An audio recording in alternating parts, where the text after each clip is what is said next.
Okay, ladies and gentlemen, as you can see, it's a wee bit damp, to say the least, and hopefully yous are trying to stay as dry as you can. Hoods are up, umbrellas up, and from message from the clerk of the course, it has been declared a wet meeting, unfortunately. Now, I know by looking at the forecast, it's going to go off and on like this all day. And Tandragee, it's renowned for drying up really quickly. So it's not the sort of day that teams or riders would like.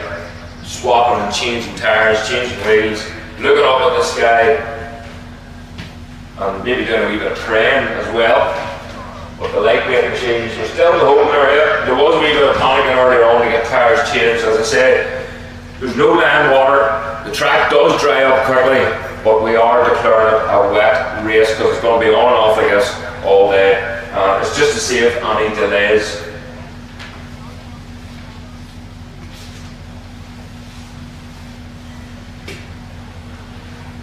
So you'll probably see some of the riders going out onto the track with full wet tyres. If none of you are aware, it's a heavy cut tyre. Really, really sticky compound. And some will opt for maybe an intermediate because there is no land water, but there's places on the track. If you've done a lap, you might notice different types of tarmac has been laid. So just for riders' confidence, I think most of the paddock, if the track stays like that, they'll be going out in full wet. So hopefully it will not be too much longer now. It looks like the lightweight machines are more or less set to go with the tyres, with the rubber that they have on. And we shouldn't be too much longer. Don't forget, guys, we are streaming live here from the commentary box on Commentary Corner 72 on our YouTube channel. And our good friends Greenlight are also here. And we'll get some times and dates off them later on. And they'll be showing that on King of the Roads. Hopefully pretty soon, so we can sit back, relax in the warmth and the heat of our own houses, and we'll get a wee nosy at all the action around the whole circuit. We just give you a wee snippet here, a wee teaser for some people. It's been watched all over the world, so hopefully it can help promote the sport as best as it can, and maybe someone who's never seen it before will be here next year after seeing it on our channel. Never know, it's worth a try anyway. Again, folks, hopefully we all stay as dry as we can, and it won't be long until the lightweight machines will be out on track for their 5-lap qualifying session that was missed last night, and then we'll go on to Saturday's race schedule. So up first is the lightweight junior pre-73 classic race, and that will be held over 5 laps. So again, the time practice session, it'll be a blink of an eye. It doesn't take long to get 5 laps over and done with. And they'll get their grid positions for later on. But the classic machines will be up first after the lightweight qualifying session that will be going out on track any minute now.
Is on his way back, and the machines are heading up to the grid now. So assistant clerk of course, Jal Richardson, has opened the gate, and he's let the beasts out. Aidan Cleary, one of the first machines out on track, followed by Andy Farrell, William Grant, Lee Osprey, Roy Worst, Rod Hughes, Leon Murphy, number 19 machine away through there.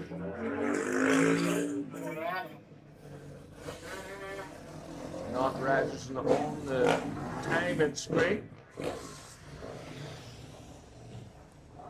So all the machines, you can see the back end of the machines with the wee red light on. That's the rain light. And they have to have it on with wet weather conditions.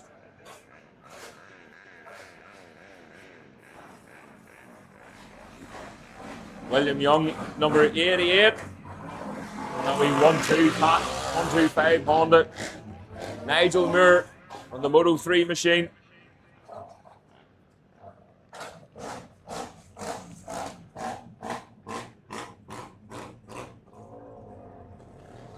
So this is the lightweight class for their qualifying session. Michael Dunlop away through on the RK Racing Moto 3 machine from Burrows Engineering.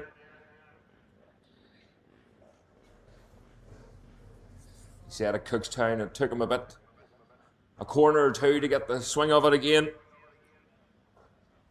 But he soon disappeared from the crowd, or from the group behind. So he'll be looking to do much the same today.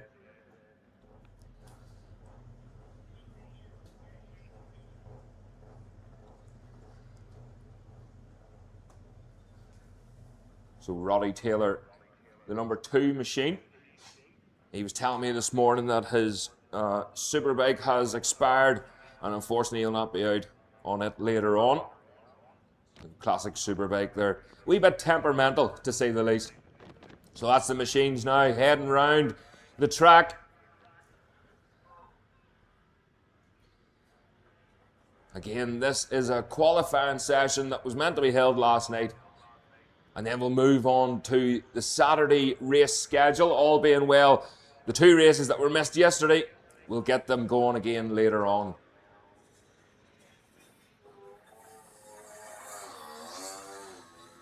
Sean Anderson on the Cleaver Brown 250 Honda.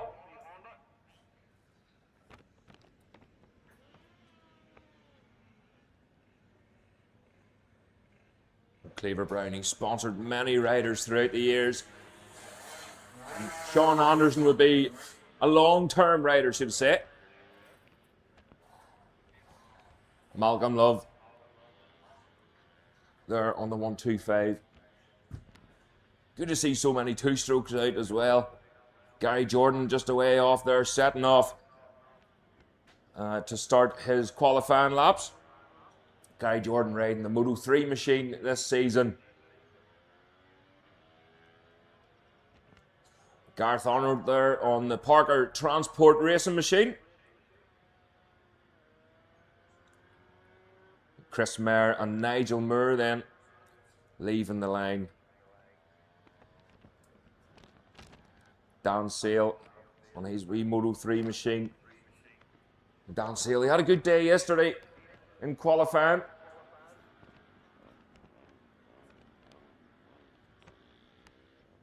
And he's got his wee TZ 250 Yamaha with him as well. And Sean Anderson away then with a puff of blue smoke. And the 2-stroke is in the air. You can see there the track is already starting to dry up, especially down that Market Hill Road at Bell's Crossroads here. Just before the start breaking, you can see a dry line forming. Still a bit of temperature in the ground, still a bit of heat there, so again, if it stays like that most of the day, on and off, we could see a lot of teams and a lot of riders panicking to getting their wheels changed, getting the tyres changed. McKillop and Coates are going to be busy today, no doubt.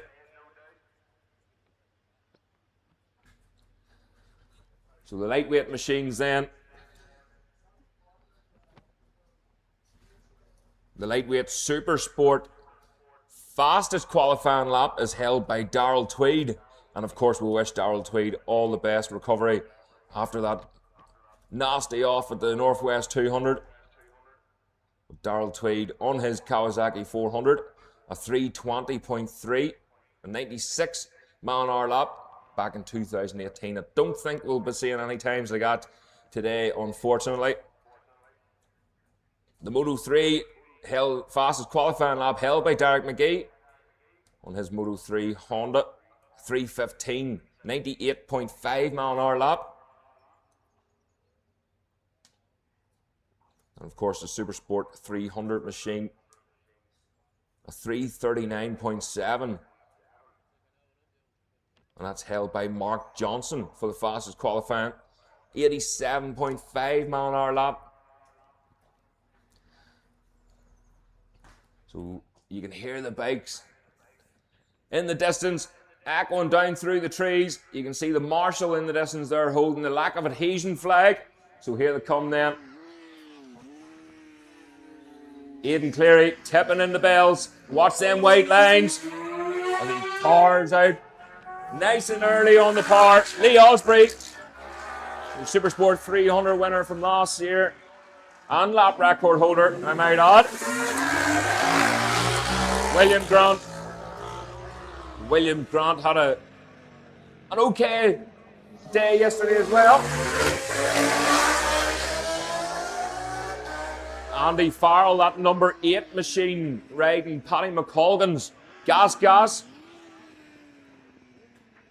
I was talking to Paddy earlier on. He had a nasty slip off at the Northwest 200 as well. But he's a wee bit stiff. And he was down this morning. He was looking his license back. I said, Paddy, you're only out of hospital. Calm your wee self. But he'll be out hopefully in a few weeks' time and he'll be back out on track. Roddy Taylor then. Lovely 400 Honda way through there. Again, Roddy Taylor, he took a bit of a sabbatical from racing many moons ago. And he came back racing in 2016. And he's made the most of it. Roddy Taylor, his mate asked him if he wanted to go racing again, and he says, "Oh, sure, why not?" And he went out his first ever race, Cadwell Park, and he went and won it.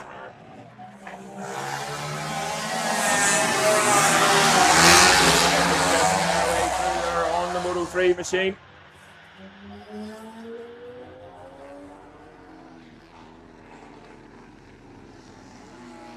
Dan Sale, number 81. Now for Dan Sale as he looks down the left-hand side of his machine. Sean Anderson. Sean Anderson on the 250, just looking over there.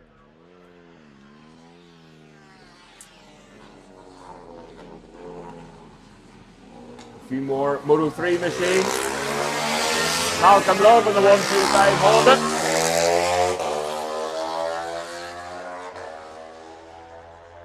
Michael Dunlop just finding the way of the track and the machine. So this is officially, we'll start to get times on the screens now the next time they come around. So this is really officially the start of their qualifying laps. And they'll start to push from here. They've had a wee look around the track. They've had a nosy. There was a couple of oil spills yesterday around Marlaku and whatnot, so there was a bit of cement dust put down. And again, they'll be just keeping an eye on it, staying off that patch that was there yesterday. In the dry would have been fine, but now that it's wet and there's a wee bit of rubber down, the track could be a wee bit slippy. So Aidan Cleary, we'll be keeping an eye on Aidan. He was busy yesterday with his Supersport machine.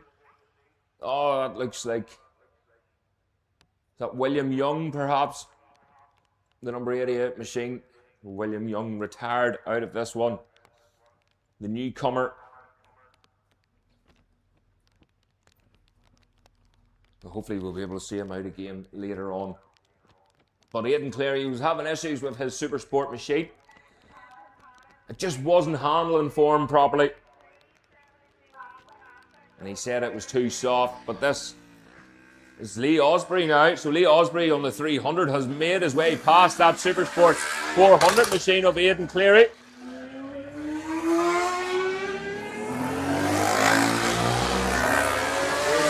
Dave Walsh, William Grant all the way through.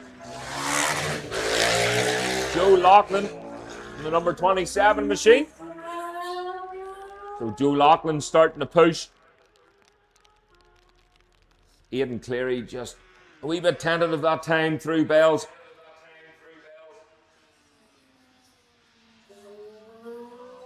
Number 51 machine away through there, slipping the clutch, brave boy. That's Rod Hughes. Number 146, Ricky Martin. Might sing his wee tune after this. But Ricky Martin going well. He's in the lightweight Supersport class.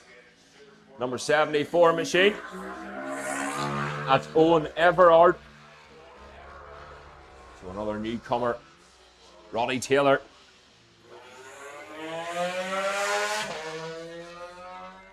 Sounds lovely, that wee machine. So at the minute, it's Joe Loughlin who's fastest. And the fastest lightweight Supersport machine, a 3:44.8. Here comes Chris Mayer and a whole bunch of Moto 3s. 1-2-2 way through.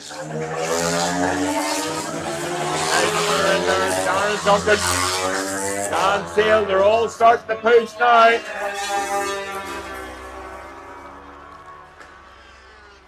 And Owen Monaghan on the wee 125 Honda.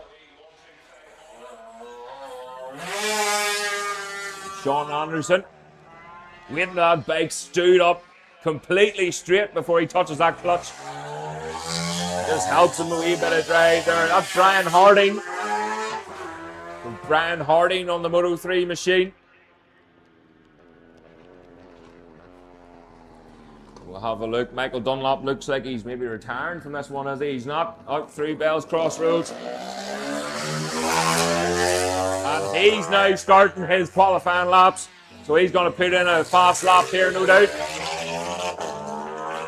But at the minute, it's Joe Loughlin in the lightweight Supersport who's fastest. So Joe Loughlin at 3:44.8. Lightweight Supersport second place. We have to go 8th on the road, but for second place it's Rod Hughes, number 51, a 3:53.9. And then Ricky Martin, third fastest in the lightweight Supersport, a 3:55.8. Fourth fastest is Aidan Cleary with a 4:01.5. Fifth fastest is Eamon McKeown with a 4:03.1. Sixth fastest is Roy Wurst. Ashley Robinson is 7th fastest. 8th fastest is Owen Everard. Moto 3 machines then at the minute, it's Dan Sale. A 3:45.3, very close there to Joe Loughlin's time. He's second fastest in the road, but the quickest Moto 3. Second is Chris Mayer. Nigel Moore third. Fourth, Kyle Parks. Michael Dunlop in 5th. 6th is Owen Monaghan. Supersport 300 then. William Grant is fastest from Lee Osprey. We'll try and keep up with these as we go on throughout the day, folks. Gareth Arnold, third fastest. Super Moto A and Andy Farrell and Dave Walsh. Oh, Lee Osprey just tipping the limiter there on that 300 Supersport machine. Andy Farrell. Andy Farrell's on a charge on the Super Moto. Aidan Cleary. William Grant starting to hunt down Aidan Cleary now. But Joe Loughlin faster again, a 3:41.5. Dan Sale, first of the Moto 3s, second fastest in the road. Andy Farrell, third fastest in the road. And Lee Osprey is fourth fastest in the road. So we have 4 different classes, and they're pretty evenly matched in these conditions. So Joe Loughlin, fastest in the lightweight Supersport. Dan Sale, second fastest in the road on the Moto 3. Andy Farrell on a Super Mono, third fastest on the road, and fourth fastest in the road on a Supersport 300 machine is Lee Osprey. You couldn't get as close as that. All different manufacturers, all different championships. Their number 74 machine coming through again. Even better time, Owen Everard goes slightly quicker that time. A 4:05.3 for Owen Everard.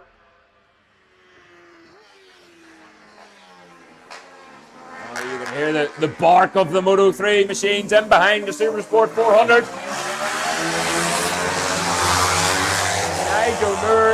Nigel Moore is just sitting back and he's watching it all unfold in front of him. Gareth Arnold on the Parker Transport machine. Moto 3 machine ridden by Gary Jordan. And the 250 Honda Cleaver Brown machine ridden by Sean Anderson. And that's the McLaughlin RS 125 Honda.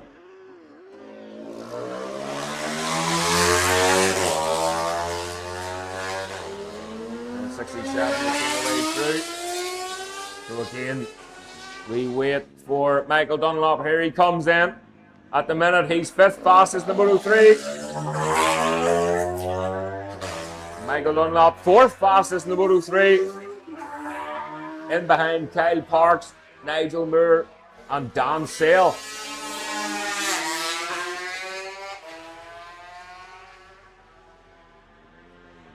So Joe Loughlin, again, on that last lap was quicker.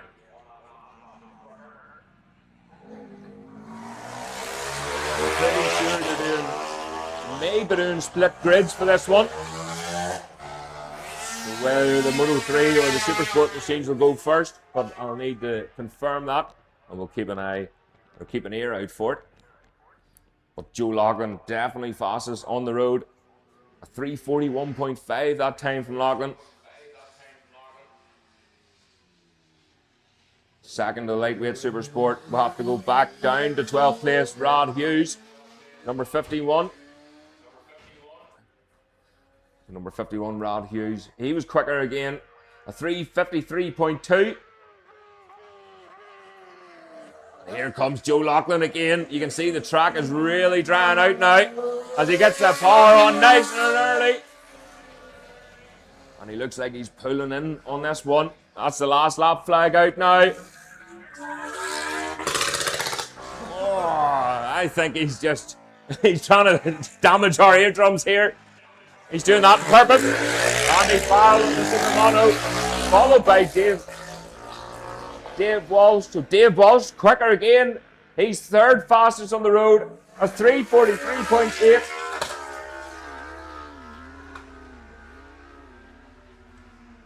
So the first machines should be in the holder. The first race of the day, the first race of the weekend, the lightweight junior classic pre-73 machines. This is over 5 laps.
Third in the Moto 3s then is Nigel Moore. Fourth is Kyle Park. Fifth is Chris Mayer. Sixth is Gary Jordan. Across the line, Ashley Robinson in the lightweight Supersport jumps up to 6th place and 17th on the road. But she's a 6th lightweight Supersport 400 machine. Joe Loughlin, quickest in the Supersport. Followed by 2nd place Rod Hughes. 3rd is Ian McCune, Roy Worst, Ricky Martin, Ashley Robinson. 7th, Aidan Cleary. 8th is Owen Everard. And the Super Monos then, Andy Farrell and Dave Walsh.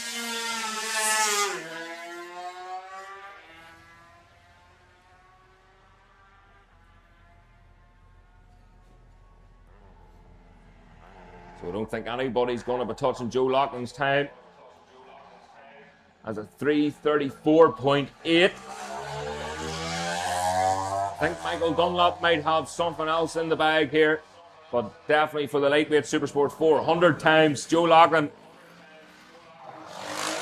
2nd place is Rod Hughes at 3:48.7 or 3:34.8. I think he's got a good enough gap. Here comes William Grant then. On the brakes, 3 bells and across the line.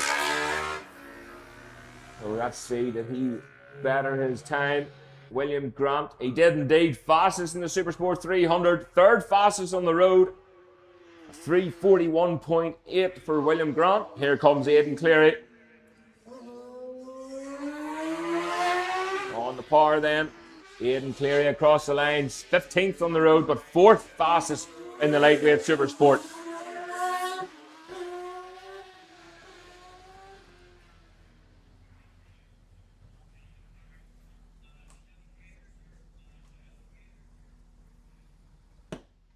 So in lightweight Supersport, Joe Loughlin is fastest with 3:34.8. 2nd place is Rod Hughes across the line. He bettered his time on the last lap at 3:46.5. 3rd is Roy Worst with a 3:48.7. 4th is Eamon McCune at 3:51.0. Aidan Cleary 5th with a 3:51.6. Ricky Martin 6th with a 3:55.1. Ashley Robinson 7th. A 3:55.7. Owen Everard then in 8th, a 3:56.7. So the Moto 3 machines are going to switch things up here again. And we go across the line. Chris Mayer, faster again from all the Moto 3 machines there. Apart from Dan Sale and Nigel Moore just cruises across the line, so they lost a lot of time there and got themselves muddled up in a bit of traffic. So at the minute, and I don't think much will change here, Michael Dunlop fastest in the Moto 3s. A 3:41.9. Dan Sale 2nd.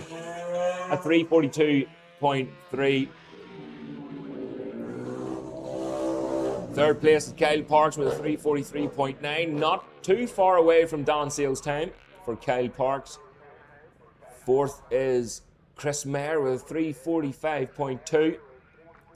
5th is Nigel Moore with a 3:48.1. We go down to 6th place for Gary Jordan in the Moto 3, a 3:53.1. Supersport 300s then, it's William Grant, fastest with a 3:41.8. Dan Sale, or apologies, Gareth Arnold, a 3:44.1. Lee Osprey then in 3rd with 3:44.3. Absolutely nothing in it between them pair. And then, of course, the Super Monos. Andy Farrell, fastest in the Super Monos, 3:40.6.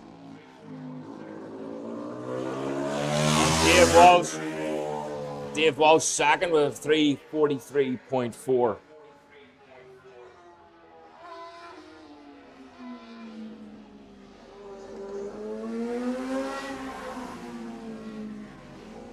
The remainder of the machine making their way through.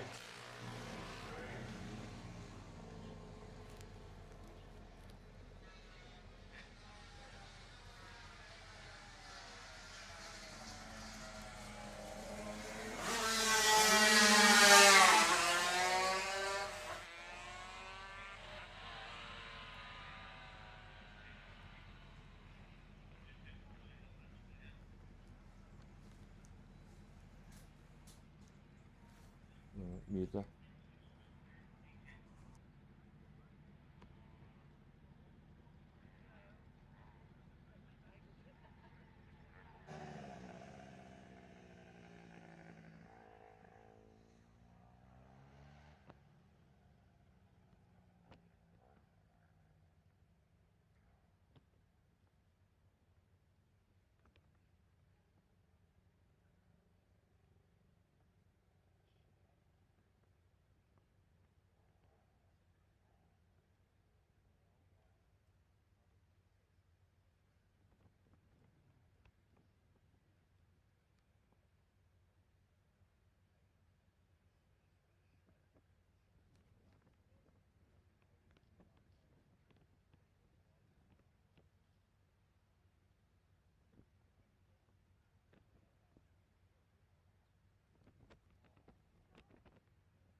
and we're looking forward to this race.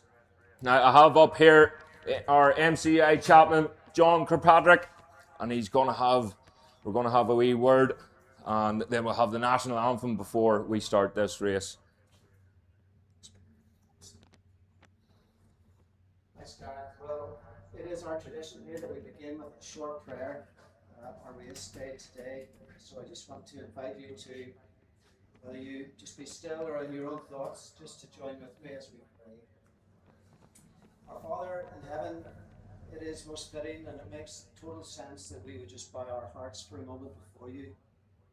And we are here, we know, because of your kindness and grace to us, and we have our lives to enjoy and to live to the full. So we just humbly would ask for your help for all we do, especially for those who are making this racing possible. You make it possible for us who race and for those who are supporting us around this circuit. Conscious also today that some of our racing community have been bereaved and seriously injured in this season.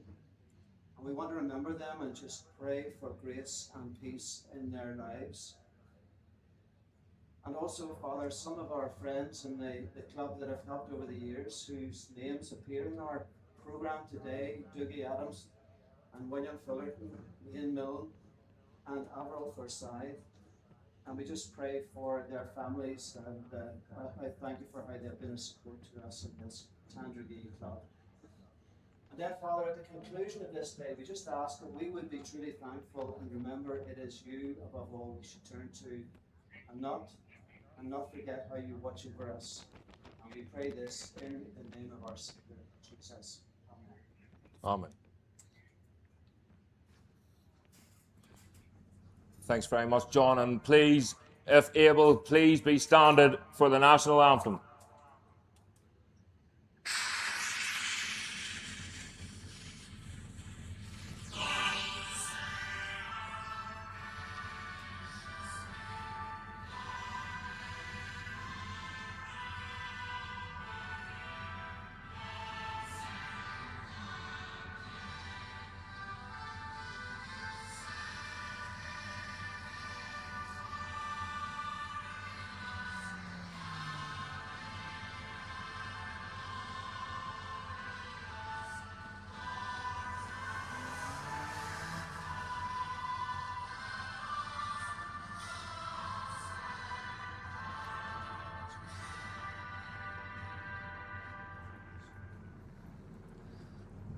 Thanks very much, everybody. And thanks very much, John. Always a pleasure. And I was saying to John earlier, we were talking about the national anthem, the prayer, and it really makes everything real. I've actually got goosebumps with that now. So we're really looking forward to this. The lightweight junior pre-73 classic machines are making their way up to the grid. And we're ready for their warm-up lap.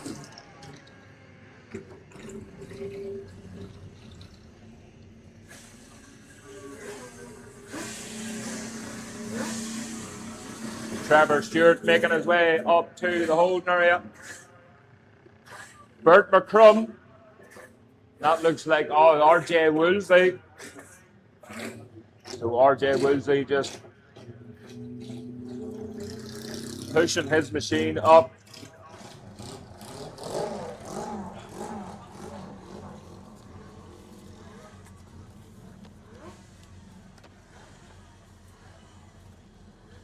So don't forget, ladies and gentlemen, we will be having podiums after the race.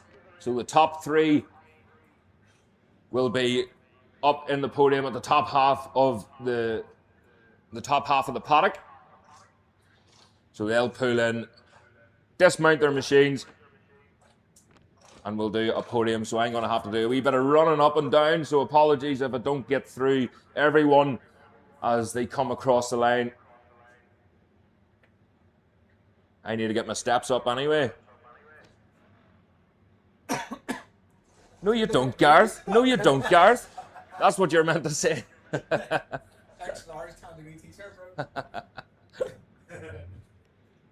Yeah, I was a wee bit hurt whenever they give me an extra large t-shirt. But I've just fitted it over my other t-shirt, I promise. So the machines are lined up on the grid, in their grid positions, and they are now away for their warm-up lap, or second lap, whatever way you want to call it.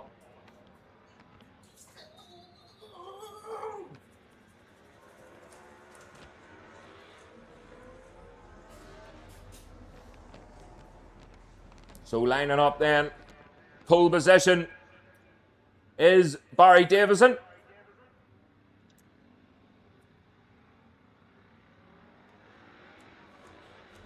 From Kyle Parks and Dan Sale.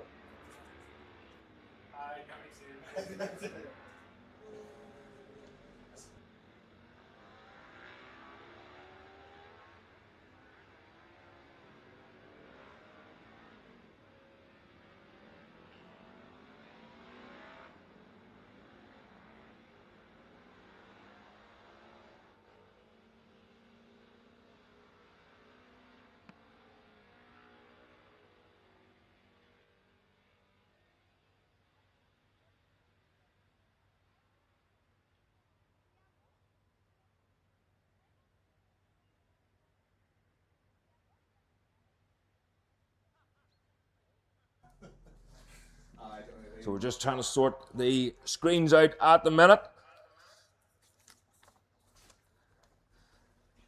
But Barry Davison from Kyle Parks and Dan Sale, they're all 350 machines. Qualifying fourth with the 350s was Nigel Moore. Robert McCrum qualified fifth. Sixth is Mark Johnson. Seventh, Stephen Walsh. Eighth was Jamie O'Brien. Ninth, Linton Irwin. 10th is Brian Harding. George Stinson, 11th. 12th was Waddy Brown. Andy Kildare, 13th. 14th, Darren Duncan. 15th is Paul McMahon. And Davy Crawford, 16th. With the 250cc machines then, Richard Ford was fastest on his Suzuki, followed by Malcolm Love. Third is Gareth Arnold. Fourth is Gary Hutton. RJ Woolsey in fifth. Sixth is Phil Shaw. Seventh is Terence Sanson. Trevor Stewart lines up eighth of the 250s, and ninth is Brian Mateer. So Brian Mateer retired early from qualifying yesterday. A few machines retiring yesterday, and hopefully we see them out on track.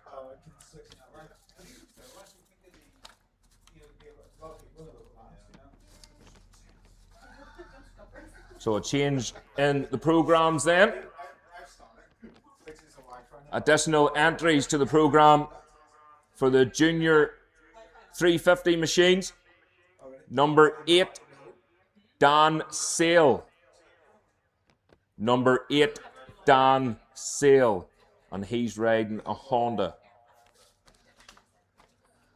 And number 105, Darren Duncan.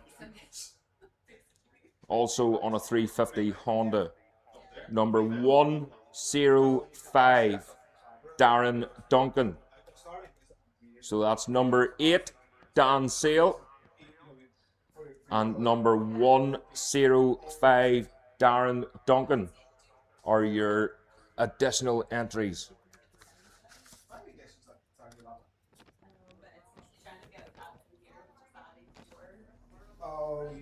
So the machines on their warm-up lap. Again, these classic machines, they don't have to worry about wets or slicks. They just use one compound tire, it's more like a heavy cut intermediate tire, and quite sticky compound. They're a quite sticky compound, and they really do ride these machines in all sorts of weather.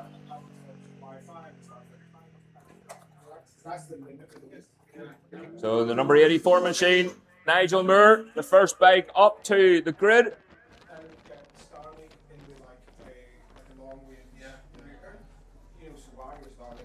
This is Nigel Moore. He's been on form this weekend. He's always on form, and he still surprises not only me but most of the paddock with the results that he gets. Kyle Parks then. making their way easy up to the start and finish again. Bert McCrum. That's Jamie O'Brien.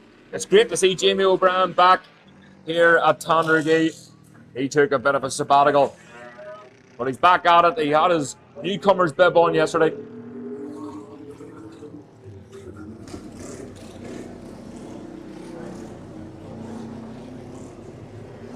He's ready to go. Number 8 the way through there. Dan Sale.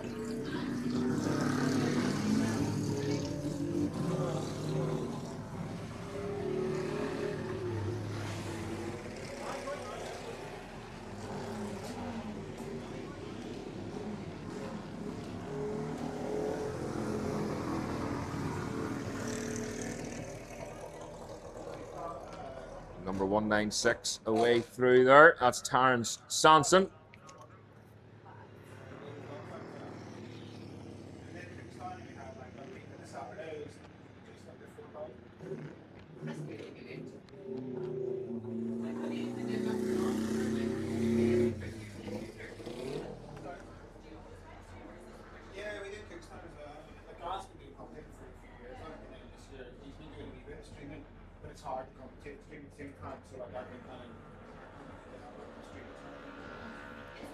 So the machine's heading back up towards us here, and they'll be lining up very soon. So the pink bib is just in behind. So once they line up, we'll get ready to race.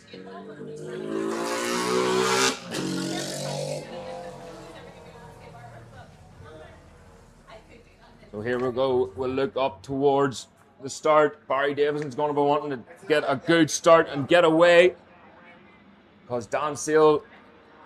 And here we go. The machines are away. So the first group making their way up the hill. And the second group being held there. So they're told to watch the flag.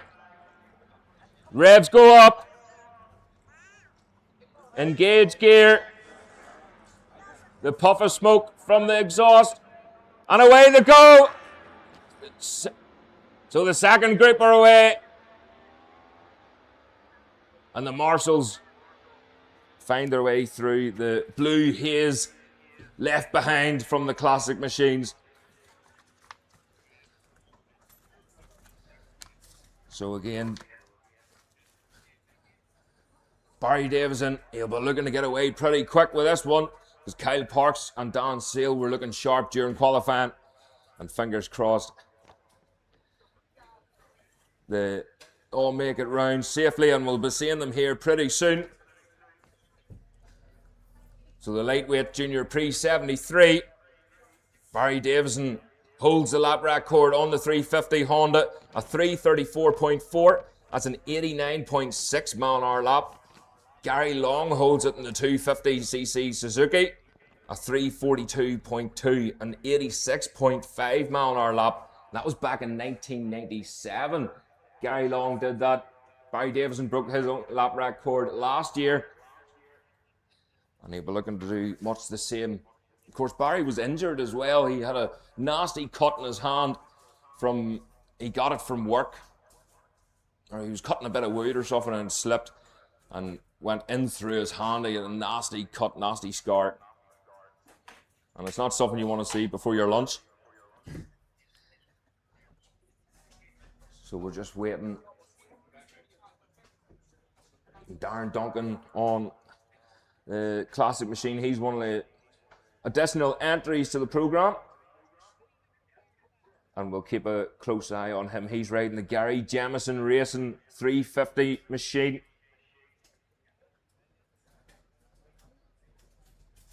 He loves riding that.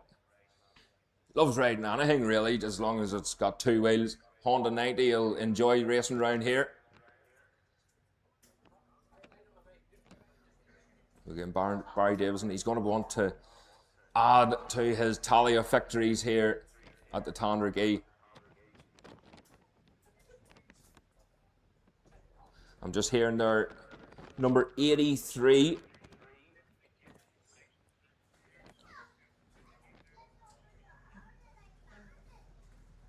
confirmation there for. So number 83, Gareth Arnold, unfortunately has retired. So Gareth Arnold retired on the first lap, unfortunately, and that's his race over. So we can hear them coming down, back down towards us then. They'll be rounding this flat out left-hander very shortly. And here we go then, it's Barry Davison. Barry Davison in front. Down the gears, tipping into Bell's Crossroads. It's going to get very loud here very soon. Kyle Parks in second place, John Sale and Nigel Moore. Nigel Moore chasing down Sale. Needs to get in the slipstream of that machine. Oh, that's Mark Johnson trying to get up the inside. Jimmy O'Brien. Jimmy O'Brien closing the door on him here at the Crossroads. Number 3, Waddy Brown. Holding off number 47, that's Brian Harding. And Linton Irwin, number 77. Andy Galdea, number 51. 13th at the minute, number 24 away through, that's George Stinson. And we wait then for Darren Duncan. He's due to be coming very shortly.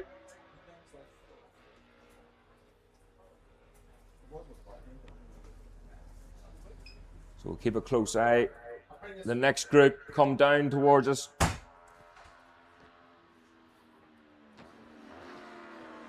Duncan was in that second group. It is Darren Duncan leading the second group then. Chris Mayer in behind. 64 Paul McMahon and Gary Hutton away through. And that's Terence Sanson in 20th place. No sign of RJ Woolsey. He was pushing the machine up. The wee 250 Suzuki up towards the line. We'll keep a close eye on. I didn't hear anything on the radio that he retired again. These machines are very temperamental, very finicky, and you have to strip them down every time you go out. So most of these riders, they're not only road racers, they're engineers. And you have to be to keep these things right. But Barry Davison in the lead from Kyle Parks. 3.6 seconds he has over Kyle Parks. Dan Sale only a further 0.7 back on Parks. And then we have Nigel Moore. He's hunting down the young bucks in front. The number 84 machine. Jamie O'Brien. Mark Johnson was looking away up the inside of Jamie O'Brien. Either he's just trying to get in front or he's holding Mark Johnson up around the back section of the track. But Jamie O'Brien closed the door on him. And he made life a wee bit more difficult for Johnson. And McCrum in behind. So McCrum up in the 8th. Richard Ford, he was across the line. He's fastest of the 250s. And it was Waddy Brown then just in behind Richard Ford. Second of the 250s. Phil Shaw, Gary Hutton in third, and fourth across the line is Terence Sanson. He's 20th on the road at the minute. Don't forget, corrected time. We'll keep a close eye on it because obviously throughout the years we've found that you can win from the second or third group. So if one of these machines in the second group get a good clear road, they might be within a chance of winning this. But Barry Davison, he's been riding a long time. He knows exactly what he has to do, and he'll keep the chin on the tank the whole way. So we can hear them now coming back down towards us, echoing through the trees. The thunder of the lightweight machines.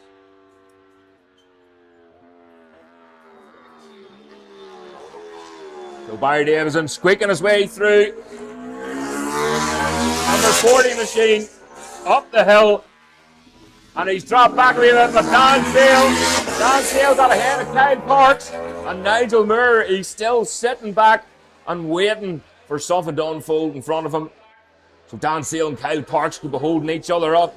Nigel Moore knows he'll not be able to do anything about the power of Barry Davison's machine. Mark Johnson has got past Jamie O'Brien and Bert McCrum. So Johnson has brought McCrum with him, and the two of them have got past O'Brien. Waddy Brown then still ahead of Linton Irwin. machine of Brian Harding. Brian out on the Moto 3 machine earlier on. And he's now out on the 350 Honda. Andy Kildare tips into the right-hander. The number 51 machine closely followed by George Stinson. Barry Davison with the fastest lap, a 3:41.0. And again, that lap record, I don't think it's going to be broken. A 3:34. So it just shows how wet, how damp the track still is round there. Dan Sale, a further 5.8 seconds back on Barry Davison. Didn't look like 5.8 seconds from where I was sitting. Here comes Chris Mayer. He's got a hold of Darren Duncan. And he's got ahead of him. Still Jaws, still hanging on in there on that wee 250 Suzuki. As he slips the clutch just ever so slightly.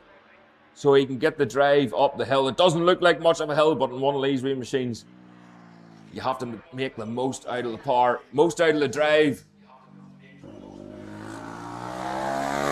Karen Sanson still holding on there. He's fourth of the 250s. Guy Hutton just ahead of him, third. But the 350s is Barry Davison, followed by Dan Sale, Kyle Parks. Fourth is Nigel Moore, Mark Johnson in fifth. Sixth, Robert McCrum. Seventh, Jamie O'Brien. Eighth, Stephen Walsh. And first of the 250s in ninth place is Richard Ford. Waddy Brown holding on to 10th. Big wide line there.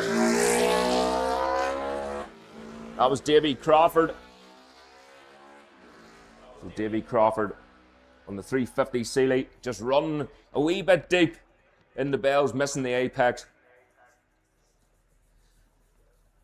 So Barry Davison with a 3:41.0. Dan Sales a 3:42.5, but he's now ahead of Kyle Parks. And he's going to tow him along, so you'll see their lap times plummet in the next couple of laps.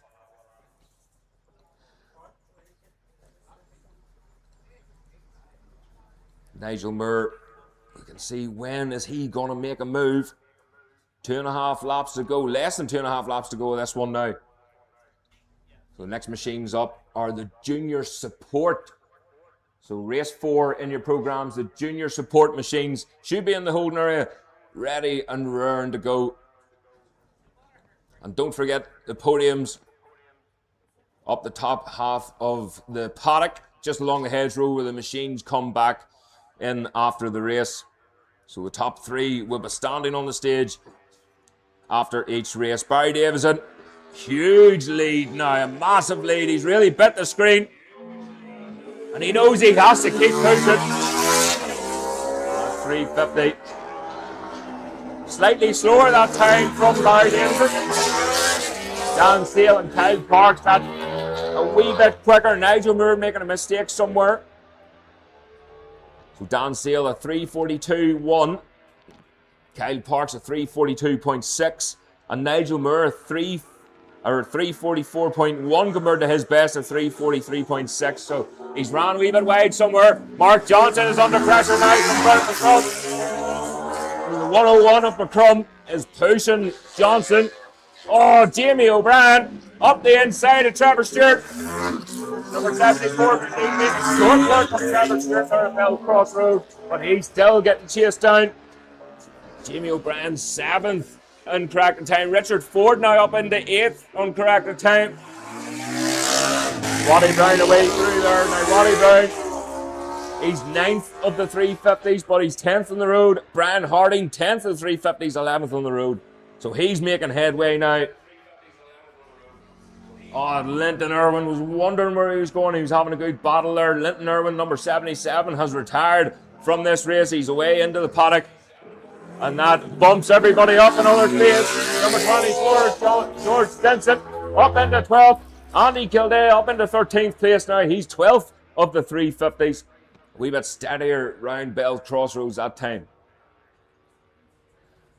Barry Davison's last lap was a 3:41.9 compared to a 3:41.0. So that little time around a circuit like this, 5.3 mile, is a blink of an eye. Chris Mayer still holding off Darren Duncan. Darren Duncan pushing hard. He looks like he's having fun on that Gary Jamieson racing machine. So the wee 350 getting pushed hard. Chris Mayer just ahead of him. I think Darren Duncan's maybe just waiting for the last lap. Not long to go now. So they've shown the last lap flag next time round. So the junior support machines, if you can make your way to the holding area as quickly as you can. And Taryn Sampson away through. So Taryn Sampson also up another spot, up into 19th place, 4th of the 250 still. So Barry Davison leading the 350s from Dan Sale, Kyle Parks in 3rd, 4th Nigel Moore, 5th Mark Johnson, 6th Robert McCrum, 7th Jamie O'Brien.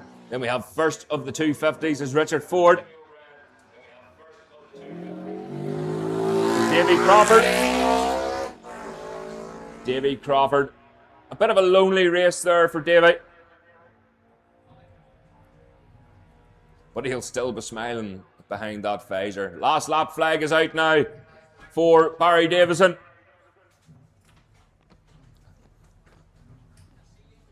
So the gap last time back from Barry Davison to Dan Sale was 6.0 seconds, 6.098. And I dare say it's a lot more now. He has started to settle himself. So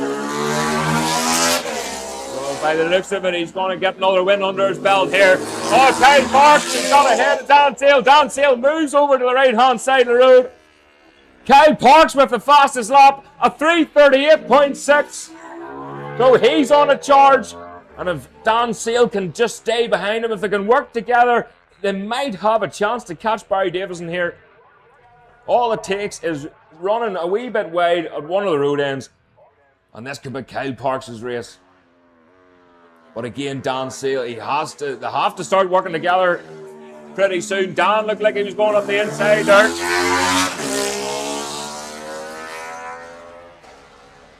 But what a lap there from young Kyle Parks, 3:38.6.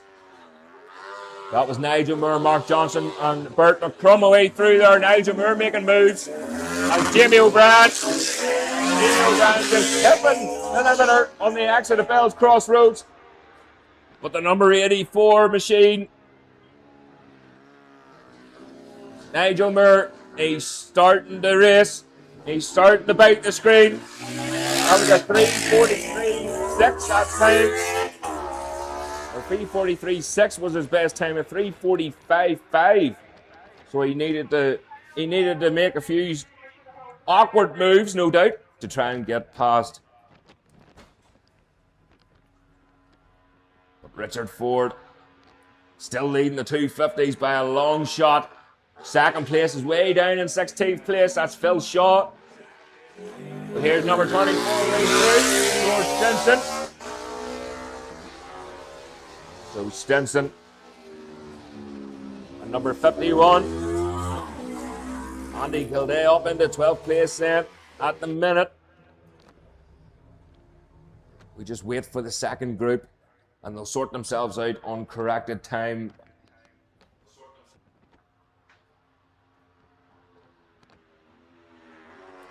Oh, the race is on now. Darren Duncan ahead of Chris Mayer. And a big puff of smoke out of that machine in the face of Chris Mayer as they head back up towards start and finish straight. Darren Duncan got really good drive there. He's well lined up. Move over to the left-hand side of the road. And again, just tipping into that right-hander. Absolutely flat out. Down here, Trevor Stewart. That was Gary Hutton. So Gary Hutton trying to find a way around Trevor Stewart. And Hutton's made it stick. Gary Hutton, 4:11.6 that time round. His best was a 4:11.5. Talk about consistent. That's exactly what you want. That's what you need around a circuit like this. But Kyle Parks, can he better his last time on this last lap? A 3:38.6. That's Terence Sansom again. Lovely machine.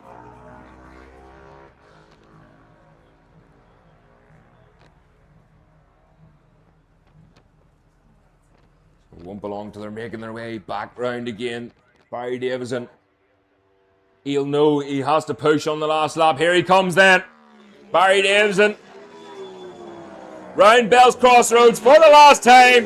Barry Davison takes the win in the 350. Kyle Parks. So close there, but it was Kyle Parks who held off Dan Sale for second place. Dan had to settle for that third, the number 8 machine. Nigel Moore dropping way back, the number 84 machine. But across the line, and he'll be happy with that 4th place. So we'll wait then for the 250 machines.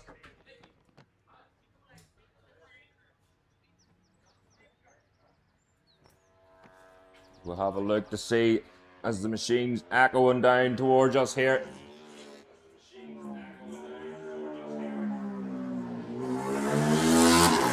Mark Johnson, he was 5th then of the 350s.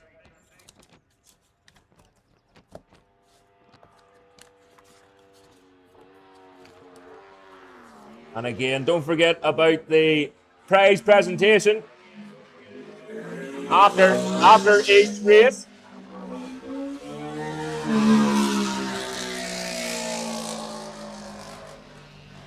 So if the Millside Engineering sponsored the Lightweight Classic machines and our Heatrick Limited, if you could make your way to the podium, please. So them 2 race sponsors, please make your way to the podium and we'll try and get ourselves up there right now. Right now. This is going to be not good. They couldn't have put it further away. Yeah, I have to go up here now, yeah.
keep it down there. Let him keep it because it'll make use of it.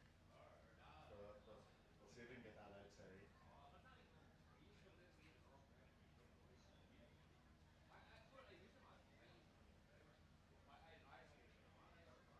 Right. Hold on.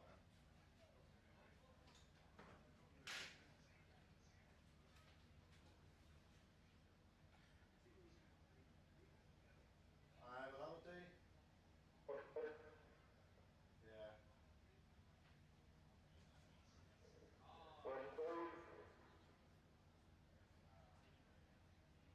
Right. That'll do. I'm going to try and put this thing back on the ground again because I see it's sort of just dangling. Right. That'll do. Do it in the roof. I don't know what the fucking do. I think we might. You need line of sight. He's gonna put on the sender from see if he set the speakers up there. Right. So we might put a sender on. We might fucking train or anything. No.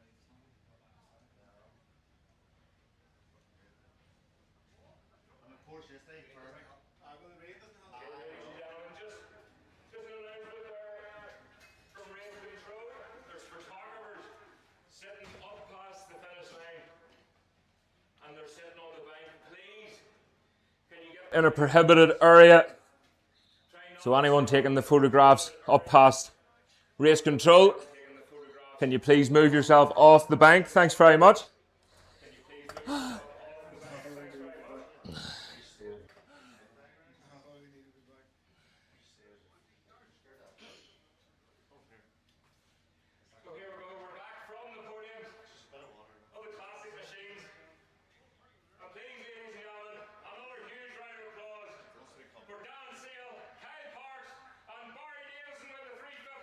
Button, Phil Shaw, and Richard Ford. I get my breath back for the 250s. What a race! What a way to start the Tandragee 100 race day. I'm just glad it's not as warm as what it was yesterday. And the rain comes down upon us once again, unfortunately. And just a reminder that this meeting has been declared a wet meeting. I don't think any of us need reminded. But next up is the junior support machines. They're having a wee look around the track. The marshal's making sure everything's ready to go. And the sweeper will be back with us very, very shortly. But the junior support machines in the holding area. They are in the holding area, aren't they? Yep. In the holding area. And this is race 2 in your programs over 5 laps.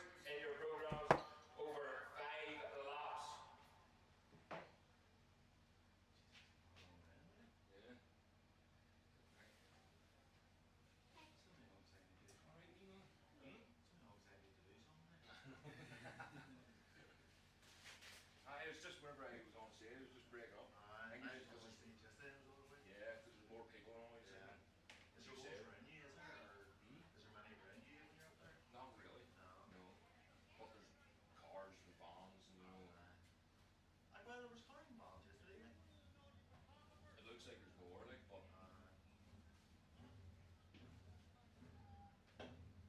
final sweep is heading around the circuit, so please get into your positions as quickly as possible so we can get race 2 underway. They have a wee microphone up there, haven't They have the wee speakers.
Okay, ladies and gentlemen,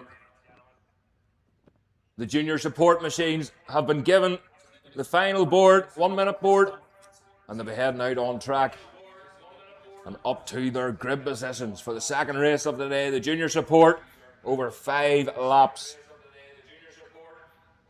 We'll have a wee look to see what tyres they have on. Lift your wee chair there. Oh.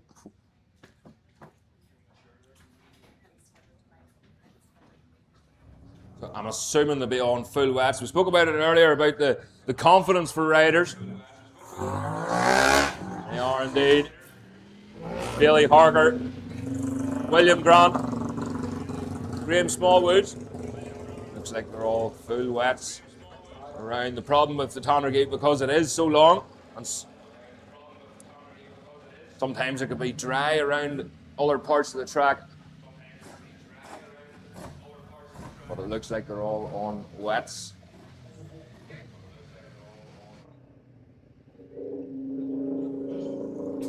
Ashley Robinson on the McCrum motorcycles 660.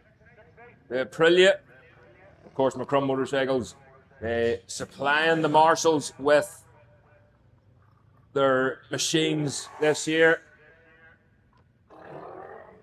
We're more than grateful for that. We'll see what way Ashley Robinson. She's had a good season. The last couple of seasons have been great for Ashley. So we'll keep an eye on her on this McCrum motorcycle machine.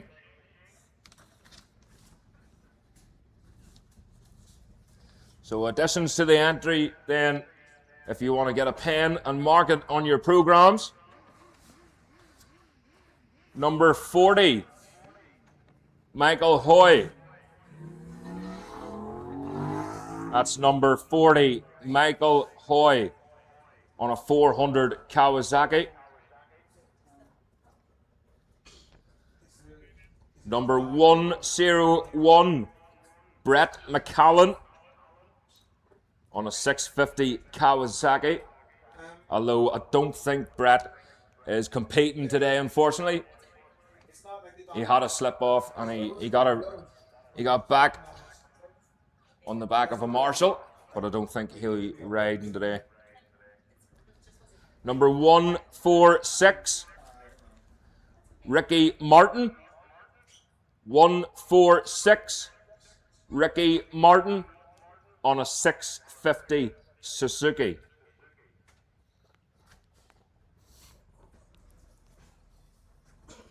So the machine's warming up on the grid, and they'll be leaving very soon for their sighting lap. I've no window facing so I have to hang out the window. It's a good job it's not raining too heavy.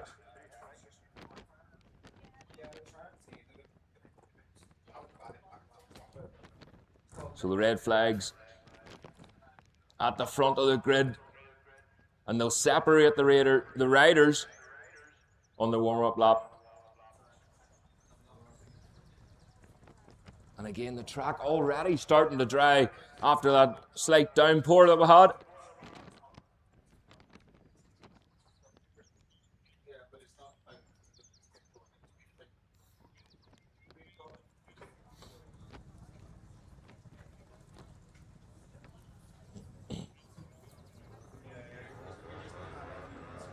So that's the machines leaving now for their warm-up lap.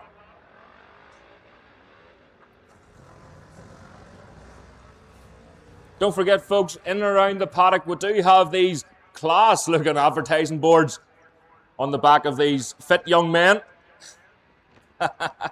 So for any updates, and don't worry, they'll not think you're creepy if you're following them. So any updates you need, any times on the boards, and of course we're streaming it live here on Comedy Corner 72 on our YouTube channel, and all our links are on our social media. That's Chris Mayer. Hopefully Chris Mayer gets to go. He does indeed. So Chris Mayer will be out in his 250 Honda out in this race. And also our friends at Greenlight, Greenlight Television will be showing it all. And again, just waiting on times and dates. They have to make sure they get everything they need. And you'll be able to watch all the racing throughout the whole circuit. We only give you a wee teaser here at the start and finish, some lap times, and a couple of cameras set up. But it looks good so far. And my good friend Pete, he's just doing all the hard work beside me. Finally, some credit. Dan Sales sponsor was over. He wants to know, will you announce? It didn't make the programme.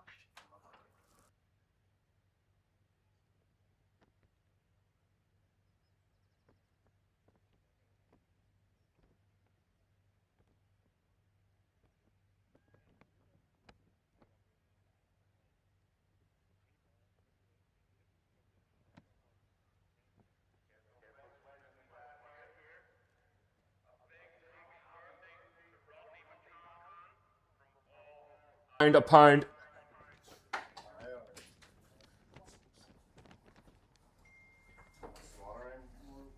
So apparently, Rodney McCann, you're their favourite. So our title sponsor, around a pound.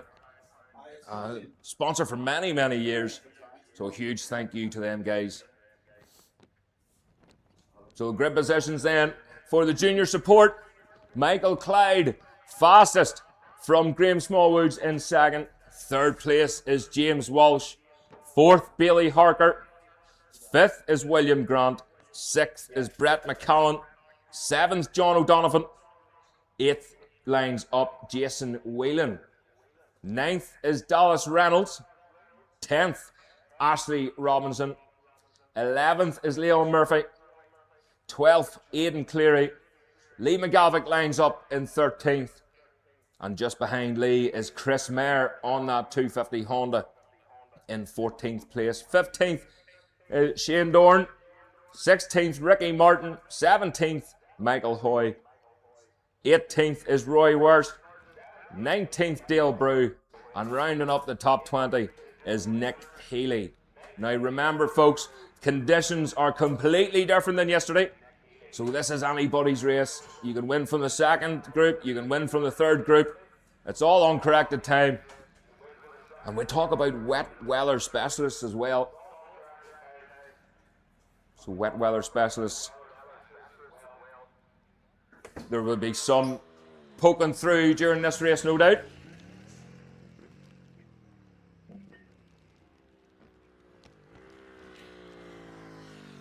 So there is Michael Clyde scrubbing his tyres in, getting plenty of heat into them tyres. Not only the tyres, you need heat into the wheels. So if you get heat into the rims, you're set for the race.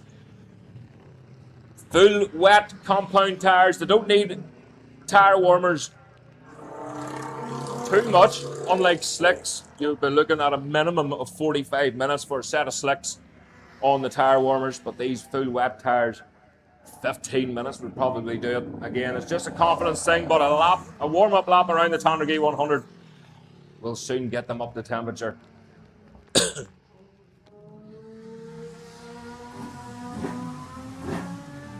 That's a member, like, so happy birthday, 35th birthday to Alan's daughter. So they asked him Alan who. I'm assuming they think that you know who. Do you know who that is? Number 47 away through there.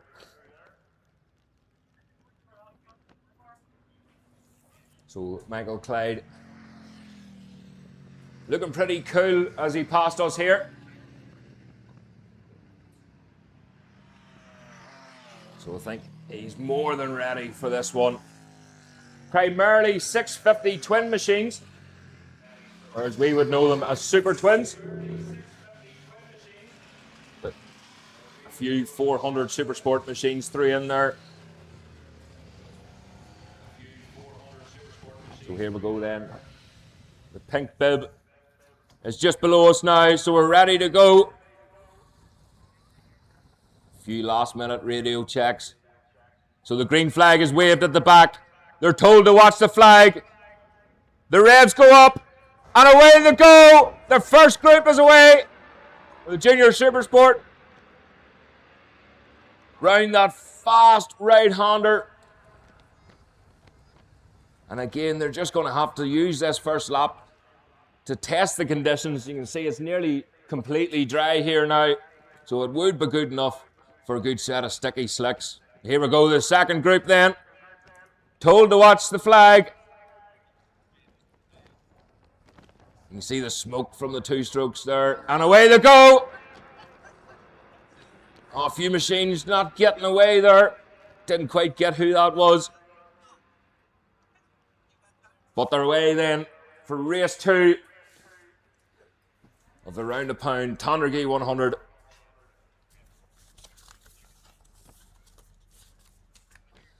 Again, try and sort some of this paperwork out here.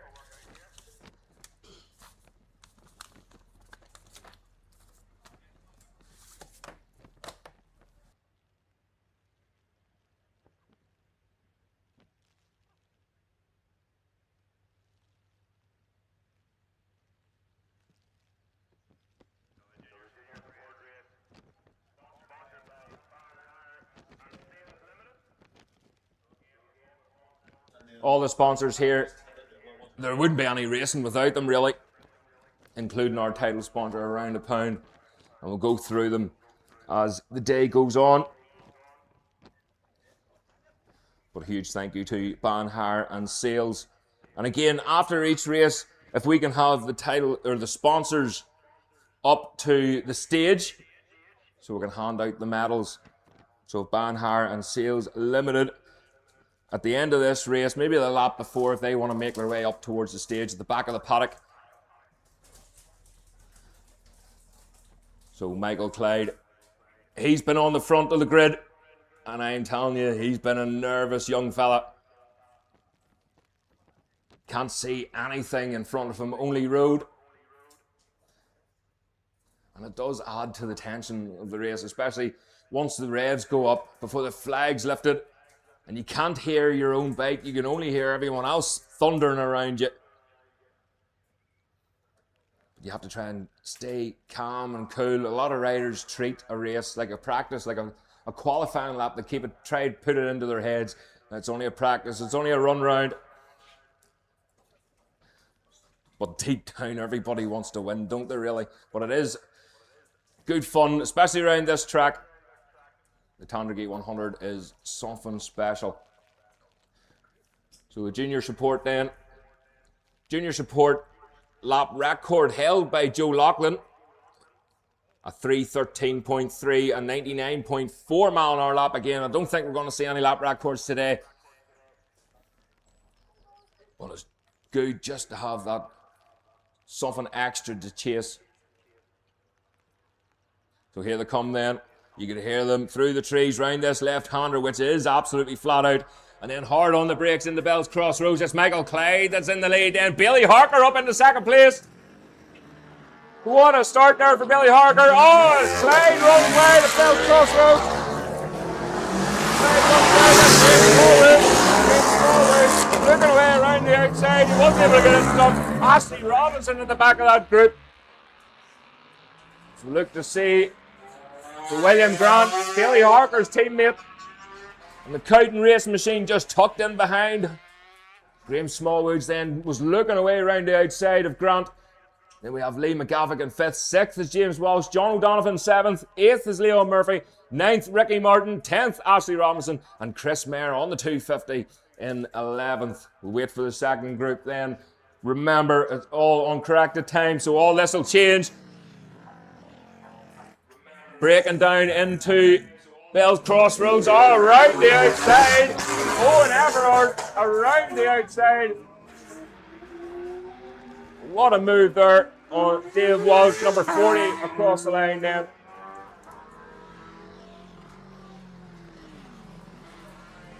So Michael Hoy just at the back of that group. Number 47 machine, 135. Everard away through, and Sean Leonard in the tail end of the second group.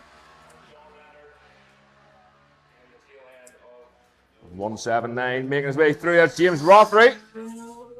James Rothery, Kawasaki ZX or Kawasaki 750 as well. Hopefully we'll see him out on it later on. But it's Michael Clyde in the lead from Billy Harker. William Grant in third. But Graham Smallwood and Lee McGavick hunting Grant down.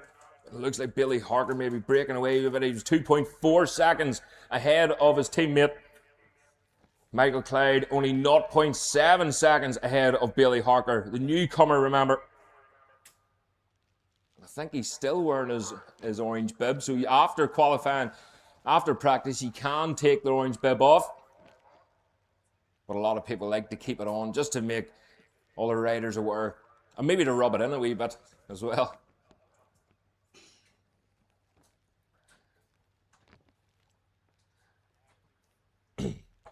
So Lee McGavick then, just at the back of that group. James Walsh in behind. John O'Donovan 7th. And the second group then, so Chris Mayer still holding on to that 11th place. Owen Everard going well. Rode round the outside of Dale Brew. And Dave Walsh in 14th. 15th, Roy Wurst. 16th, Eamon McKeown. 17th, Michael Hoy. 18th is Shane Carroll. Skylar Gore in 19th. 20th is Dan Pritchard. So again, we'll start getting more lap times on the board once they pass us here again. But I don't think we're going to be anywhere near the lap record. And just a reminder, the junior support, a 3:13.3, 99.4 mile an hour lap. And we'll just see the difference when they come back towards us here.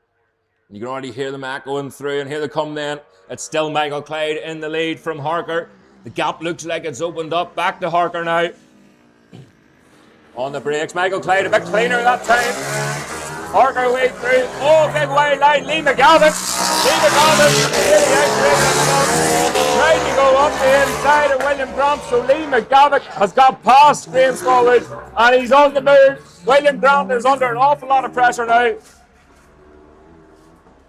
Lee McGavick just getting a wee bit excited there on the brakes, and he had to throw the anchor out to get that machine stopped.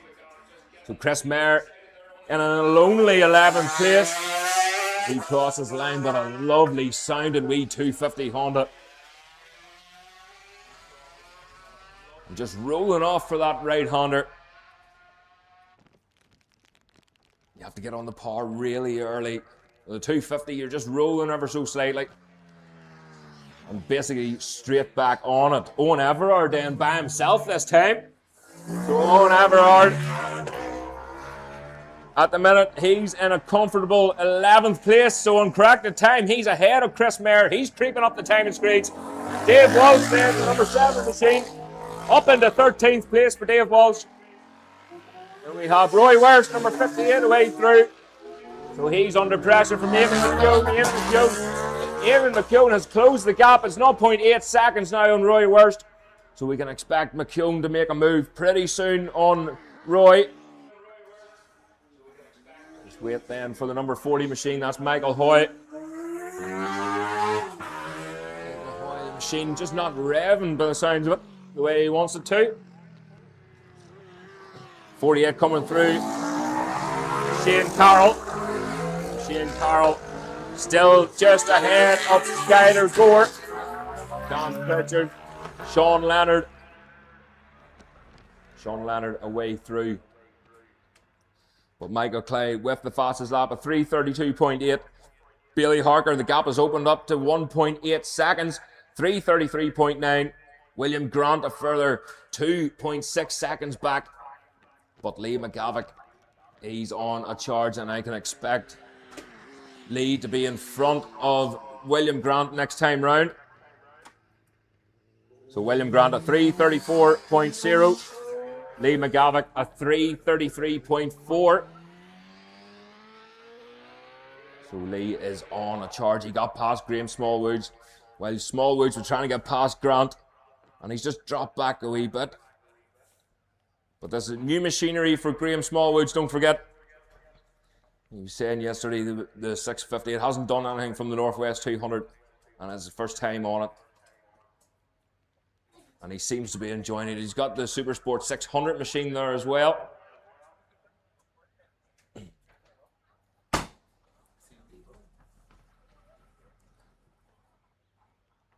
Where are you going, Matty?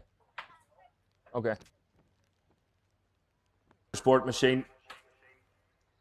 He enjoys it. He's got a ZX10, I think, as well. And the BMW, used to race a BMW, Graham Smallwood, but I think that's sold. And he's held on to the ZX10. But he feels more comfortable on the smaller machines around here. But here we go then, Clyde. Oh, they're all bunched up now. So William Grant, Michael Clyde is going to be on the track here very soon. William Grant wins the fastest lap. What a lap that was to the machine behind. So Lee McGavick is demoted to 4th place. Billy Harker has got ahead again. And William Grant is towing the whole lot of them back up to Michael Clyde. That last lap for Michael Clyde, a 3:34.1. William Grant posting the fastest lap, a 3:30.3. Billy Harker tucked in behind him, a 3:33.7 there for Billy Harker. But Lee McGavick just starting to go backwards now. He has to get back into the groove.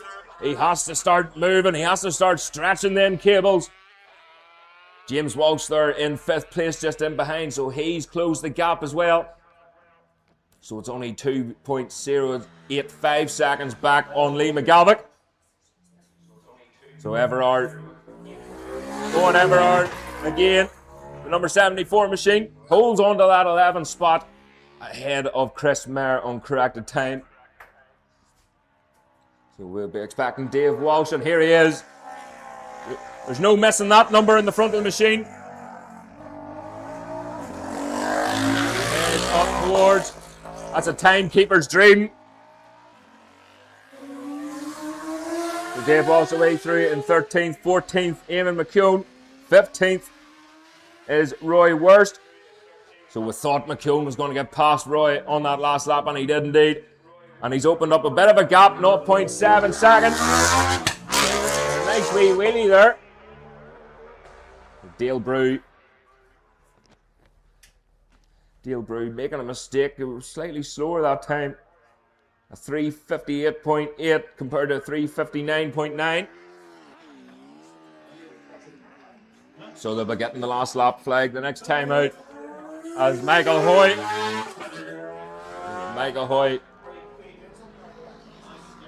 still with the chin on the tank, still pushing.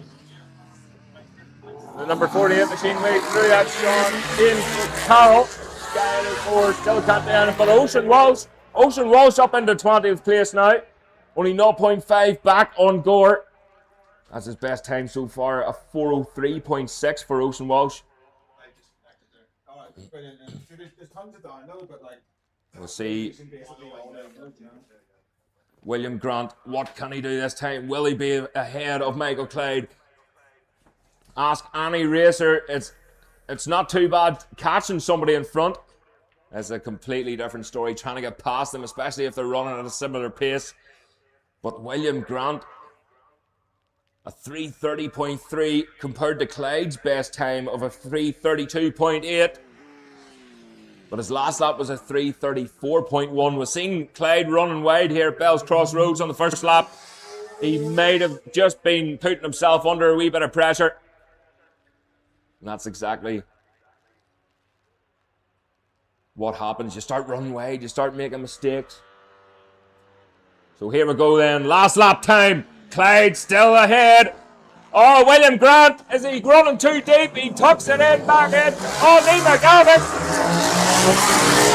Lee McGavick struggling to get that machine stopped, but James Walsh is on a mission. Fastest lap for James Walsh, a 3:29.2 for James Walsh. Lee McGavick running wide at Bell's Crossroads allowed Walsh to nip up the inside.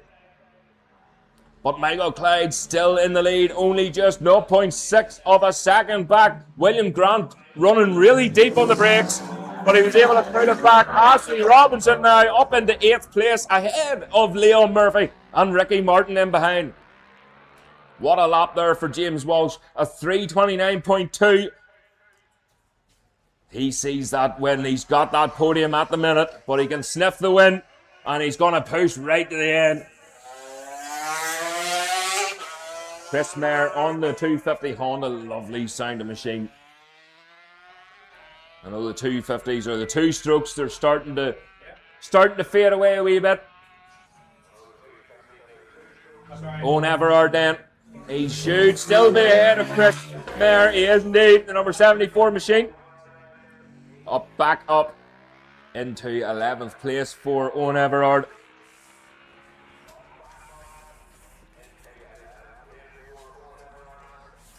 So again, the sponsors of this race, Ban Hire and Sales Limited. If you can make your way to the stage at the back end of the big moment there.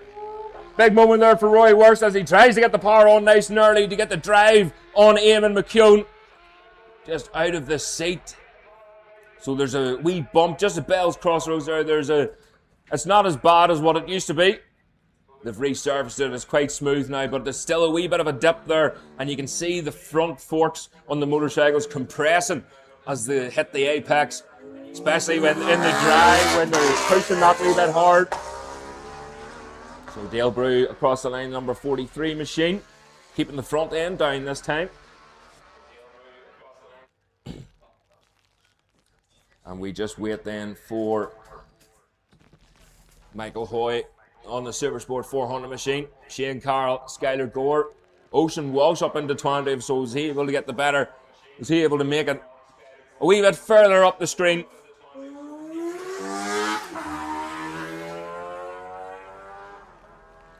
Michael Hoy way out in his own. Oh, gaggle of riders coming towards us now. Oh, what a race Ocean Walsh.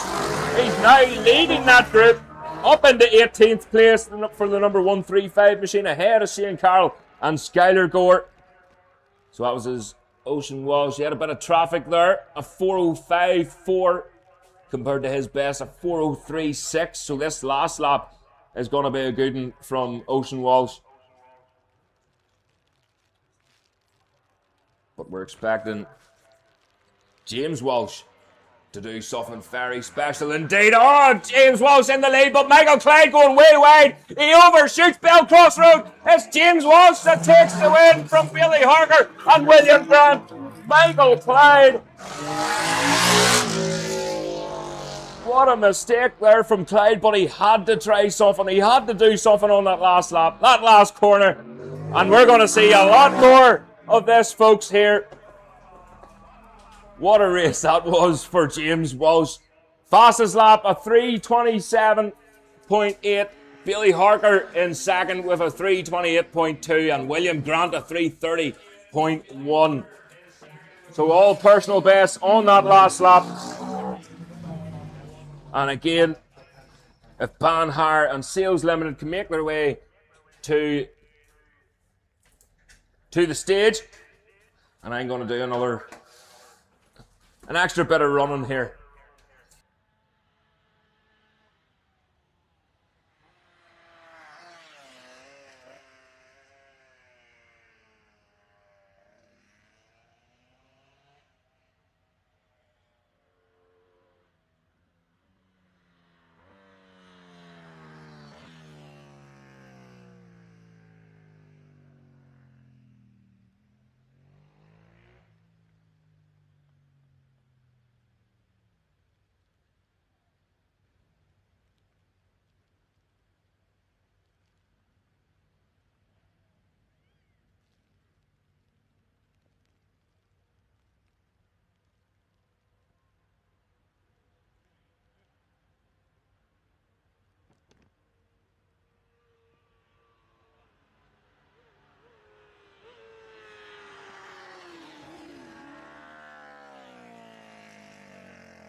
Okay, ladies and gentlemen,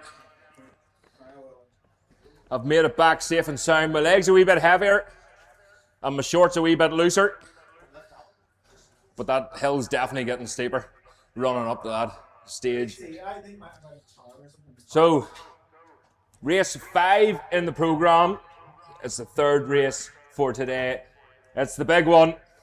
The Open, the Superbikes are in the holding area, ready to go here for the round the pound Cookstown 100. And this race is sponsored by McCrum's Motorcycles. And again, just a huge thank you to McCrum's for supplying all our travelling marshals with machines for this weekend. And I think he's actually on holiday himself, so hopefully he's tuned in to Comedy Corner and he's watching it. Don't forget, folks, you can get in contact with us through the live chat. And there's a bit of crack flowing there as well, having a laugh. And a few wee wagers put in for each race. So tell us who your favourite is. So again, they're doing a sweep of the track, making sure everything is in order. And we'll have the Superbikes making their way out onto the grid very shortly. I'm going to get my breath back, and we'll be back with you very soon.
Okay, ladies and gentlemen, just a few minutes then, and we'll be ready to go for this open race.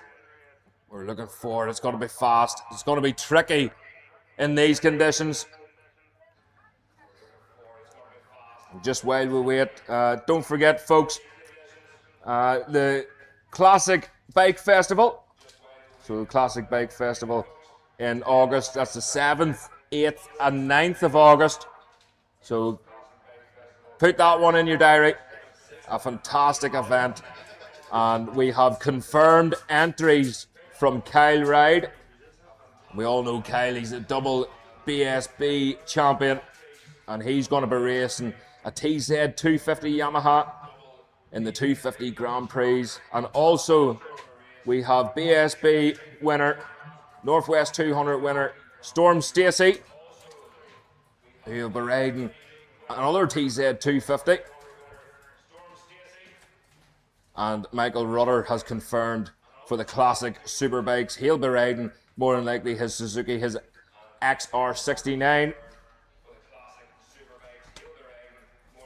And also one of our sponsors, Brap Moto, as well as the Classic Bike Festival. So huge thanks to them guys for help us getting the stream out. So Brap Moto, he's running a competition, so I hope he's ready up there, Davy Chambers. So the first person to run up to the Brap Moto stand and shout, "Rain, rain, go away, come back another day," wins a hat of their choice. So Brap Moto in the paddock there. "Rain, rain, go away, come back another day." And hopefully if enough of us shout it, it will go away. And also for Road Racing Ireland, on Friday the 3rd of July, sees another magazine on the shelves. So again, stick that one in your diary, go to the shops, go to the newsagents and pick up a Road Racing Ireland. On the 3rd of July, we'll have full coverage of the Tandragee 100. And this next month is Michael Dunlop is the icon. So huge thank you to Road Racing Ireland throughout so many years, keeping us updated. And there'll be plenty of news from this weekend. So again, radio's just gone quiet there again. We think we're just waiting for the sweeper, but we will soon be ready for the around the pound Tandragee 100 Superbike. And this is the open race in your program's race 5, and a few additional entries to the program. So if you want to get a pen and jot it down, number 5, Kevin Keys on a 1000cc Honda. Number 5, Kevin Keys.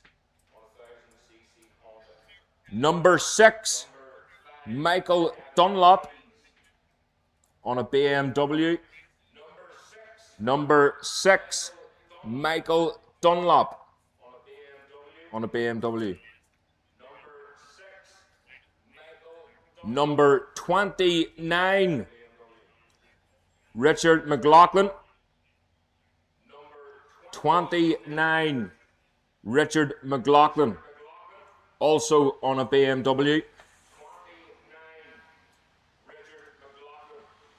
Number 63, Tom Robinson on a Yamaha. Number 63, Tom Robinson on a Yamaha. Number 116, Owen Monaghan on a 750 Suzuki.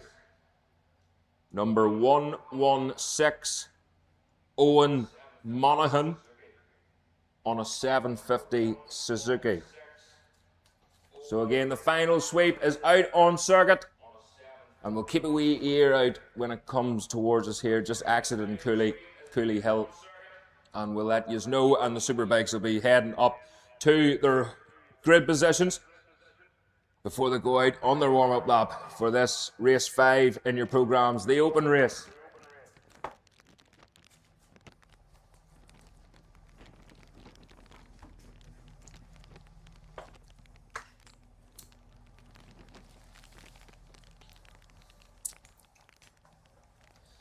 We'll have a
So that's the Macrum Motorcycles open race now heading up towards the grid. And this is going to be something else. Again, conditions completely different than yesterday. So we may see some surprising podiums here. Brand new tires look like wets to me. Couple of cut slicks there. I think Neil Kernahan's on a cut slick by the looks of it.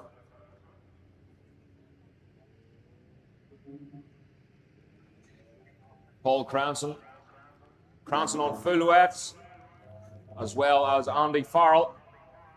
Joe Loughlin looks like he's on full wets. Connor Cummins, that's a full wet on the back. And Joey Thompson on that lovely TH Racing CBR 600. And you might notice, spoke about it yesterday, but you might notice a change of colour screen for the TH Racing team on that CBR 600 Honda. And it's in memory of the late, great Darren Lindsay. So you'll recognise them colours from Darren Lindsay when he rode the Honda.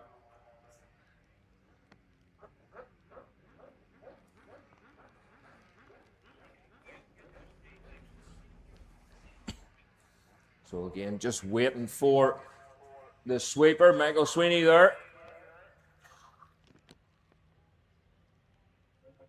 Again, it looks like Sweeney's on wets, and there's the pink bib back with us now.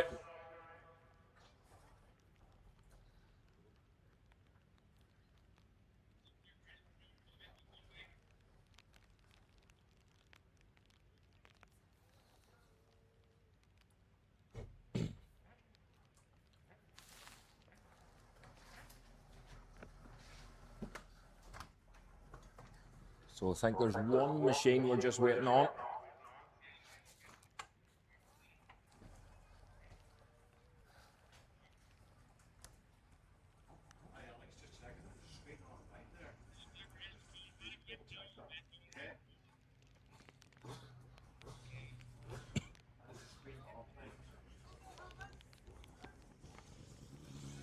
So Michael Dunlop making his way up to the grid then.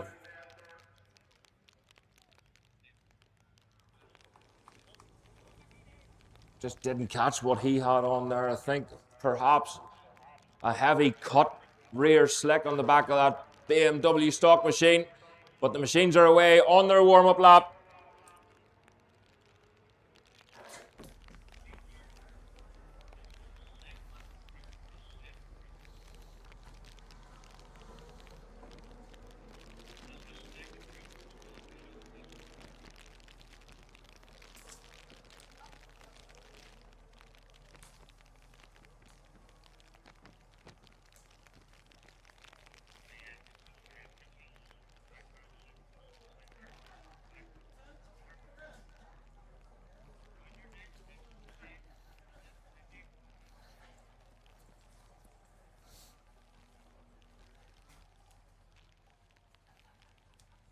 Do you know the name? Kyle Hunt, did you know the names of the other American riders?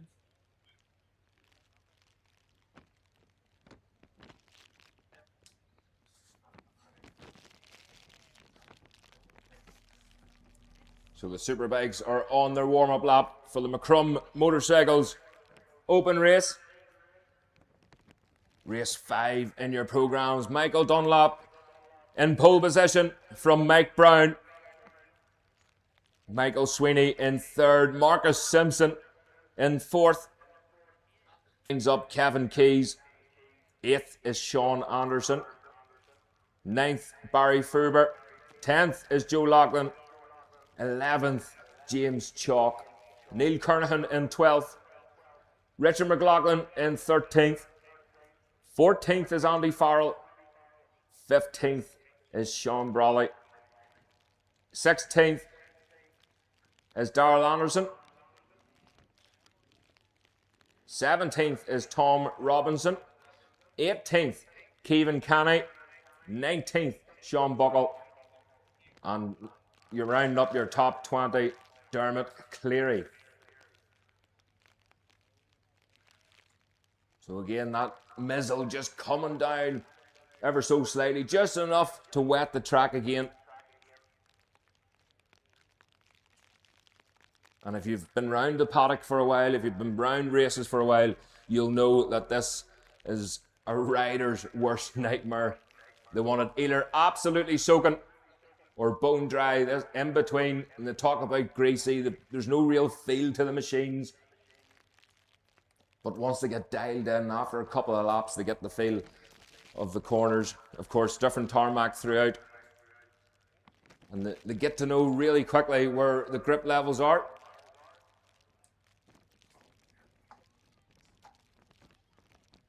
So again, very much doubt it'll be broken today, but the lap record for the Superbikes held by Michael Dunlop last year, a 2:52.4, 111.5 mile an hour lap.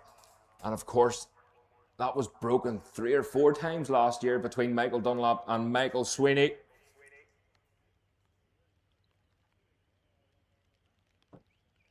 So Michael Sweeney coming off the back of a great Kells Road races, as well as Kevin Keys, who took the win. And it was a close one on the line. I think it came down to where the transponder was situated on the machine at the end of the day. So Connor Cummins, Marcus Simpson with a foot down, just testing them grip levels. Ryan Whitehall, number 361.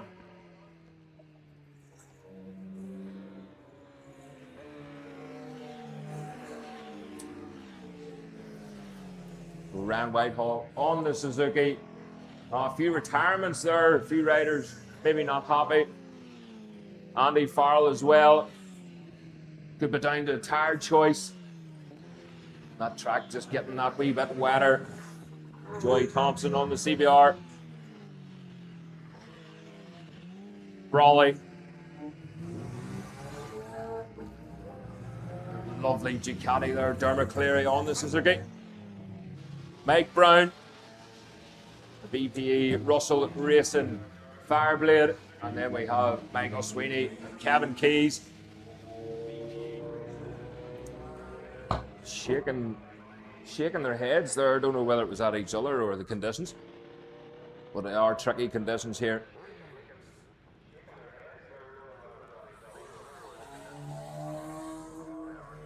I'll just wait because Stevie Watson's doing something.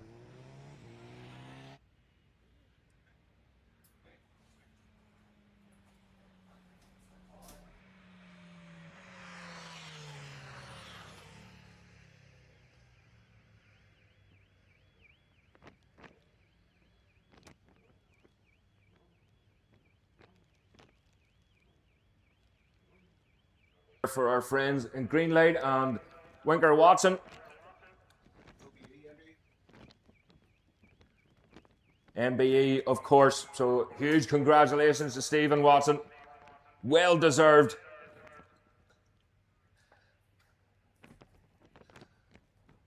And we also have Ryan Farquhar, who's on the board. So he'll be holding up the engage gear, watch the flag board. The green flag is waved at the back of the group.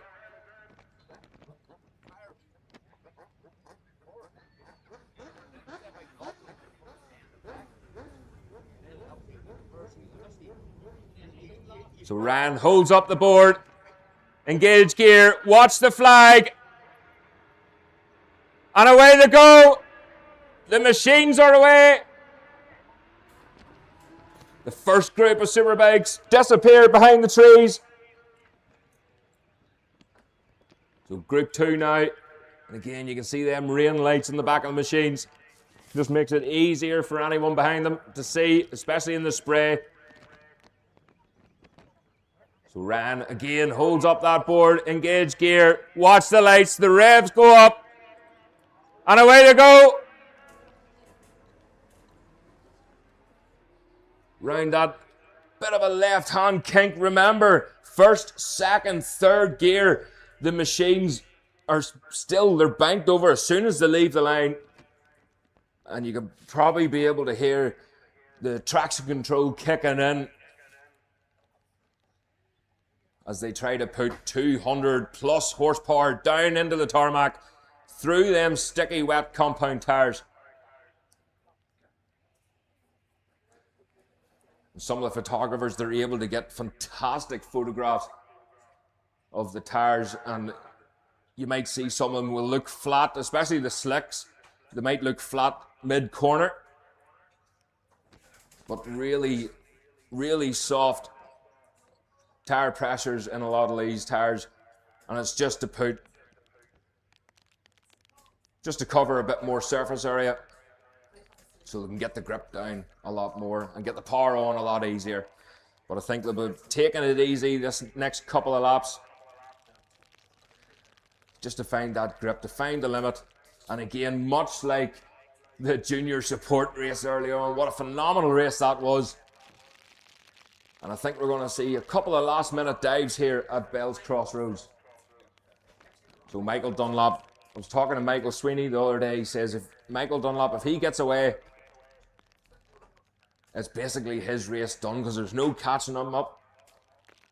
So Sweeney, the trick is to get off the line and try and get away as quickly as possible and just pray that there's a few in between.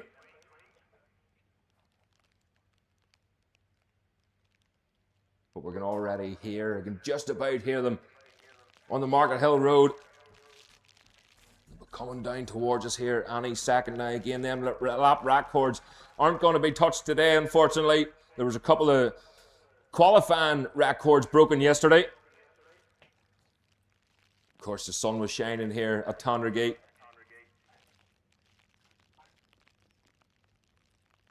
That Market Hill Road, on one of our cameras there, you can see it's already starting to dry up. There's a bit of a dry line there, but this mizzle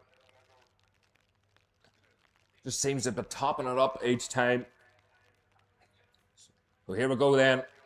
First machine through. It's Mike Brown.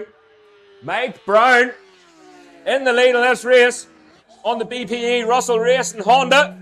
And he gets the power on. Michael Dunlop in second place. So they're miles ahead already. Connor Cummins in. Round the Bell's Crossroads in third. And that's Ryan Whitehall. What a start for Ryan Whitehall. He's ahead of Marcus Simpson in fourth place. And a whole gaggle of riders coming through Bell's Crossroads. That's Joe Lockman.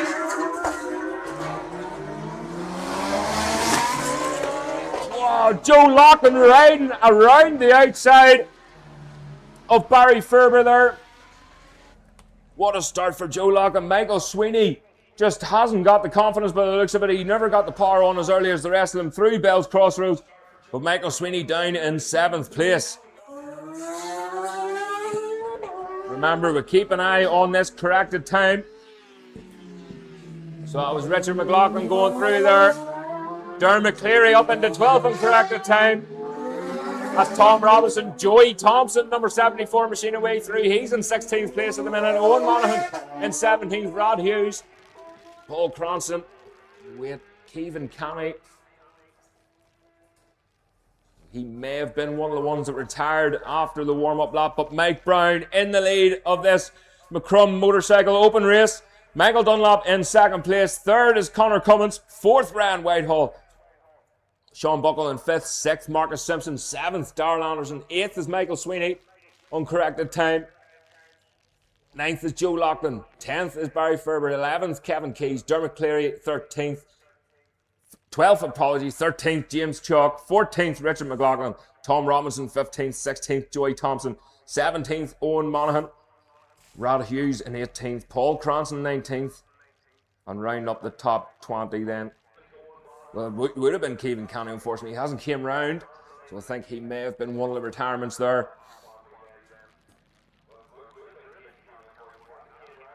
I'm just looking. I think Sean Anderson as well was a retirement after the warm-up lap. But what a start there for Ryan Whitehall as well. Just ahead of Marcus Simpson. The number 28 machine, Sean Buckle, in the mix there as well, and Darrell Anderson.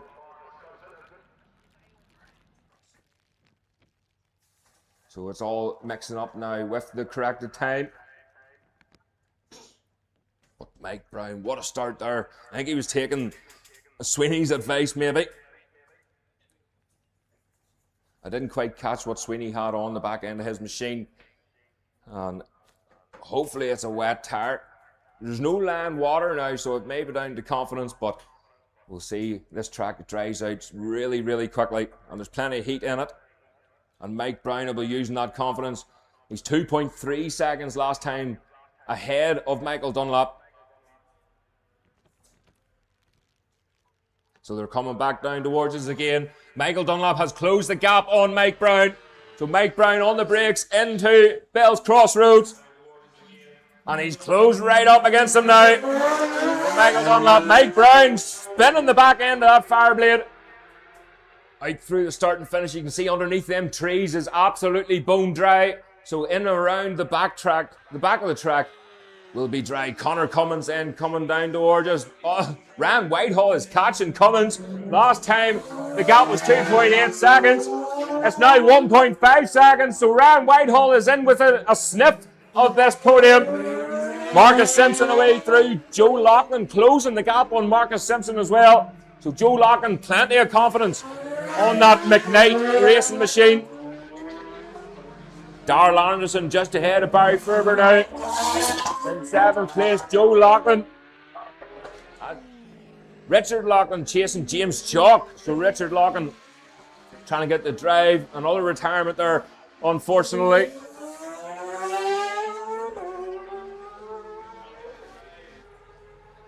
So Michael Dunlop then with the fastest lap, a 3:16.9. Mike Brown, a 3:18.6.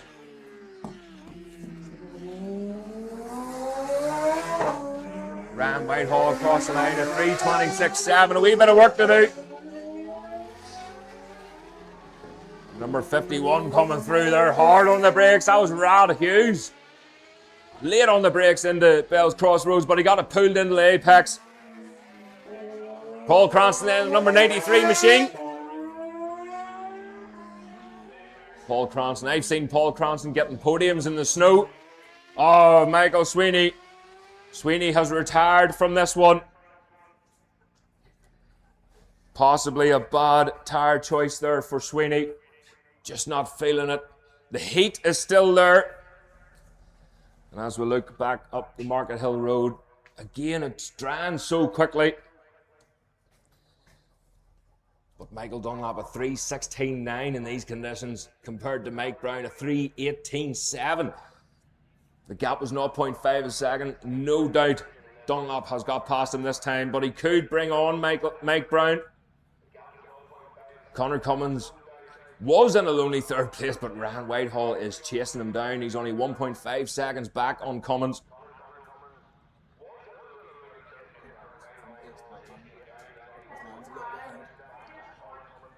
So we'll have a look then. We are expecting Michael Dunlop to be ahead. So just a reminder, the lap record for the Superbikes, a 2:52.4. Currently running a 3:16.9. So with these conditions, they're still pushing hard, believe you me. So they'll be coming back down towards us. This left-hander here, still flat out. Here they come then. It's still Mike Brown. Still Mike Brown ahead from Michael Dunlop. So Dunlop, he maintains that gap, 0.5 of a second.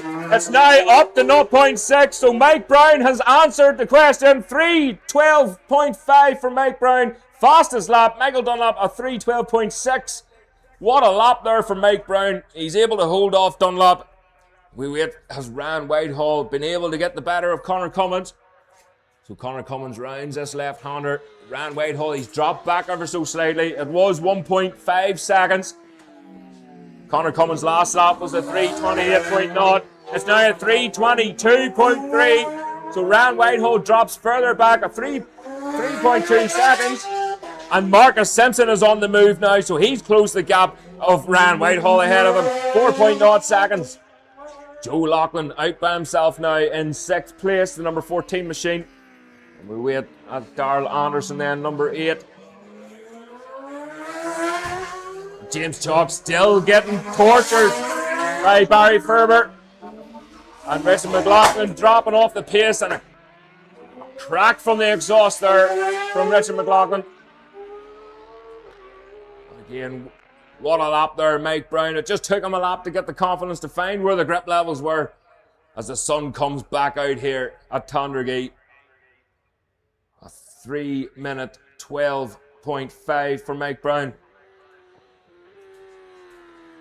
We wait then, should be Dermot Cleary. It is Dermot Cleary then, tipping in the bells. Steady as you like. Joey Thompson tucked in behind him.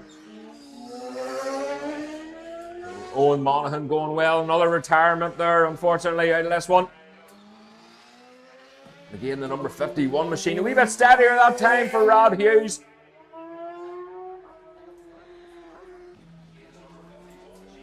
So about 2.5 laps to go of this race then as Paul Cranston, the number 93 machine, rounds the crossroads. So Paul Cranston up into 16th place here at the minute.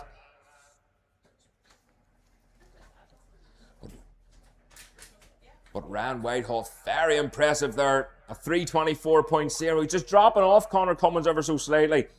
But a 4th place, if he's able to hold on to that 4th place finish, will be very impressive. So the way he's riding around here, he's definitely got petrol in the bike. That's for sure. Not diesel. He's never going to live that down. So Marcus Simpson then. Just ahead of Marcus Simpson is Sean Buckle, the number 28 machine. He's in 5th at the minute. Joe Loughlin riding the McKnight racing machine. Of course, we wish Stephen McKnight all the best. Here we go then. It's still Mike Brown. Oh, Michael Dunlop looking away up the inside, but he thinks better of it. And he tucks back in behind Mike Brown. Gets the power on nice and early. You can hear that fire blade spinning up underneath Brown. We have Connor Cummins then, should be rounding this left-hander, still very much flat out round there, just before they lift their heads at the house, and hard on the brakes for Bell's Crossroads. So the gap has opened up massively then. Michael Dunlop that last lap with the fastest lap, a 3:11.6, the two of them in 3:11s, but Dunlop with the fastest lap. Connor Cummins then. Round Bell's Crossroads, the gap last time to 3.2 seconds. It looks like it's closed up, especially in behind Marcus Simpson. It was 3.7 seconds, but Simpson is closing down Whitehall, 1.4 seconds. We just wait for the number 28 machine of Sean Buckle, because he had split Whitehall and Simpson on corrected time. Joe Loughlin not looking comfortable there at all as he tips into Bell's Crossroads. He was nearly 50p'ing it through there.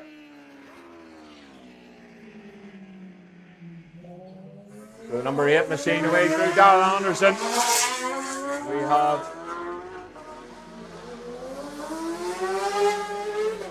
Joe Loughlin, Darrell Anderson away through James Chalk, Richard McLaughlin.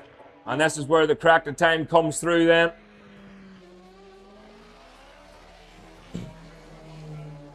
So Sean Buckle, he's down into 6th place now, just ahead of Joe Loughlin, Darrell Anderson in 8th. 9th is James Chalk. Richard McLaughlin in 10th. So we wait Dermot Cleary. Here he comes. Popping and banging down through the gears on the big Suzuki. And he's pushing a wee bit harder that time, Dermot Cleary. That's his fastest lap so far. Joey Thompson's going to be under pressure here very soon. That's Owen Monaghan tucked right in behind him.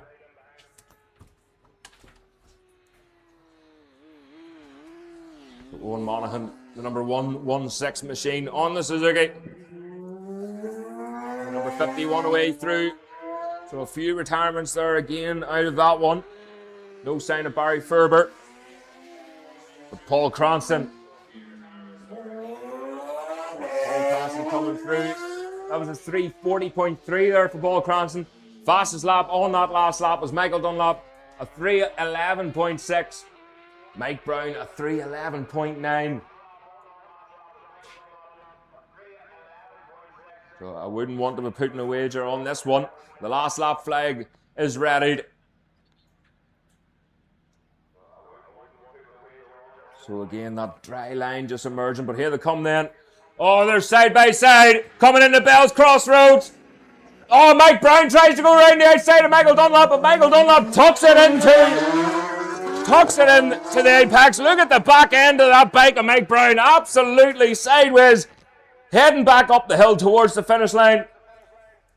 Last lap time then. This is anybody's race, but Michael Dunlop once again with the fastest lap. A 3:09.3 from Dunlop. Mike Brown, a 3:09.9. We wait Connor Cummins. Down that Market Hill Road, a dry line nearly the whole way down into Bells. The gap back from Cummins to Whitehall was 3.7 seconds. Oh, but Whitehall under pressure now. Marcus Simpson's looking away up the inside of Whitehall. And he's going to make it stick. Can he get it stopped and pulled in? He does, but does he get the drive? Whitehall gets the drive out of Bells, and he repays the favour. Back in front. Ran Whitehall back up into 4th place, just like that. So them two of them on this last lap are going to be neck and neck the whole way around.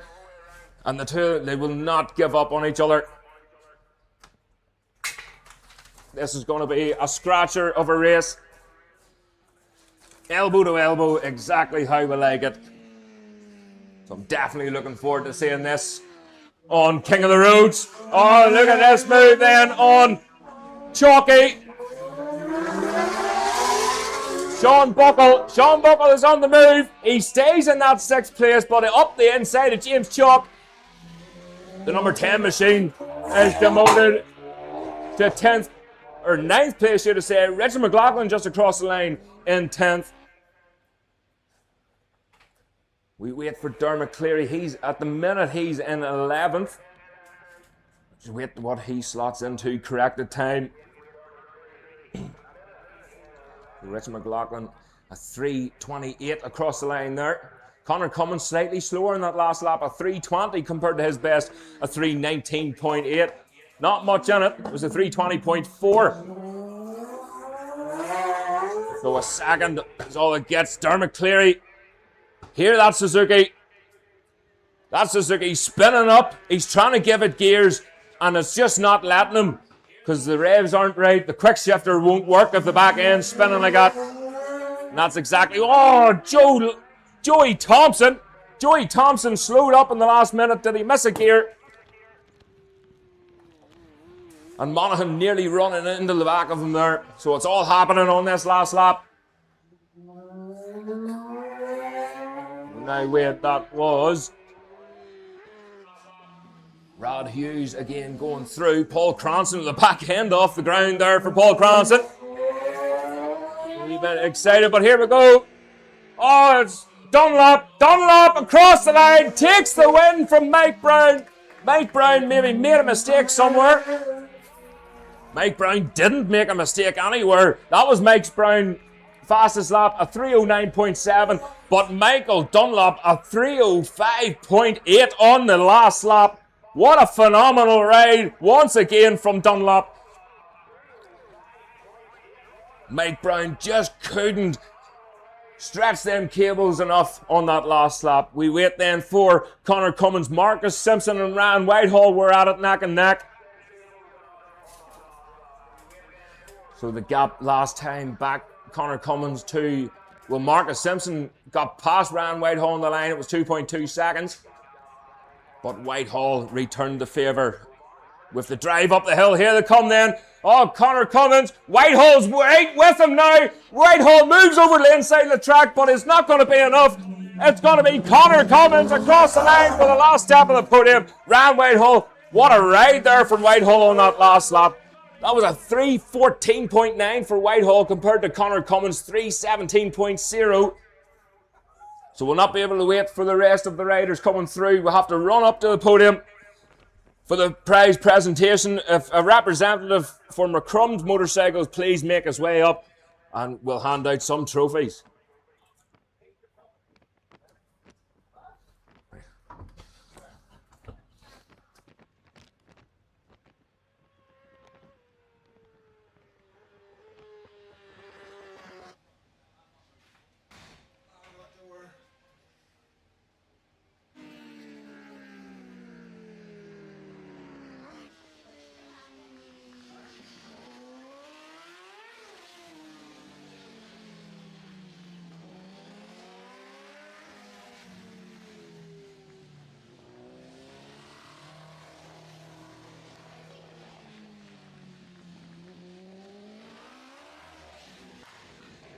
Sorry, what you say? What, Gareth? He's at the podium. Because after every race he has to go to the podium to give out the prizes to the riders.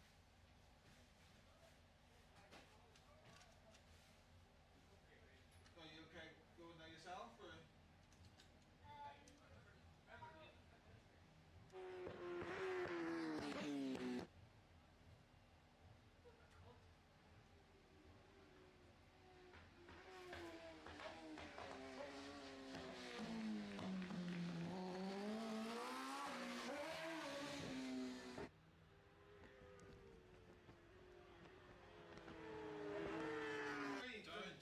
Every lap was getting quicker and quicker. But he had that, that's Michael, isn't it? He had that in the bag. Yeah, he just was toying with him there.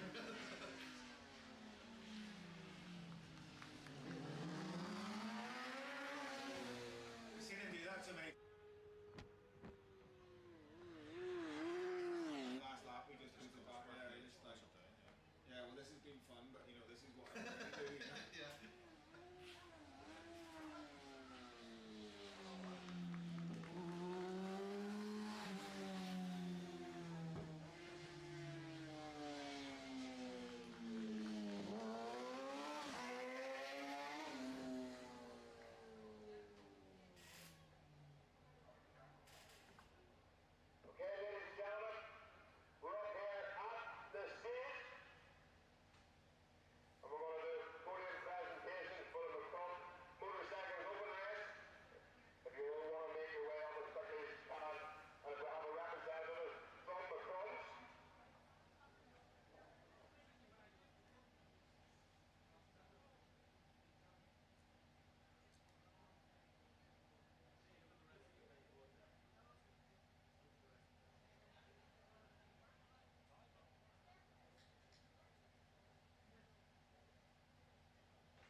should be okay. Is the camera no one still, but is it okay? I'm not there, yeah?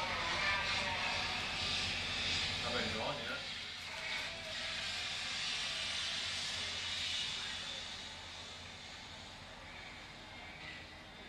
Yeah, yeah. Any direction out there, or I'll do that.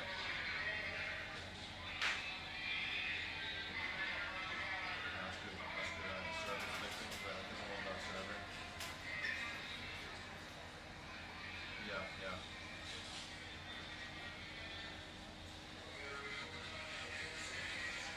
I'll run the ticker thing or this. Yeah. Trust page. Where's Yeah, yeah. Where's That's Castle? right. So Podium doing the presentation? Oh, right. Is he coming back here? Back in like 2 minutes. Is this race coming to here upstairs? I will look out for him. One second, a second. I'll keep checking that there. I'll stay on. Okay, see you. Bye-bye. Thank you. Bye-bye.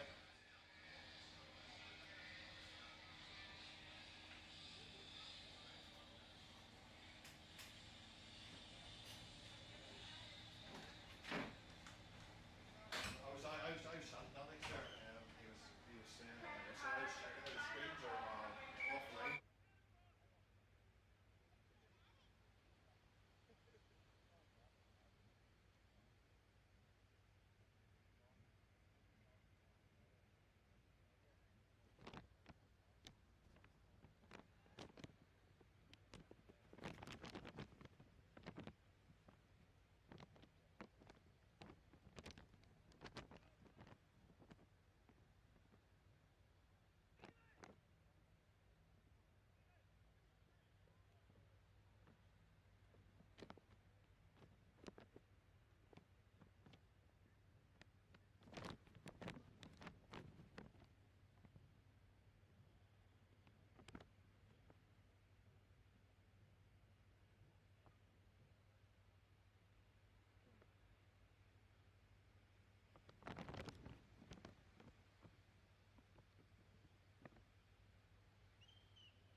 Okay, ladies and gentlemen, so the senior, just make sure, senior support machines are coming up next.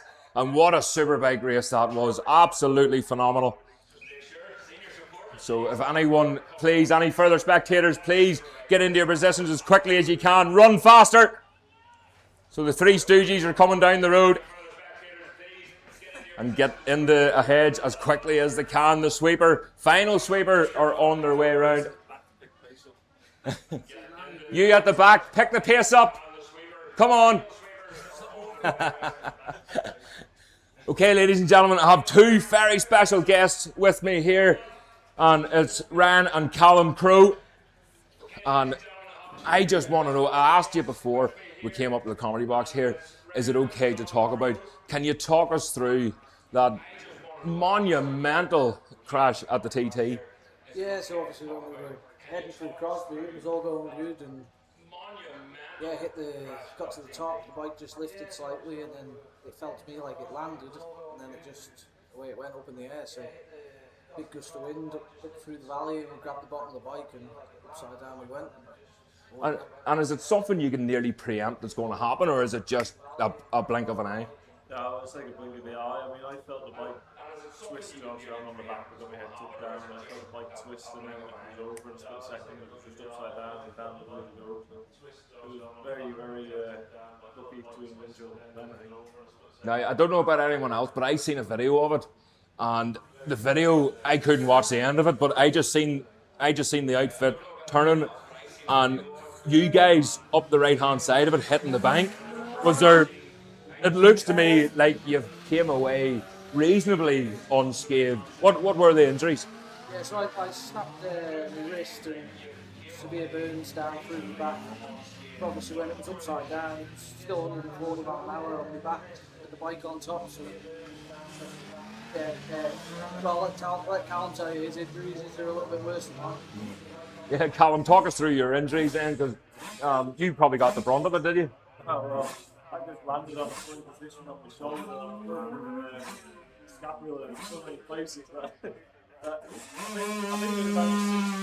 think there's about 6 different breaks in it. So, yeah, I think there's about 6 different breaks in the scapula, so yeah, I've got a bit of time to heal, and luckily enough they haven't pinned it or plated it, so I'm just healing on my own, so I'm happy with that.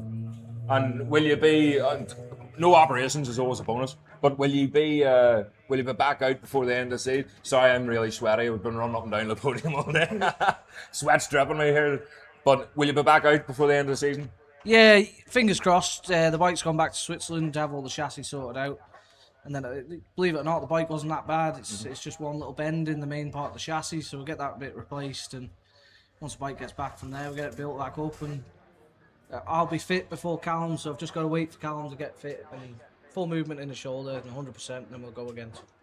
Brilliant. And everyone's been asking about the TT and the sidecars. What's the future for sidecars of the TT? Do you think it's going to be, we're going to see them back next year, or is there going to be big changes? I think that there is going to be big changes. You know, fingers crossed they're back next year. It's what we work our whole thing around, is to go to the TT. It's the only big road race we can do.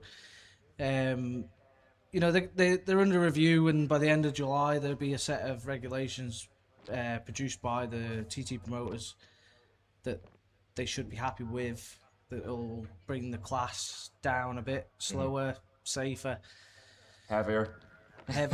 You know, to a racer you don't want it slower, but what's the point in having a bike if you can't race it? So, you know, I'll just go with whatever they're happy with. That's very true. And Callum, are you happy enough? Any doubts you would do it all again? Yeah, listen, I think if my body allowed me, I'd be out on the bike the next day. So, you know, it's just one of them. Unfortunately, we have got the injuries, and again, we are very lucky. So, yeah, I mean, as soon as I'm in full movement, I'm back out on that bike. Fantastic. Well, Callum, Ryan, we wish you all the best. Get a shout out to you and see a sidecar demonstration around here next year. And yes, Callum, Ryan, we wish you all the best. And fingers crossed, if I talk to the right people, if we all talk to the right people, we can maybe get a sidecar demonstration around here next year. That will be very exciting indeed. We'd love to see you. Armoy? Won't be fit for it. Oh, too close. Yeah, Too close. A bit too close. I got married a week before, and I've just got too much on my plate now. Oh, don't worry about that. Ball and chain on. Well, listen, boys, wish you all the best. And, well, you can stay here if you want. You got the best seats in the house. So the senior support then. Let me see. The senior support race 6 in your programs. This is over 5 laps. Thanks so much for being on. What a good man. Thanks very much. Good to Take see it you. easy, young fella. See you later. Cheers. See you soon.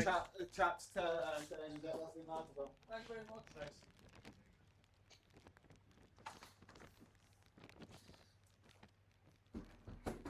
So great to hear from Callum and Ryan Crowe.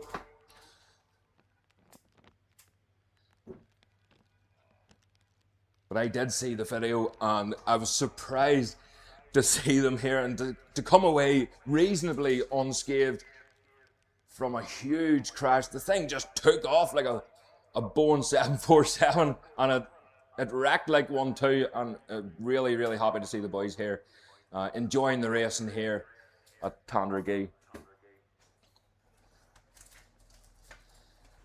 So the senior support then, on their warm-up lap, Brett McCallum. I don't think Brett is out in this one, actually. I heard he never signed on this morning, so unfortunately we don't have Brett. Michael Clyde on pole. Then from Stuart McCann, James Walsh lines up in 4th, Graham Smallwood's 5th, Brad Byrne in 6th, 7th Bailey Harker, 8th is Liam Trainer, 9th is Dean Graham. Dean Graham had a great day yesterday. Fast, he personal best each time he went across the line. Lee McGavick 10th, 11th Adam Cleary, 12th Stuart Clotworthy, 13th John O'Donovan, 14th Eamon McCune, 15th is Jordan Larkin, 16th Robert O'Neill, 17th Michael Hoy, 18th Ashley Robinson, 19th Gary Jordan, and our American visitor Kyle Hunter Malone in the top 20, number 138.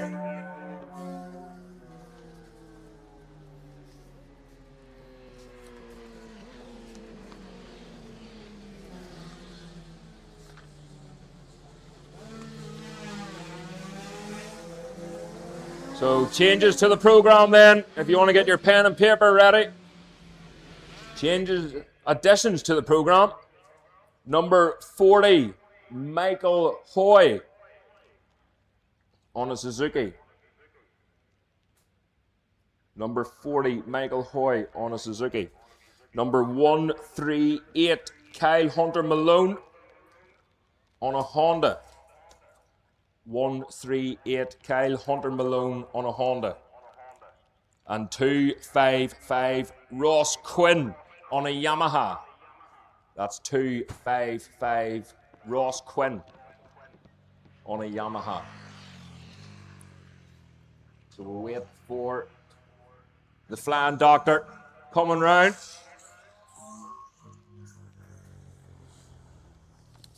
And the sweeper should be coming any second now. And here's the sweeper in the Bells Crossroads. The green flag is waved at the back of the grid. They're told to watch the flag. And away they go. So the senior support machines are away. And climbing the hill round that fast right-hander before breaking into that left. So there's a second group, a depleted second group.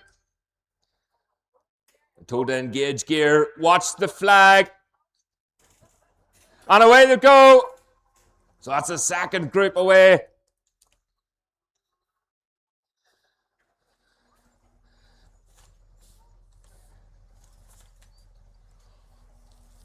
So the senior support lap record held by Sean Brawley.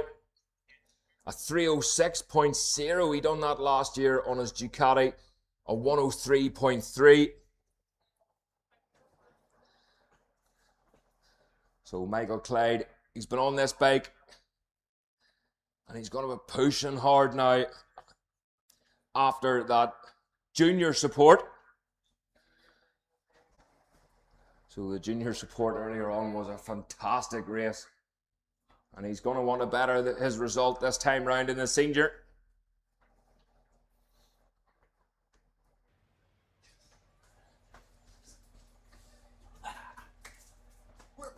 So Michael Clyde, if we have a look again, the qualifying time for Clyde, a 3:18.3 was a 96.9 mile an hour lap.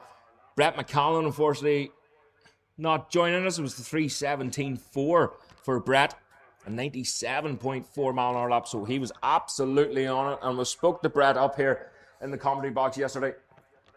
And I just mentioned the lean angle that he was getting was phenomenal through Bells Crossroads. And just look how dry the track is now. The track is bone dry. And it didn't quite catch what the riders had on, but you would want to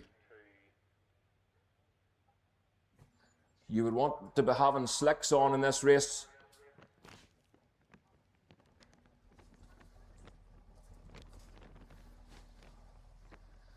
So Brett McCallum, he was a newcomer last year here at the Tandragee, and he had is Uncle Philip McCallan. You might know him. And someone told me he had 5 Northwest 200 wins in one day. I don't know whether that's right or not, but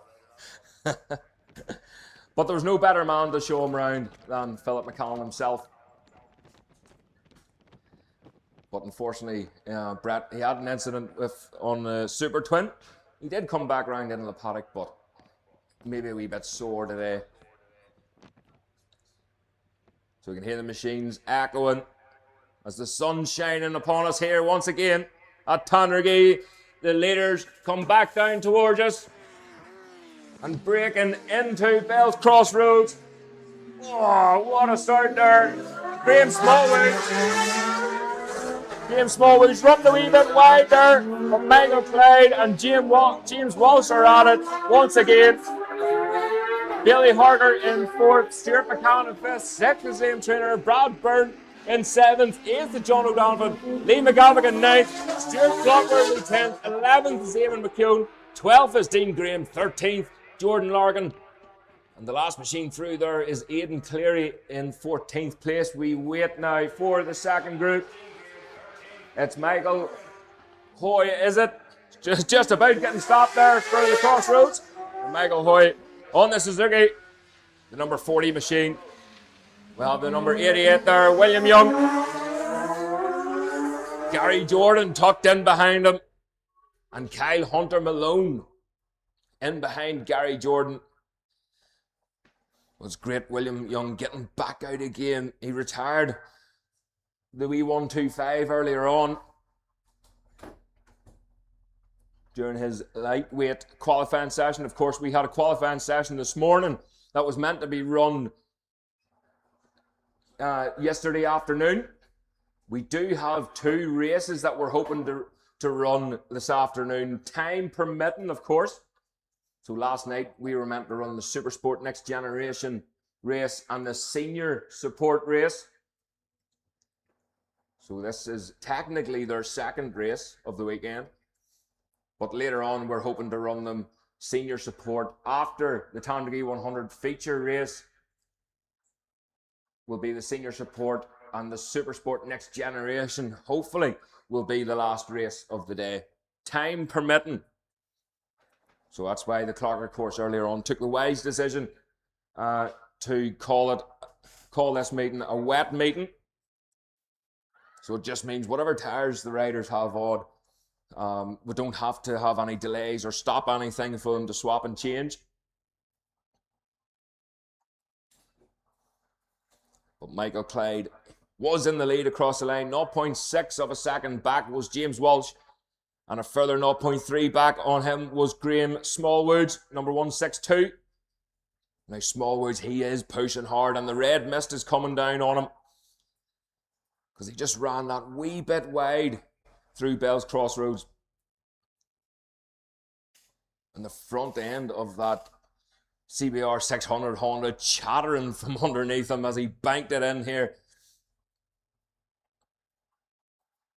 You have to remember, out of Cooley Hill, right-hander down through the crossroads, and then a kink left that tightens on itself, and then you have another left-hander and a massive sweeping left-hander before you come up over the hill and down the other side into another left-hander. So this is the first right-hander for quite some time for these machines, so they have to be aware of tire temperature. Now here we go then. Here we go. Oh, Graham Smallwood's again the front end of that machine, skating from underneath it. He uses all of the track and nearly a wee bit more. But it's Smallwood's with the lead from Michael Clyde. James Walsh is looking racy here too. Billy Harker with a foot off the peg. The number 15 machine coming through here in 4th at the minute. 5th is Stuart McCann. 6th, John O'Donovan. Brad Byrne in 7th. 8th is Liam Trainer. Lee McGavick in 9th, 10th is Stuart Clotworthy. Eamon McCune in 11th, 12th is Dean Graham.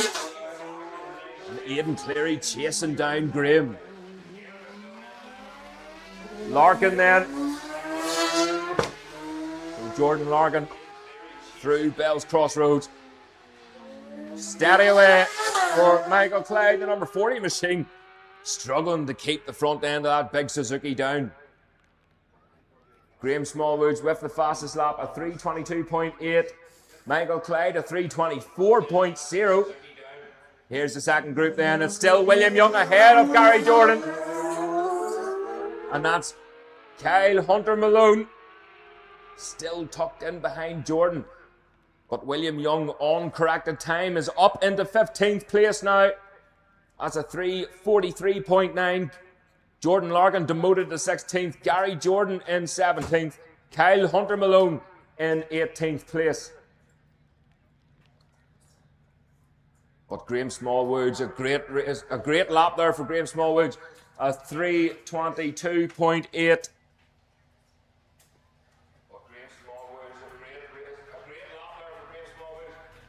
So just hearing there.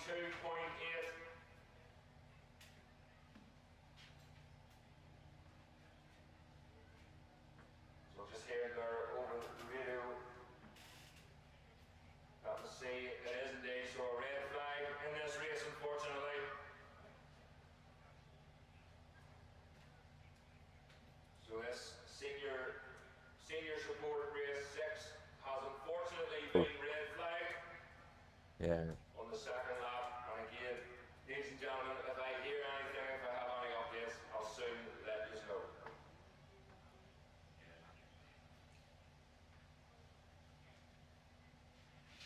I've lost that remote cam. I need to get one there. Is there going to be a break schedule? No, I'm going to bring your. Are you getting tea or? Oh, that's all right. I need to get with that.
Hey, ladies and gentlemen, sorry for the delay. There has been a red flag situation, and the flag marshals and the paramedics are dealing with it at the minute. And obviously, just out of respect of the fallen rider and the red flag, the commentary is limited. And so we're just waiting on word back. There hasn't been any updates as yet, but please bear with us. And thanks again to everyone watching.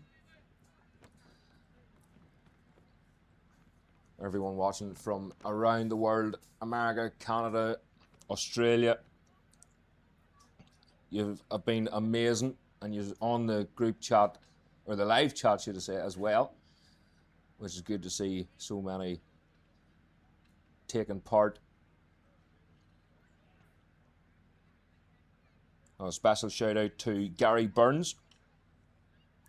So Naomi and Gary Burns from Darwin, Australia, they're watching from the other side of the world. They'll give you another shout out as well, because once we get back on the PA system, because there's a very special flag post in memory of his late mother.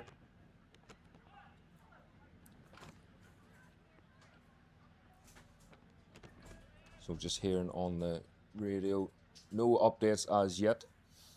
Yeah, so Gary's mother, Florence Burns, and I have a flag poster to commemorate her.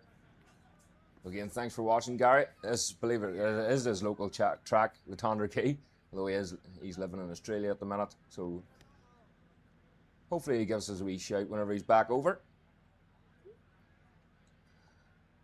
Richard Page, 6522 from Yorkshire. Is that your bank account number, Richard?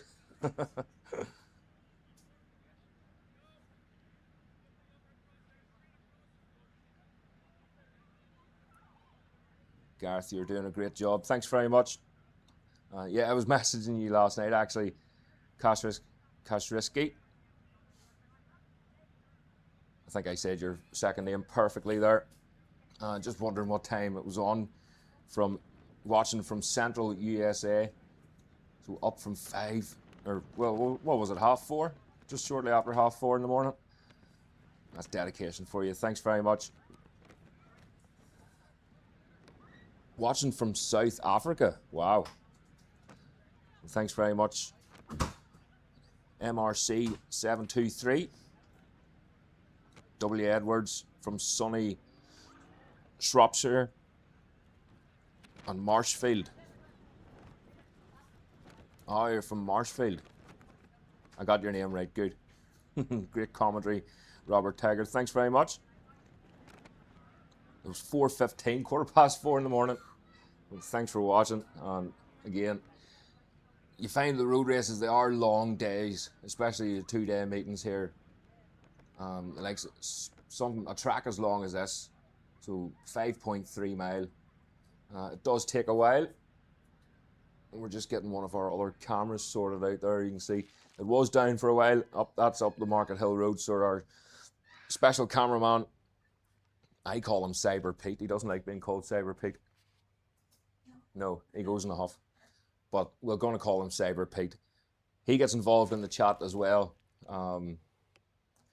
A good zoom there, the marshals. Yeah, so you'll see Pete's page. He's got a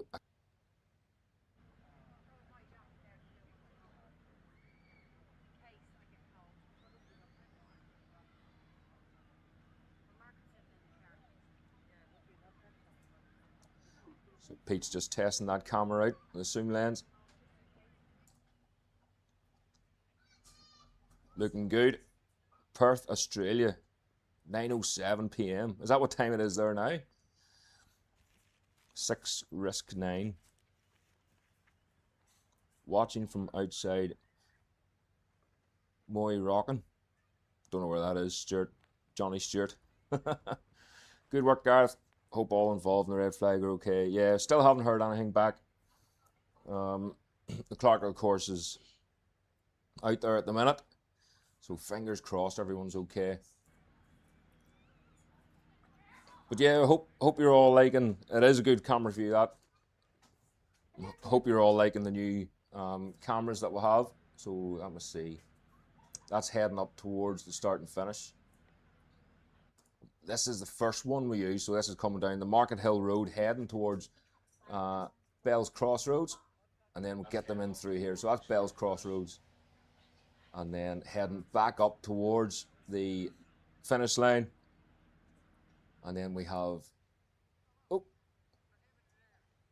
two bearded gentlemen, by the looks of it, at the start line.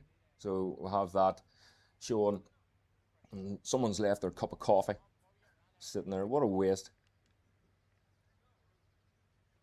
And then we are back for here. So that's a left-hander just up where them people are.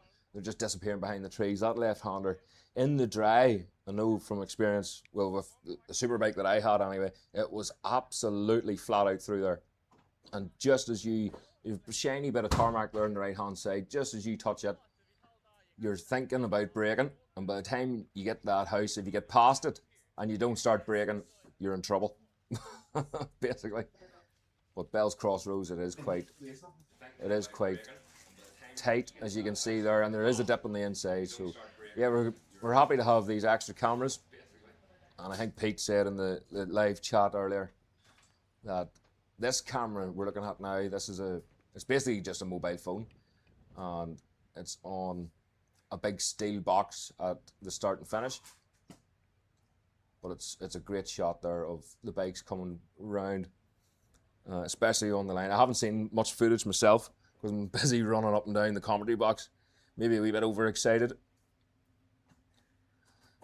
We're looking. Why are people walking on a closed road? So they have give special permission for some spectators to move just a very short distance, so they're not allowed to walk to a completely different part of the track. And Pete's going to start eating crisps and rattling in your ears here. Do I miss racing? Sometimes when it's like this, not really. But like the weather yesterday, especially I done a lap of the track as well. See it on our YouTube. Done a voiceover with Pete the other day on the lap record that I done on the TZ350, and I really started getting into it. I was leaning into the corners and all, but it was on his gaming chair. So yeah, I do miss it sometimes, but this keeps me busy enough. And this is a lot cheaper. Last time I watched your feed, there was 2 cameras. Yeah, so we're getting there. We're getting as many cameras as we can. I said on a post the other day, it actually came up again today. This time last year, I think it was one of the memories from Tandragee last year. Like, we're not BBC, we're not Greenlight. We want to show everyone a wee bit of a teaser of what we can see from the commentary box.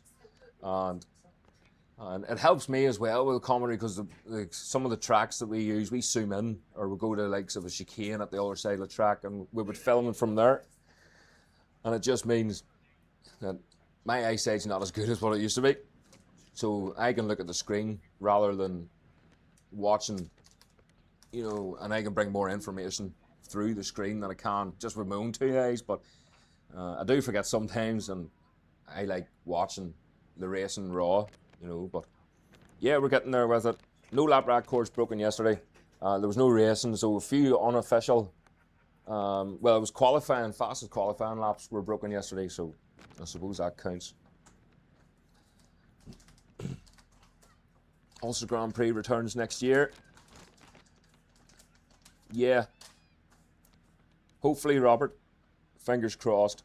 They had a few meetings there a couple of weeks ago, so hopefully they get things up and running.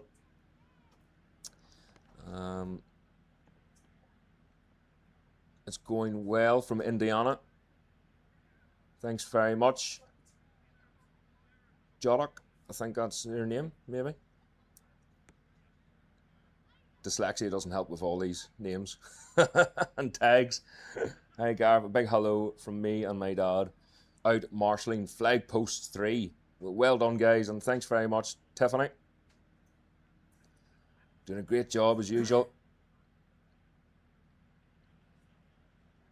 Watching from the hot springs in Arkansas. 13 minutes past 8 in the morning. Not jealous at all. Well, I suppose I'm in the same boat. I'm in a hot box in Tandragee. Maybe not quite as comfortable. Any live footage appreciated. Thanks very much. This is the best channel to watch. Great improvement. Thanks very much. PSY Man 69. I'm not going to ask. Johnny Retro. Thanks. Sleepwalker 8600. Of course, on the live chat as well, you can follow each other as well, subscribe to each other's channels. And it's always good to see new things and different pages and different videos out there. Robbo Joe, afternoon everybody.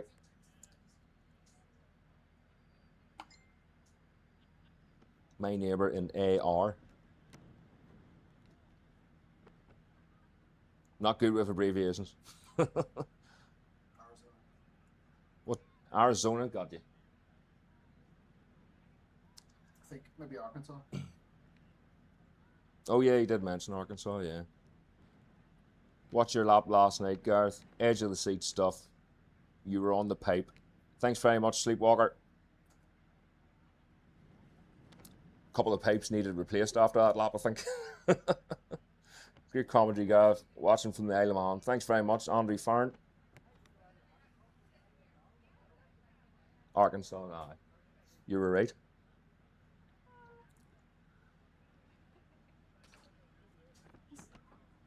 So again, the qualifying we had yesterday. Looking for the Superbike race. It wasn't as close. I think you all agree. It wasn't as close as what we thought it was going to be, going by the qualifying times. But a few retirements, like some Michael Sweeney and a few others. A few others going out. So where are we? We're on this camera. Excuse the mess of my desk here, but Pete's destroyed it. So yeah, there's the tire pressures, and between tire pressures that I heard and tire choices, I don't think they were too good at choosing their tires before they went out. Few ambitious, I think, but now we're looking forward to the rest of the race, and hopefully again with this red flag, hopefully we can get things up and going pretty soon. We haven't heard anything just yet, so fingers crossed everyone's okay, and we can get up and running soon enough. Gareth Cam. This is Gareth Cam. This is as close as what I'm going to get to an onboard camera from now on. Good job. Watching from Fife in Scotland. What a credit to the race, and you are always mentioning all the riders. Shout out to Waddy Brown, Leon Murphy, Ashley Robinson, representing Scotland, John McComsky. Thanks very much, John. And Ashley, I have to say, I always said I would give her a good shout out throughout the racing, but Ashley, she's a phenomenal rider. She's worked so well. She's so quick, and we've got the next generation here too, guys. Don't forget, this is Maddox. Say hello, Maddox. Hi. So Maddox, we're over there. So, well, he was to be the next generation of Keys Racing, but I don't know. Will Mummy let you out in a motorbike? Yes. Yes? Well, can I get an electric bike first? You can get an electric bike first to see what it's like, yeah. So, again, thanks everyone for tuning in, watching from Clay Cross, Derbyshire. Go on, William Grant. William's going well. Watching from Dumfries. Great coverage, Gareth. Thanks very much. PSY Man. Hello, E-Man. Hi, Maddox from the USA. Look, everyone's saying hello to you. Hey. You wave. Wave to the USA. There's bound to be a song in there somewhere, is it? No. Wait, I have to get something. Oh yeah, he's found a ladybug. Oh. or a ladybird. There's a young boundary onion. It is indeed. Brilliant coverage, Gareth. Watching from too bloody sunny Sussex. There's a young boundary onion. But my heart with you, the mighty Tandragee. Brilliant coverage, Gareth. Watching from. So again, watching from Waxford. Go on, Mike Brown. Watching from a busy Brussels airport. Well, hopefully you get on the flight okay. But yeah, so we're still waiting, red flag. And I haven't heard anything from the clerk of course, or with anybody really, in quite some time. So fingers crossed everyone's okay and we can get this cleaned up pretty quickly and we'll get things moving on. Long day ahead of us, long day yesterday, and still some races to go through. And saying hello, Maddox. You're doing a great job. Long day ahead of us, long day yesterday. Very good. But again, go and take a wee break, get some fluids in because we're still sweating up here. And if we have any news at all, we'll soon let you know. But thanks very much everyone for watching. And please continue watching, subscribing, liking, sharing, do all that. And again, next year, we promise to bring you a lot more. And we're already shopping for more equipment. So fingers crossed this weekend goes well for us and it can fund more. But please hit that like button, hit that share, subscribe, do everything you can to get Commentary Corner around the world and back again. And I will be with you in hopefully a few minutes time with another update. Is that the end of the video? No, we're just waiting for some news and then we'll be back live with some more racing.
Okay, ladies and gentlemen, we have no update. Well, I haven't had an update just yet.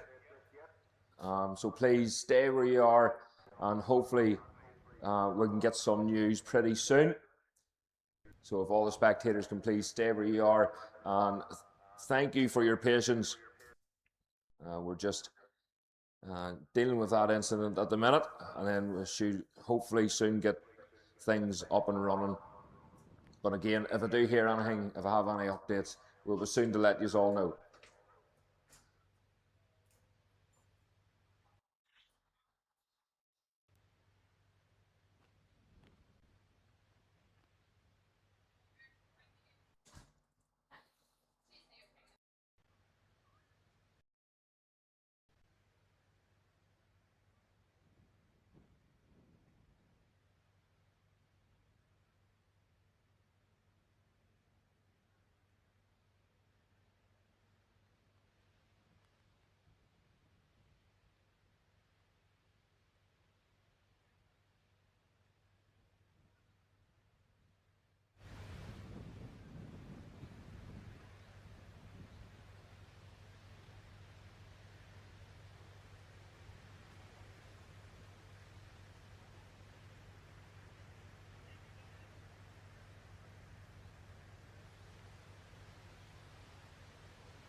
Okay, ladies and gentlemen, just hearing there an update that the marshals and everyone, they're heading back to their posts. So hopefully we can get things underway very shortly.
Riders, okay. I have to say thank you because our camera went down. No! No! Was it what? Because the camera went down and it's not seen you fix it. Oh, right.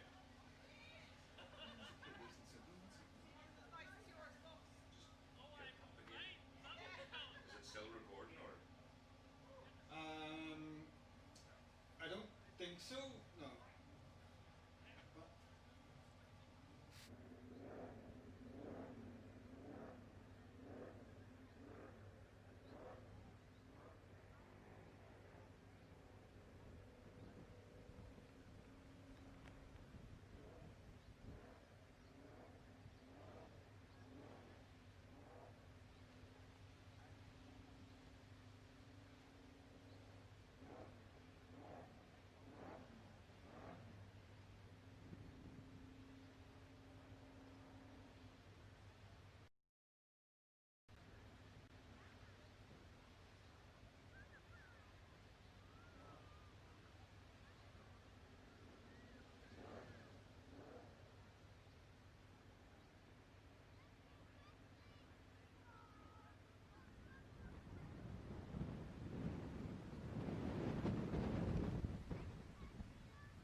Ladies and gentlemen, again, thanks for your patience, everyone watching on YouTube and getting involved in the chat. It's great to see so many of you tuning in. We will be getting things up and running here very shortly. The update was that all the paramedics, all the flag marshals and ground staff, they're all heading back to their posts.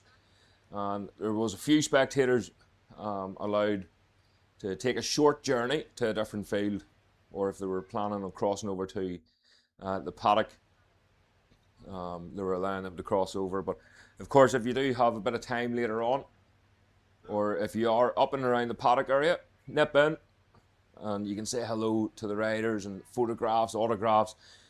They are very accommodating. But again, we're going to be getting things up and running here very shortly.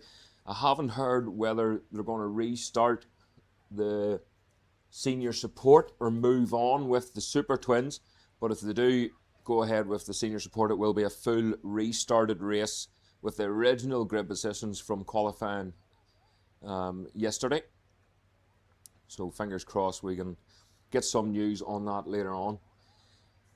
I might actually ask race control soon, just so I can keep you all updated. But if that doesn't happen, it'll be the Super Twins. Some of the Super Twins are already in the holding area, waiting to go.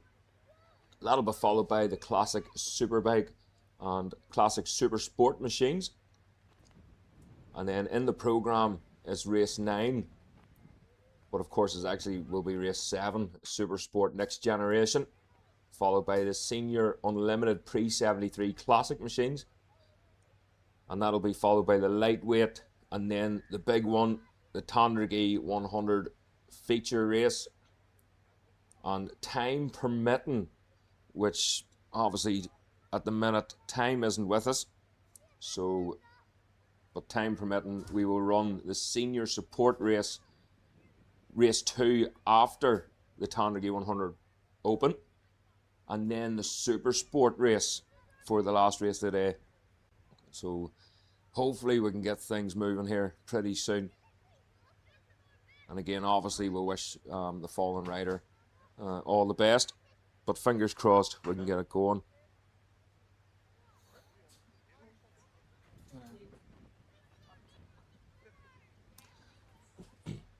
And just for the YouTube followers as well, thanks very much. Tweedle Sheepdogs, thanks very much for becoming a member. Catch Risky, yeah, thanks very much for your super chat. And Brothers Together, thanks very much again for the super chat and becoming a member.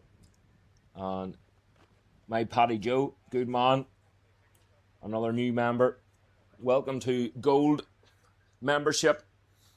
So you can become a member on the channel if you're usually, I think it's a wee bit more difficult if you're using an Apple phone, but certainly on Android and a computer device of some description, you can, beside the subscribe button, there is a membership button.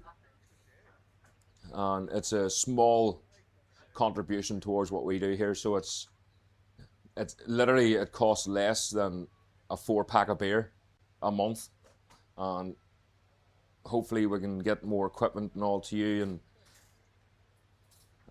it'll make life a lot easier for all of us.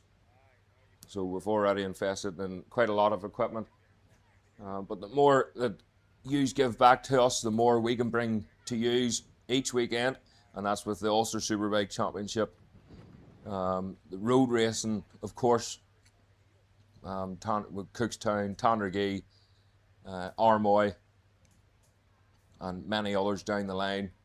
And we also have some motocross events, sidecar cross, quad racing events, and again, just need the equipment to do all that and to make life that wee bit easier. And the karting as well. Now, I haven't done a karting event in a while, but we'll do kartings. And of course, the IMC, which is the Irish Mini Bike Championship, which has got very popular over the years. And they're racing from the age of 60, or 6 to 60, and even older. The racing's really, really good.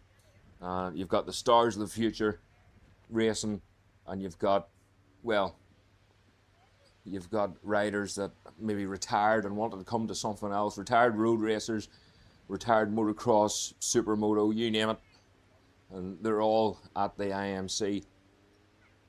So their next event is actually next weekend at Athboy.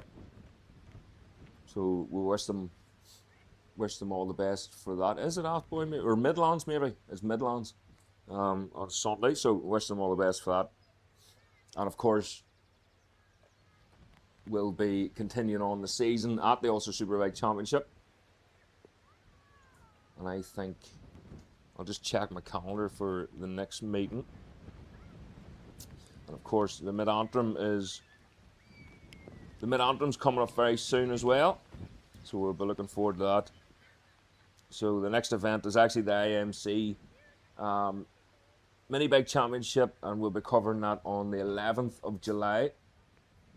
And that will be followed by Bishop's Court on the 18th and 19th of July. And then Armagh on the Armagh Road Races the 24th and 25th of July. So we're looking forward to that. And then the week after is the Mid-Antrim 150, 31st of July and the 1st of August. So we're going to be very busy. The radio's starting to get busy now, so we'll take a wee listen and I'll try and get some more information for you. And we should be back very shortly, but please don't forget, hit that super chat, and if you like, contribute towards what we're trying to do here, promote the sport and to give as much footage as we can to use at home or even around the track. So again, bear with me a wee minute and hopefully we can get some more information for you all.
Okay, ladies and gentlemen, you've seen the recovery van there, so any of the remaining machines around the track, they will be making their way back towards us very soon. So the marshals have been given the go-ahead to let any of the riders around the circuit to head back to the paddock then.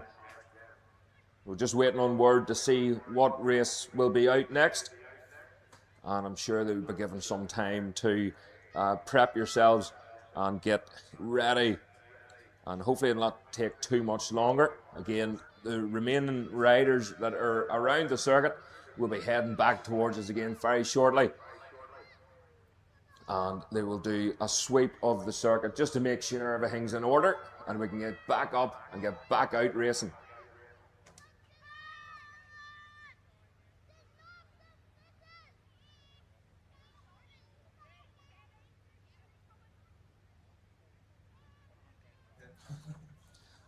So yeah, the recovery's going around, folks. I'm sure you heard. So just a shout out, Patrick Maher, thanks very much for your contribution, your super chat. And Hugh Hughes, thanks for the footage and well done for keeping us up to date. Much appreciated. Thank you so much. And again, if there is anything else we can do, just let us know. And again, the information that we get is very limited. For good reason, especially if there is a delay like this or a red flag. But I torture the stewards of the meeting on the radio just to try and get info, and so I can give yous info, give everyone around the track as much info as I can get, and I share it with you as best I can. But hopefully we can get things up and going. I'm just here listening to see if it's either the Super Twins going out first, because they're already, some of them are keen as mustard, as you would say, and they're already in the holding area waiting to go. And of course the senior support machines, I think most of them have returned back to the paddock. So whether they're going to go ahead with the Super Twins first and then run the senior support maybe after the classic Superbikes and before the Supersport race. Just waiting on the clerk of the course coming back, and I'm sure he'll update us as soon as he can, and they'll go in. They might have a stewards meeting here, but the clerk of the course heading back down towards us now, and he's going to have a chat with the rest of the stewards, and we'll be able to get things up and going soon. But in whatever order he decides, we're just going to have to wait.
Right, guys, again, no further information, but we do try and answer as many questions as we can on the chat. The chat has been busy, which is fantastic. Let me see. Shout out to my uncle Graham Kennedy that raced with you, Gareth. Yes, absolutely. This was his favourite track, and it was my favourite track as well. Graham Kennedy, good goer, Graham Kennedy. Gareth, what was your favourite year at Tandragee 100 and what bike? Oh, that's a difficult one.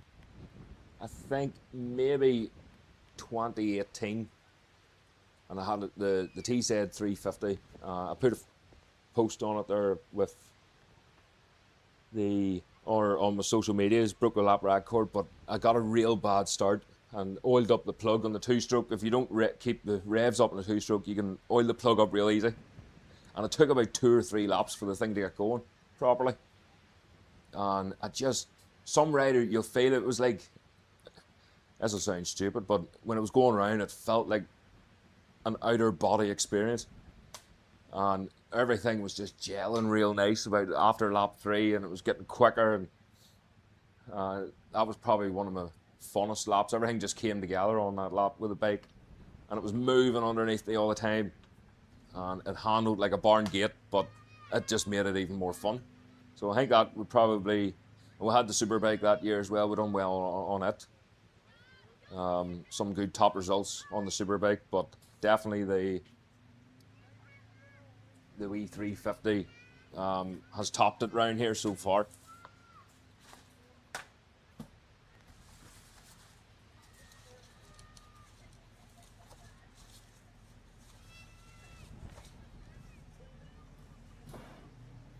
We need to donate a fan to the commentary box.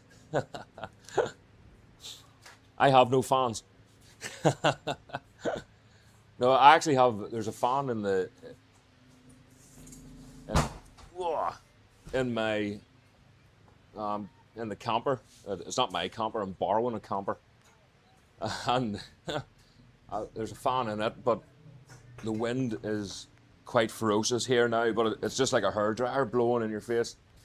So I don't know if a fan would do any good. We had to close the door because we have to keep the windows open because it's a vicious balance. But yeah, the sweat is still lashing off me up here.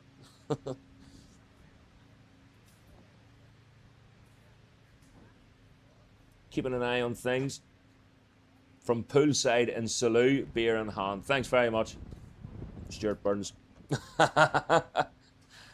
Rub it in. Flip's sake. 2018 was my worst year at Tandragee. Start line crash, if you remember. Start line. Oh. Yeah. Davy Graham. That wasn't good.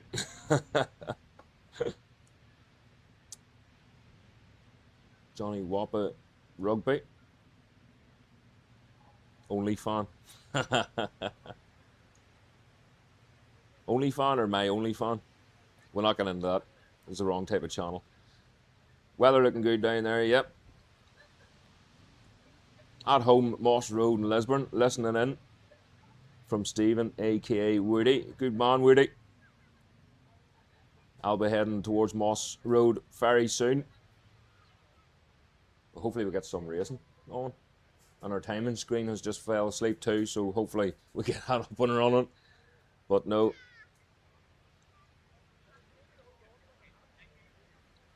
Don't forget, Woody, as well, the Robbies. When's the 3rd of July? Next week? Yeah, next week. Robbies is open. We'll get in there for a pint. Sun beating down on the Moss Road. John Wood. Everyone's living on the Moss Road. What's going on? Lambeg's a popular spot. Great coverage as always. Many thanks from Waxford.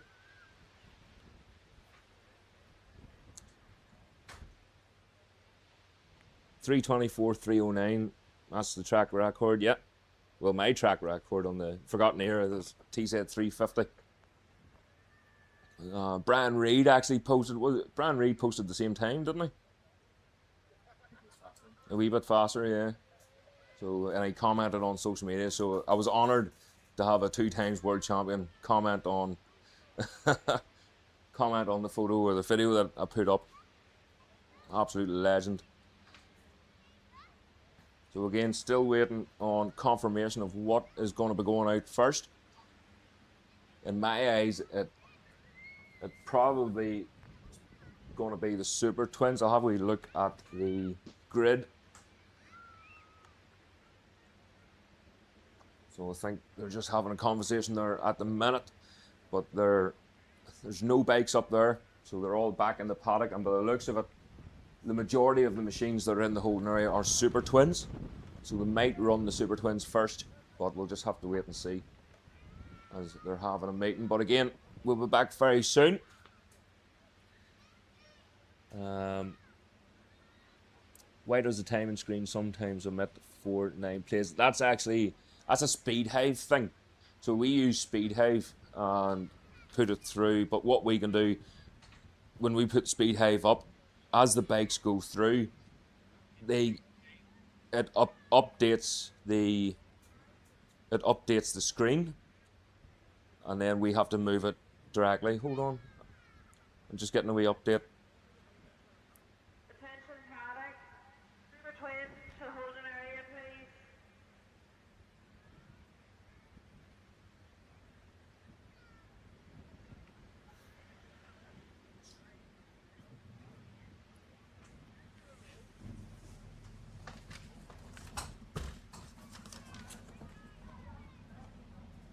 Yeah, will do. I didn't know Super Twins were going out next. Okay, ladies and gentlemen, just hearing word back there. So the Super Twins are going out next, as we're getting blown away here in the commentary box. So the Super Twins going out next, and they have been given the 5-minute board. So if we can get things moving pretty quickly. The majority of the machines in the holding area are Super Twins anyway, so I think most of them are ready to go.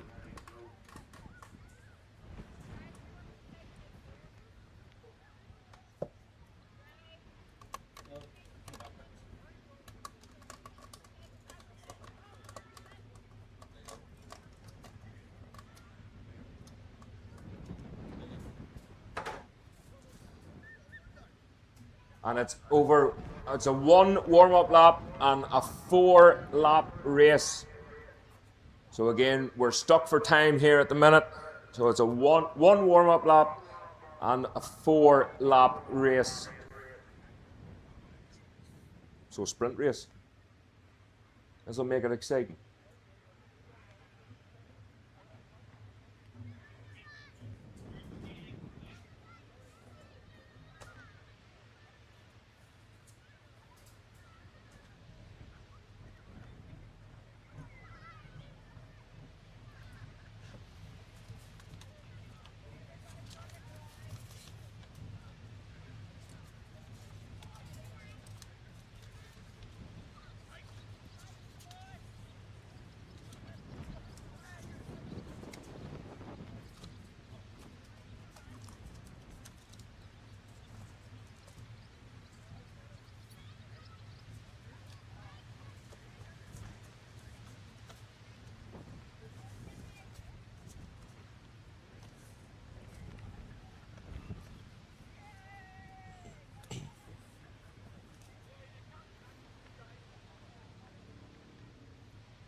Ladies and gentlemen, nearly ready to go then. The machine's warming up in the background. They need to get these, particularly these machines, these Super Twin machines have to be up to perfect temperature because they can be very temperamental in their own little ways, but they have to be up to temperature. The frames have to be warm as well. There is a bit of a breeze now, but a warm breeze albeit. And the track is absolutely bone dry.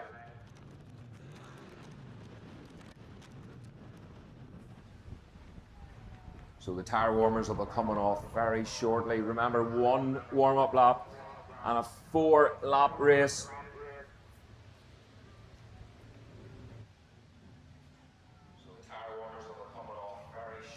And I haven't had an update just yet what will be out next or when the senior support will be out again. That'll keep my ears peeled.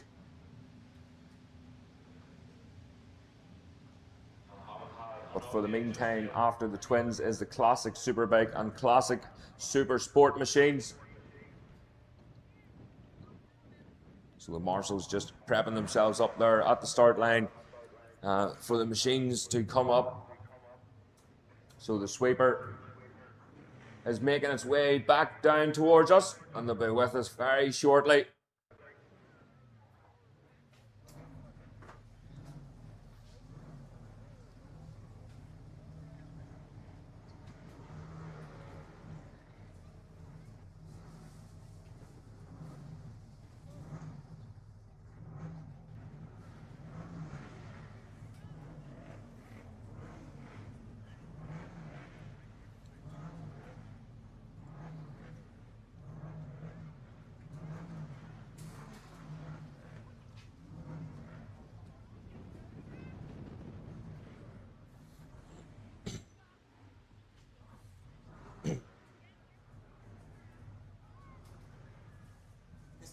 Superbike, is it? It's just Superbike. Super fun.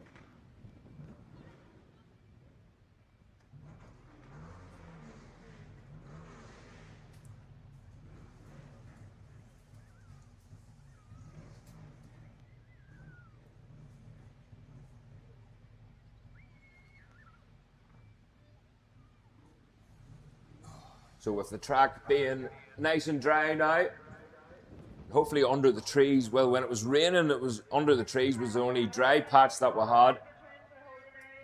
But looking at the Super Twin lap record held by Adam McLean back in 2018, a 3-minute 4.3 for Adam McLean. That's 104.3 mile an hour lap. And these Super Twins, they've came on a wee bit from then. So we will be looking closely at that lap record.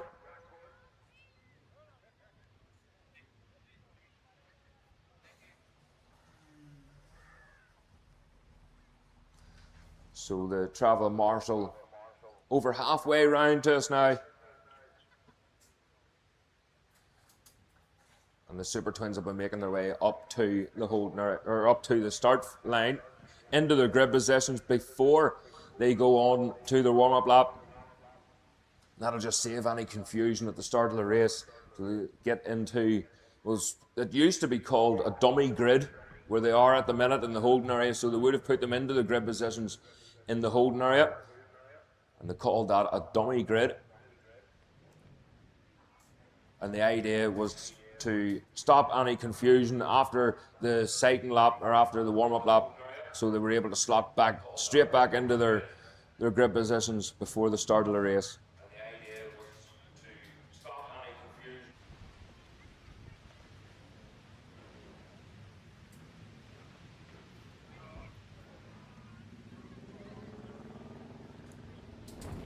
So the machines are now heading out onto the road. And there's no doubting that all these machines are going to have slicks. Kevin Lavery, Lee Osprey, Liam Chalk, Sean Brawley, Ashley Robinson, William Grant, a wee wave over there from William. Lee McGalvick, that's Mark Johnson.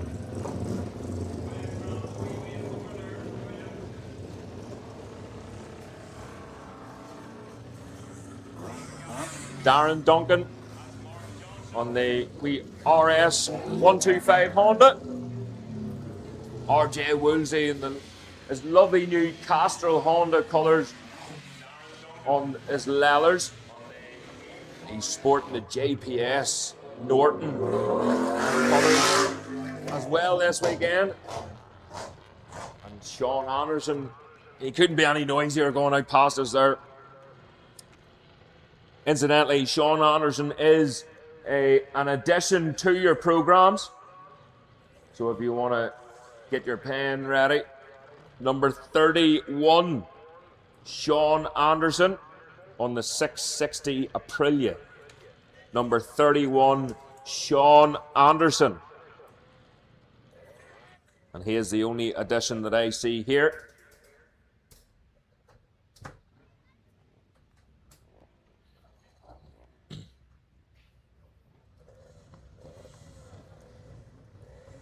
So the green flag is waved at the back of the grid.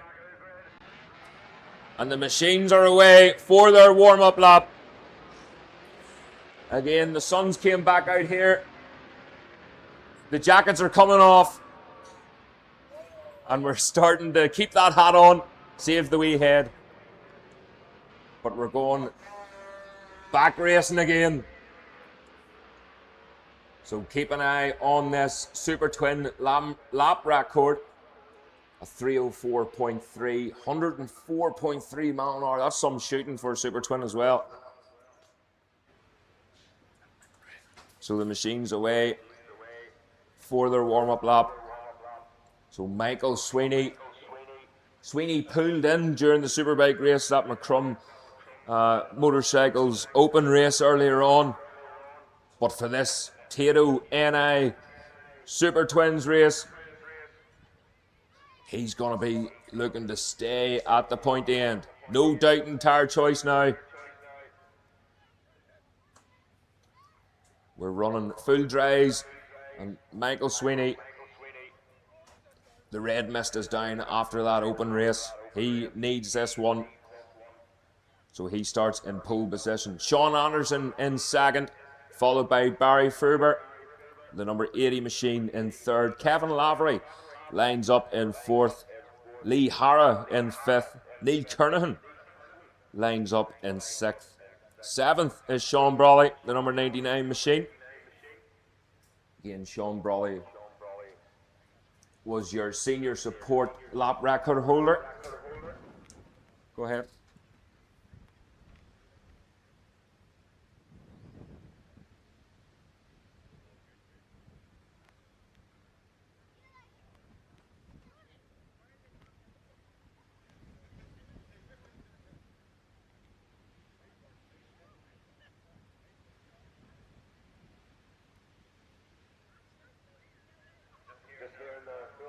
So the Super Twins are out at the minute for their race.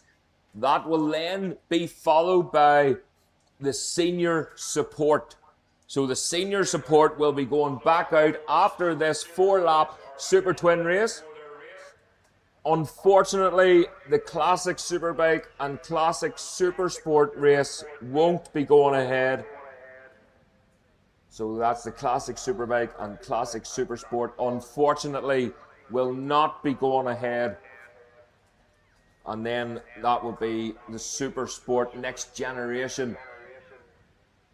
So unfortunately, we've had to scrub out the Classic Superbike and Supersport from our programs. But again, we're very close to time, and there was a few Superbikes that unfortunately had to retire yesterday with major engine problems, major mechanical issues, which would only give maybe lucky to be a handful of machines out on track. So unfortunately, we've had to forget about the Classic Superbikes and Classic Supersports for today, which is sad. But so the Supersport Next Generation will be next up after the senior support class. Now, Joey Thompson, another rider who's going to want to redeem himself in this one. He is a newcomer and going very, very well, but he was finding it tricky on that 600 machine, but he's going really well on the Super Twin.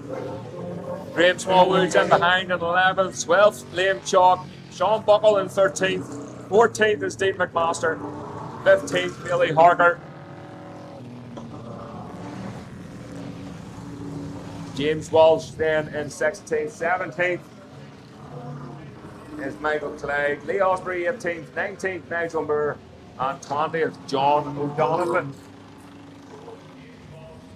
And that's Darren Duncan, the wee 125 Honda, just getting a lap round and making sure everything is as it should be.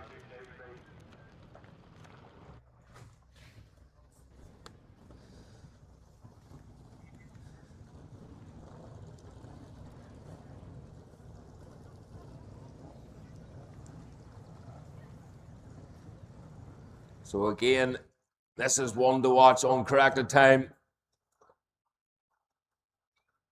So the green flag is waved at the back of the grid. And the pink bib is now at Bell's Cross Road. So the board, they're told to engage gear. Watch the flag, the revs go up. The first group is away. The second group rolls up to their grid positions.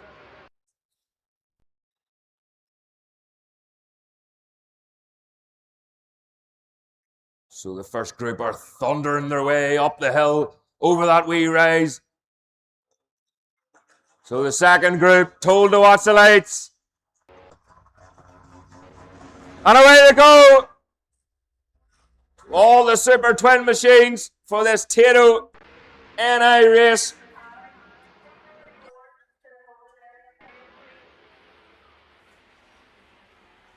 So Michael Sweeney will be as determined as ever to get off the line.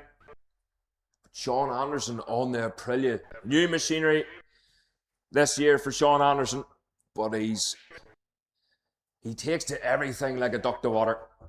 He was riding that 250 Honda earlier. He's on this 660 now. And then he's out on the Superbike as well. So we'll keep an eye on Sean Anderson. He'll be right up there with Michael Sweeney, no doubt. Barry Ferber going really well in the twins. So Sweeney qualifying lap a 3:06.9. Sean Anderson qualifying was a 3:10. He had a lot of traffic to contend with throughout qualifying. I think he got one good lap on his own, but he did make a mistake. So a 1:10.0.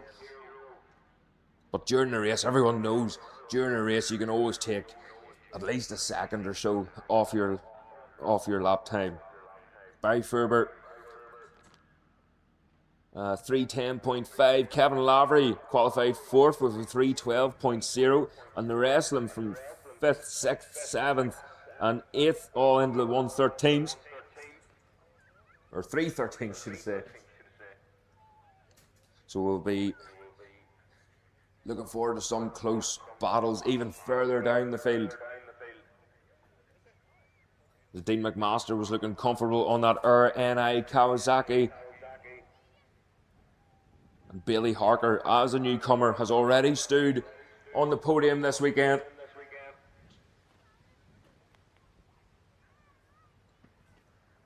With a big grin ear to ear, he's just enjoying his racing.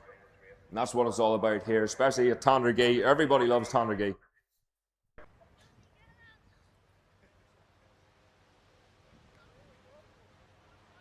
So you can hear them thundering down towards us again. But this time, we really are chanting on. So Michael Sweeney, well in the lead of this one. Kevin Lavery under pressure there from Sean Anderson. Oh, Sean Anderson with the drive up the hill, the TH racing machine of Joey Thompson, number 74, but he still has the lead in his state. Bailey Harker has opted to remove his newcomer's bib, but he's right in behind Graham Smallwoods there in 14th. Great start there for young Bailey Harker.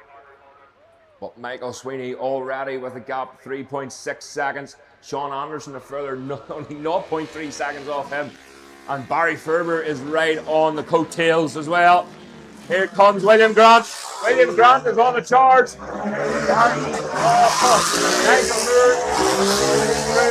That was Mark Johnson. Mark Johnson looking sharp at the front end of that group.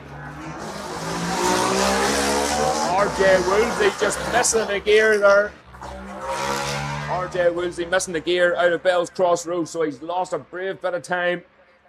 And Chris Mayer on the McKinstry motorcycle transport machine. A flash of yellow past us here. So let me see on corrected time. William Grant, 13th there at the minute. But we'll know more when they come back round. That's when the names start dancing across the screen here. And the times start coming down. Remember, this is only a 4-lap race. So 3 laps to go.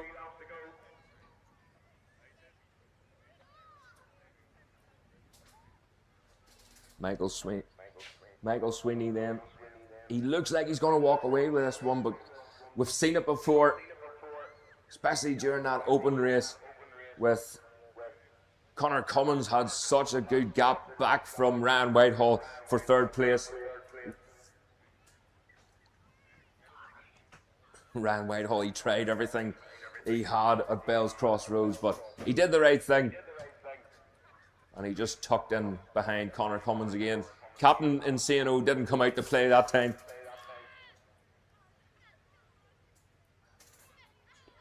But he done well to secure that 4th place. So remember that gap, 3.6 seconds back to Kevin Lavery. And Sean Anderson, Barry Ferber, Sean Brawley, Lee Hara just dropping back a wee bit further from Brawley. But they were all together as they crossed the line here. So remember that lap record. A 3:04.3 as they come bellowing down towards us once again. Round that left-hander. Still Sweeney opened up that gap massively. Sweeney across the line then. And he's hard at 3:07.8.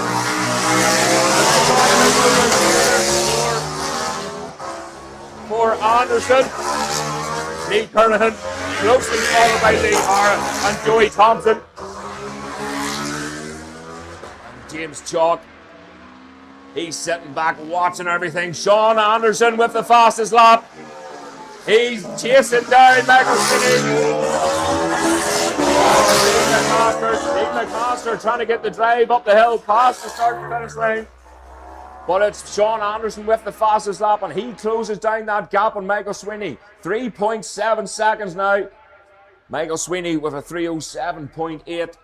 Sean Anderson a 3:07.5. Absolutely nothing in it. But that gap is only 3.7 seconds back.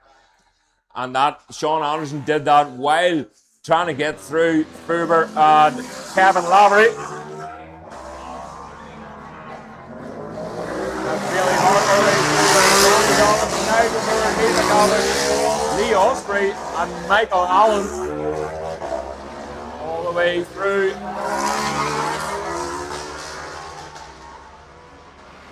Ashley Robinson and RJ Woolsey just in behind. Number 5 machine trying to get the power on nice and early there. Chris Mayer. Des Butler, number 9.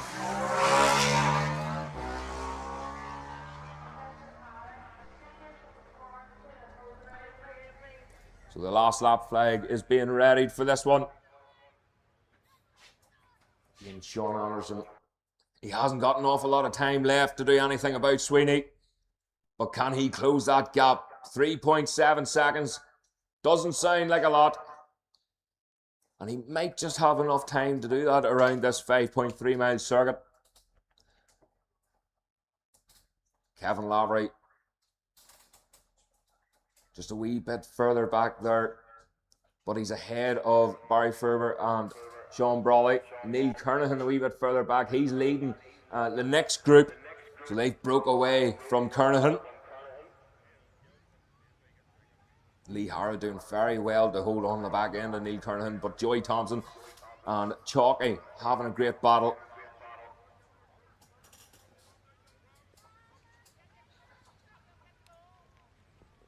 So a few spits of rain once again here at Tandragee.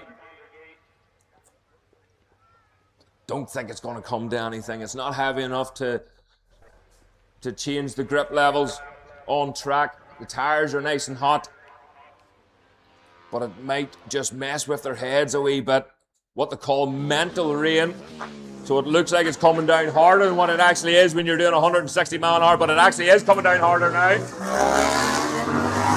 shaking his head. Sean Anderson doesn't look like it's bothering him too much. And it definitely doesn't look like it's bothering Kevin Lavery or Fuber as they come past, but it definitely is coming down now. Real sketchy. Well, there's plenty of grip there for Neil Kernahan. Neil Kernahan on the back wheel coming out past us here. But if this wee skiff stops now, it will dry up very quickly. That's the thing with road races like this, big circuits like this, it could be bone dry at the other half of the track and wet here. So if we can stick it out for maybe this half a lap or so, if it stops, it will dry up very quickly. Dean McMaster, a big look over his shoulder there up to us. Liam Jock, Sean Buckle and Graham Smallwood still pushing through bells. Dean McMaster, not sure about the conditions, and it is coming down. Remember, it was declared a wet meeting. So it was declared a wet meeting, so I'm pretty sure this race can continue. William Grant then gingerly making his way through bells. It is pretty wet here. The lack of a Heason flag is out at Bell's Crossroad. Oh, Nigel Moore! Nigel Moore on Lee McGavick up the inside. And Mark Johnson does the exact same to Lee Osprey. So Lee Osprey getting a wee bit of the flavour there from what he was saying in front of him unfold with Nigel Moore.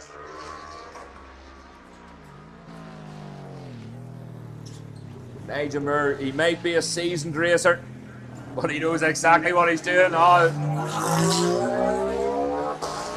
was Ashley Robinson, unfortunately, has decided to pull into the pits in this one. He's back to the paddock then for Ashley Robinson. Chris Mayer still continuing. So again, the names are all going to change here once again on corrected time on this last lap. So all they have to do is finish this lap to get the checkered flag. And nobody out there is going to take any risks. The lack of adhesion flag is out. Michael Sweeney was leading on the last lap. He had his visor lifted too just when he was breaking into bells, and then he closed it again as he was accelerating out. So hopefully there's no issues there with his visor steaming up. But Sean Anderson was absolutely on his tail compared to the previous lap. He was only 1.5 seconds back on Michael Sweeney. And I know Anderson has loads of confidence in himself and the bikes that he rides. And he's such a smooth rider. That's the key in these conditions. No snapping of the brakes, no throwing the bike in like you would in the dry, no backing it into the corners. Nice and smooth. And that's just Sean Anderson all over. Here we go then. Oh, and it is. There's Sean Anderson then. Sean Anderson in the Bells Crossroads. Steady away, cross the line, takes the win in this Super Twin race. Oh, Michael Sweeney's under pressure now from Fuber, but he gets the last step of the podium in third place. And what a result for young Kevin Lavery. Kevin Lavery finishing in second, just behind Sean Anderson. Well, Michael Sweeney didn't want to risk anything in that race, but we'll go up again, once again. The rest of the riders coming through, but I'm going to have to run up and do the podiums very quickly. And we'll be back with you as soon as we can.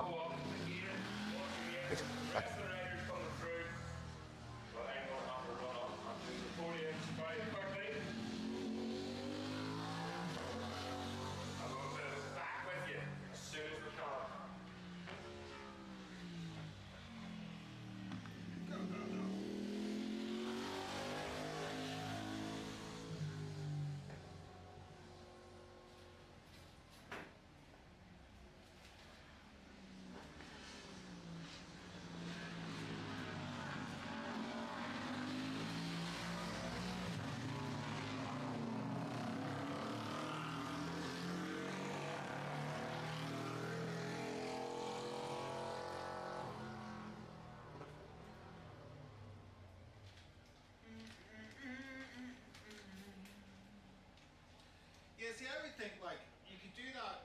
I know you use an app, right? But I mean, presumably you don't have to use the app. Or is that bit going to your market and tracking and all that stuff? Is it all through? The track is the key thing. You see, that's this. Is that don't take a thing then because there's something. Because you could just push live. You know, you could use Wi-Fi network and just push live stuff. But like, you know, you're having to upload to the internet. And like, it's the uploads that are going to be your problem. Yeah, that's the one we're trying to find. I mean, starting with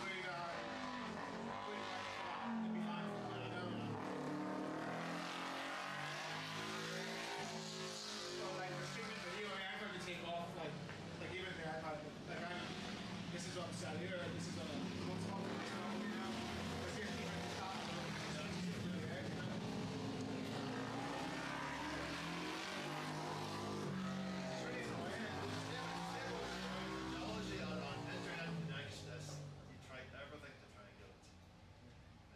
So I've got these multi-SIM cards and that into the wee boxes and connecting that there, all up to stuff. And Yeah, and then there's a thing called Speedify, which like can apparently split your traffic and then put it on. So like your multi-cellular network's probably just bouncing to the other one if it's not doing that. Speedify apparently, because I've been looking into it for this, can like when you're uploading to like 2 different streams, so with your network, you can put like 5 networks on there and it'll split your traffic across all 5 networks. See, so if they're all. Could you repeat that to my better half, Andrea? Because she would take that and she would know exactly what you're talking about. Because that sounds amazing. But I never used it though. Yeah. We went. Have you ever heard of Smooth Communications? They're based in Belfast. That's where we went to the multi-sim approach there. Right. Just met them. That's where we went. But Yeah. it's worked a lot better. We had serious problems like. Just go with the go-to and that there, but at least with the multi-sim we've had a lot better success today. But I would see here, like, there's not very many people here. that's the thing. You see, if you're somewhere like centre of Belfast or Dublin or that there, we've had serious. Or like, you know, Belsonic or something. You know, and there's 50,000 people up one tower. You know, and it just doesn't work. Like, you know, so you know, the multi-cellular thing isn't going to fix that. You know, but Starlink like isn't.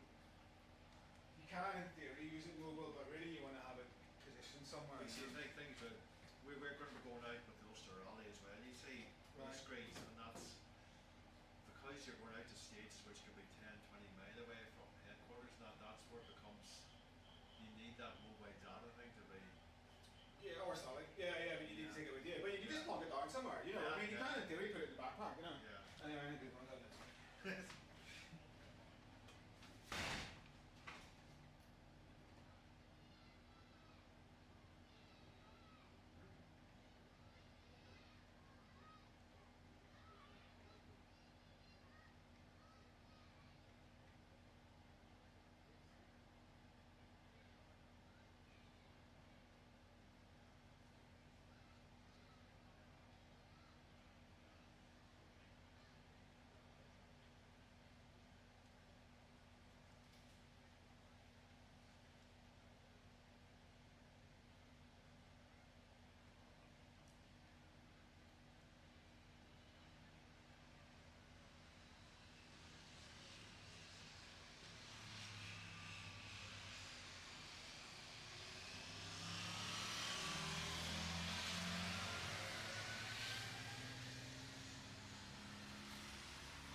Okay, ladies and gentlemen, we've made it back down from the podium for the Super Twin race. And now we move back into the senior support. This is the Woods Super Value Tandragee senior support race.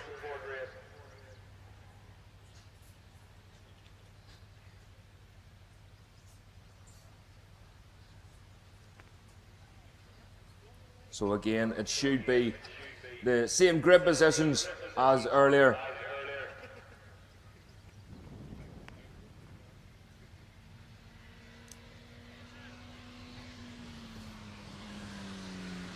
So track conditions changed once again.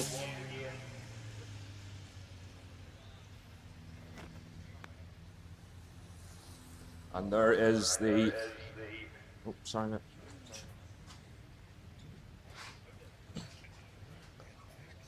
So the sweeper has returned, and the machines, the senior support heading back out to the road. Jordan Larkin, Bailey Harker, Michael Clyde again, he's going to be wanting to be right at the pointy end. Stuart McCann.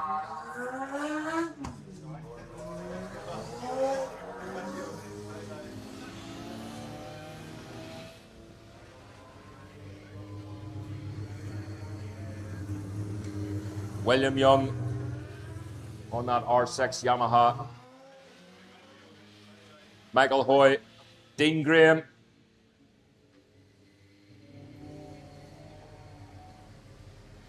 So again, the same grip positions as what they were.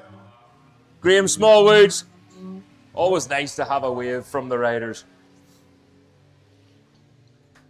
That's Graham Smallwoods on his wee CBR 600 Honda. Speaking of riders, there's a couple of stooges across the road from me here. They'll let anyone in, wouldn't they? I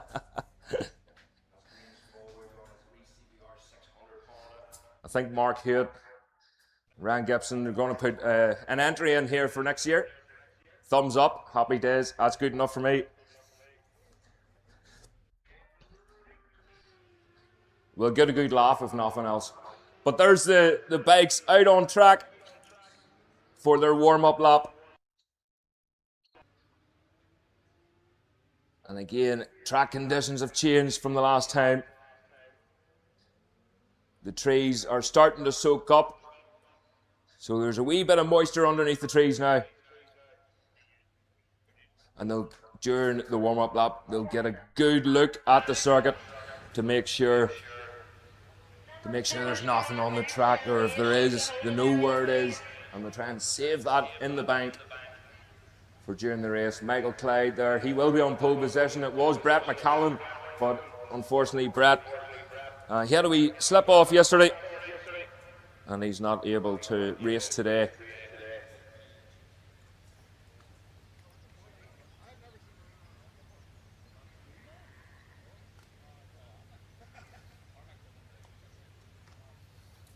So just a few announcements. A big happy birthday to Jim, is that Jimmy? The Marshal at the Holden area from all in the Tandragee 100 Supporters Club. So happy birthday. 21 again. We've also lost, sunglasses have been lost. They are in the Tandragee 100 Supporters tent. So if you've lost a set of sunglasses. And also for the Injured Riders Fund, please, ladies and gentlemen, don't forget, Robert Sinton is doing a sponsored walk to raise funds for the Injured Riders Fund on Saturday, the 11th of July. So he's walking 23 miles over 5 different circuits, road race circuits. That's the Northwest 200, Armagh, Mid-Antrim, Cookstown, and the Tandragee. So that's 23 miles for 23 years of service. And please go up and see them. They're up there in the tent, in the paddock just behind us. And go and give your donation. And please, every little helps. So big shout out to the injured Riders Welfare Fund. They do huge things and they help more than what they even think, believe you me. So again, Brett McCallan was to be on pole, but it's going to be Michael Clyde from Stuart McCann. He'll still line up in that third. James Walsh fourth. Graham Smallwoods in fifth. Brad Byrne will line up in sixth place. Bailey Harker in seventh. Liam Traynor will line up in eighth. Ninth is Dean Graham. Lee McGavick in 10th. Aidan Cleary in 11th. Stuart Clotworthy in 12th. 13th, John O'Donovan. Eamon McKeown in 14th. So he had a good dice earlier. And he'll be looking to be right up there with the rest of them. Don't forget it is with corrected time. Jordan Larkin 15th. 16th, Robert O'Neill. 17th is Michael Hoy. 18th, Ashley Robson. 19th, Gary Jordan. And 20th, Kyle Hunter Malone. So the machines are heading back down towards us now.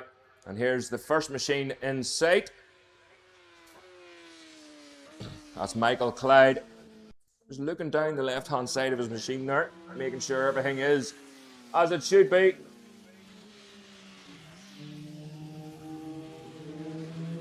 And they make their way back up the road again. Wipe of the visor.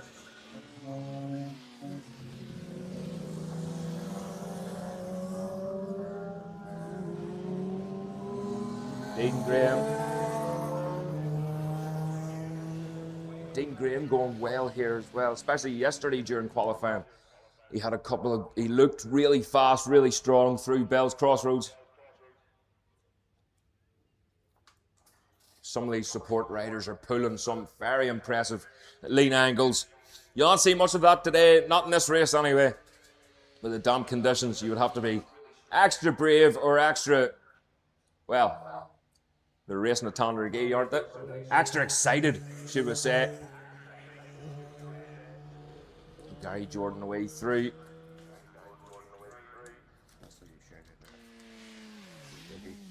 That's on the finish line as we memorial for him. Oh, yeah. Already.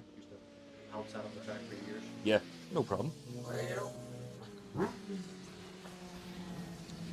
So the remainder of the machine's heading back now to line up in their grip positions. William Young just testing the grip levels there. Out of bells. I don't think it's happening for some riders. I think there's a retiree already heading back into the paddock. That actually looked like a Jackson racing machine there. But Paul Jordan is definitely not out on track. So the green flag is waved at the back of the grid. Told to engage gear. Or not.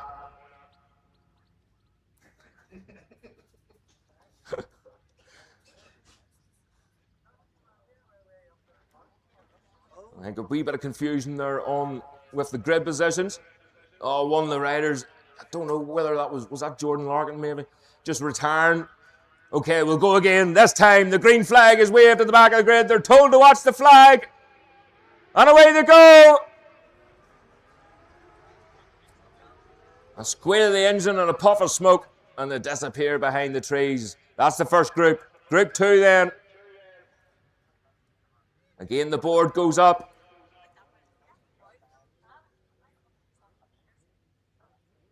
So they have to wait. Board goes up, engage gear, revs go up. The flag is lifted, and away they go. That's group two away. And again, just disappearing behind the trees. Like I said earlier, these machines, when they leave the line, you're banking over the left-hand side to get a good line for that fast, flat-out right-hander. No, not so much flat-out in these conditions. Up over the jumps, down a gear for that left-hander up at the top of the hill. And nice and smooth with the power. Remember, no snapping of the brakes, no banking it into any corners. Nice and smooth. They go up over the bomb hose, up the other side, round the right-hander, left-hander, down the hill towards Marlacoo. A lovely section of track round there.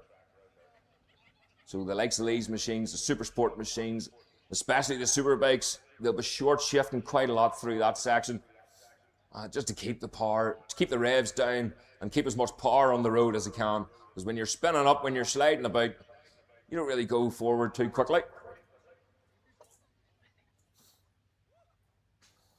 So again, Michael Clyde, he was looking down the right-hand side of his machine at the end of that warm-up lap, maybe just reassuring himself and just checking to make sure everything's all good. Maybe it's keeping his mind off the start of the race. Trying to keep the nerves down, keep cool, calm and collected, and that's what it's all about here. So the rain has stopped once again. The sun's trying to get through here back at us in Tandragee, and it won't be long till that road is dried up again.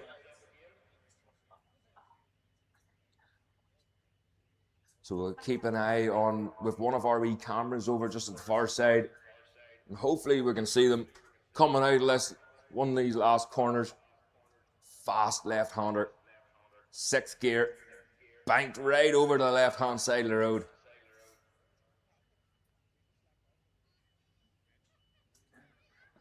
So the club, they've done a fantastic job making sure this track is in good as condition as it can be, and it is in absolutely fantastic condition.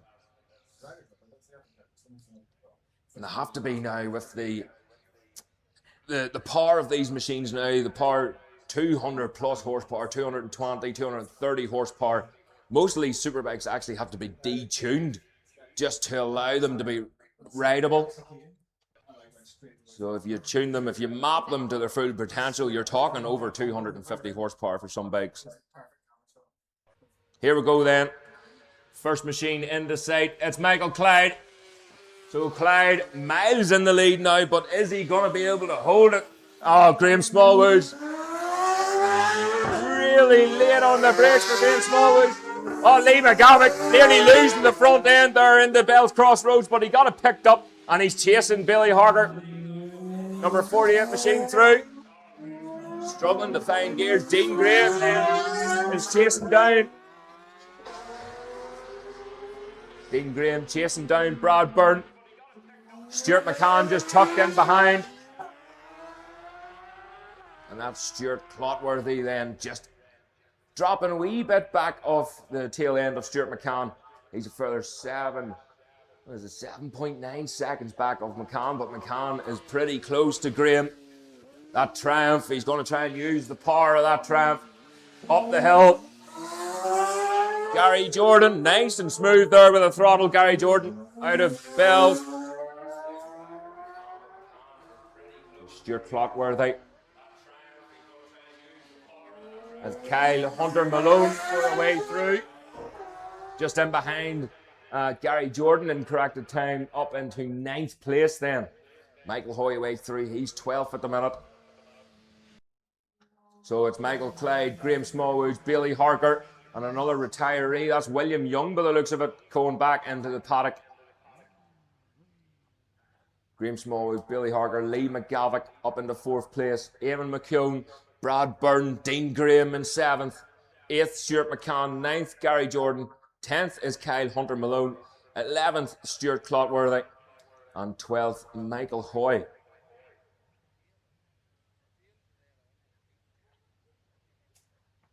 Again, very few machines in the second group. But they look like they've got a lot of confidence. Especially Gary Jordan he came out of the crossroads pretty fast. And the bike didn't even move underneath him. So that machine's well set up for him. He's up into 9th place at the minute.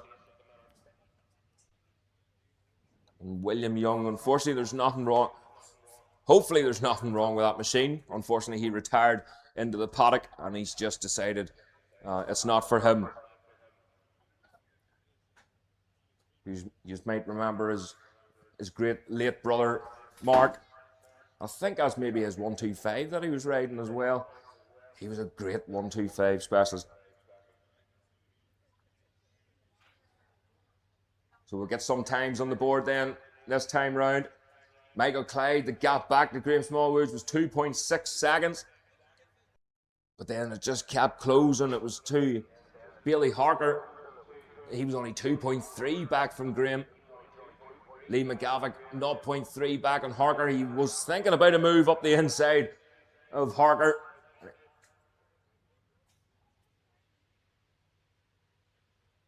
He just ran that wee bit wide. He missed the apex, which is very easy done here.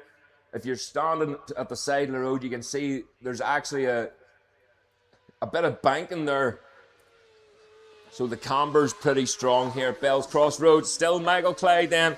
He's going to the side, middle of the road there. It was 2.6 seconds was the last time.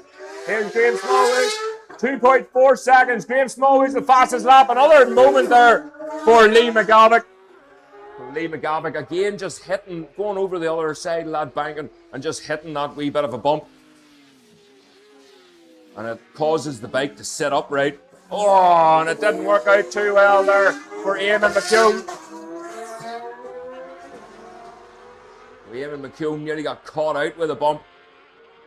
He set the bike up nearly out onto the grass. You don't want to be going out onto any white lines or any grass in this weather, which is interesting because Michael Clyde in the Bell's Crossroads breaking down the middle of the road across the white lines.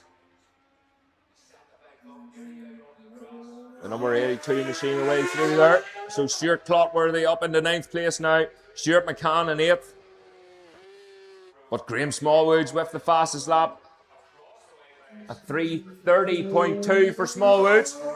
Michael Clyde a 3:30.4. The gap is down ever so slightly.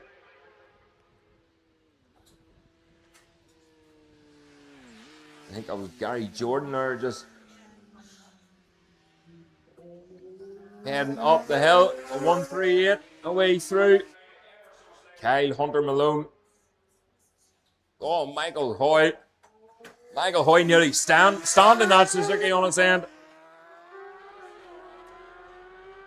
2.4 seconds, the gap is down. Lee McGavick is a further 4.2 seconds back on Graham Smallwoods, but Bailey Harker was still with him there at Bell's Crossroads, so we'll be having a look to see where he is. Surely that machine, he'll be able to pull that machine back in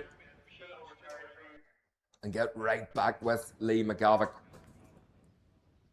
You can see the confidence that McGavick has, even on the brakes, but he runs wide every now and again through Bells. And he just gives it a wee bit too much. But he's still able to throw it into the corner. I think it's more a hope for the best sort of thing. So we're just hearing there the Supersport machines. That's the Supersport next generation machines on the holding area.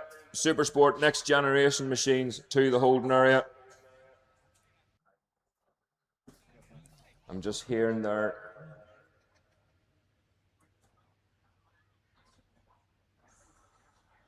So unfortunately, this session has been red flagged.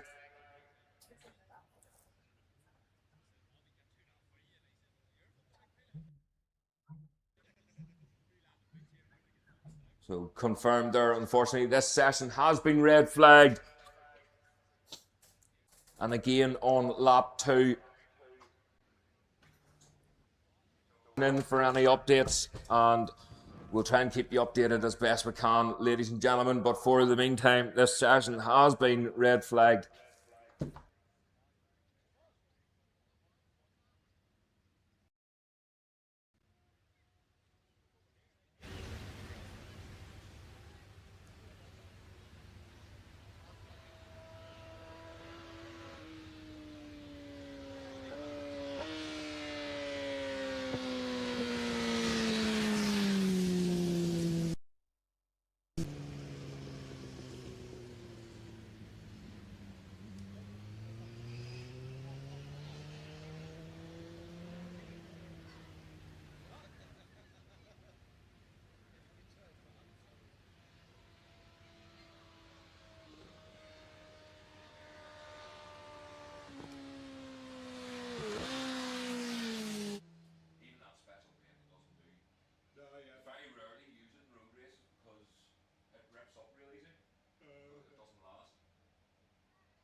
Yeah, and the like traffic.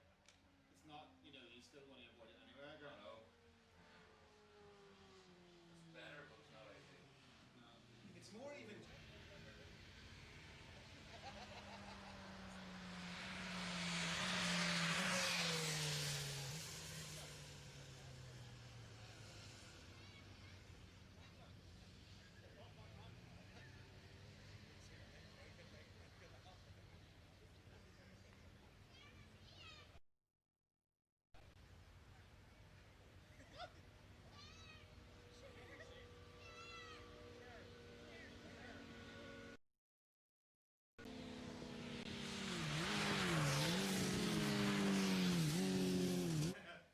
I used to ride his bike. He had a BMW 1000 RR for the road.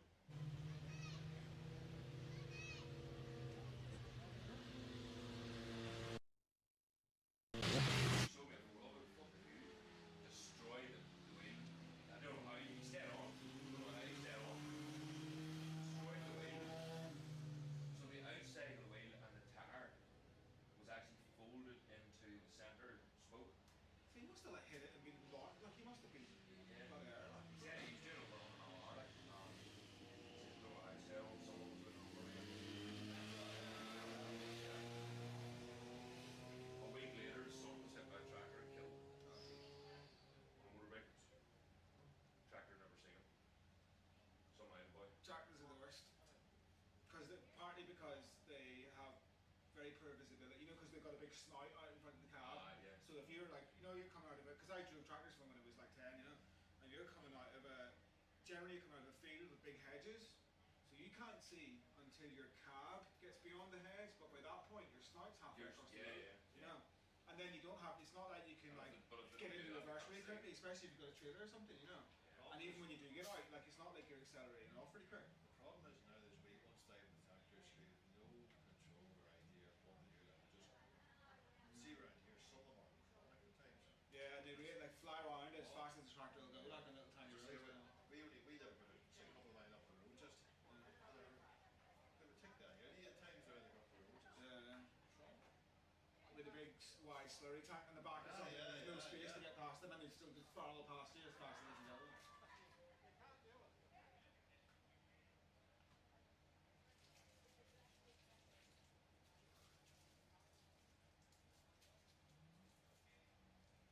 Yeah, the worst thing was it was kind of like I knew it was there. It was like, oh, that pothole was coming up soon, but because it was going faster than it was going to kind of normally do, it like got to it a lot quicker than it normally.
Okay, ladies and gentlemen, they're just clearing up that spot. So they're clearing the track up, making sure we're okay to go. There are machines on the track coming back towards us now. So the rest of the machines for the senior support are heading back towards us. And they'll do a sweep of the track again, just to make sure everything's in order. And we'll get right back at it in hopefully a few minutes' time.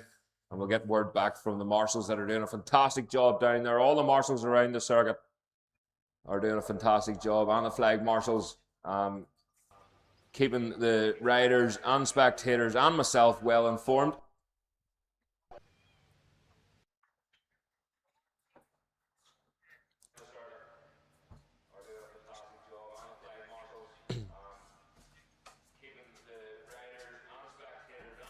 So again, I'll keep a wee ear out to see what we're doing next, and hopefully we can get things up and running very shortly.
Okay, ladies and gentlemen, so the remainder of the machines are heading back to the paddock. That's the senior support.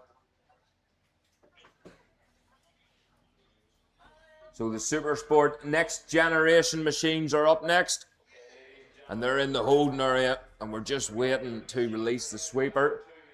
And the machines in the holding area, the Supersport next generation machines, will be out on track very soon. Again, just a couple of extra checks to do around the circuit, a couple of radio checks, and we'll be up and running very soon.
Are out on track. It's a Supersport next generation. And again, Andy Farrell riding that machine for Paddy McColgan. Andy's not shy of a Ducati or two, of course, winning the classic Superbike on a Ducati at Armagh. Andy's another seasoned racer, shall we call it, to be polite, but very, very fast indeed. And he knows his way around these road racing circuits in Northern Ireland and Ireland. Sean Brawley getting a bit excited there. Again, the track more or less dried up. A couple of wee dab patches here, but it just shows how quickly this track can dry. And the majority of the machines on slick tyres, of course. That was another rule that was changed a few years ago. So the Supersport machines used to run what was called a Supersport treaded tyre, like a stock tyre, but now they're all running slicks. So again, Michael Sweeney. So Michael Sweeney again will be wanting a good result in this one. Michael Dunlop on the C-Plan Ducati.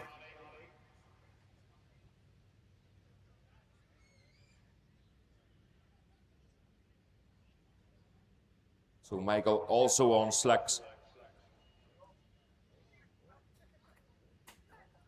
So the green flag is waved at the back of the grid and the machines are let go for their warm-up lap.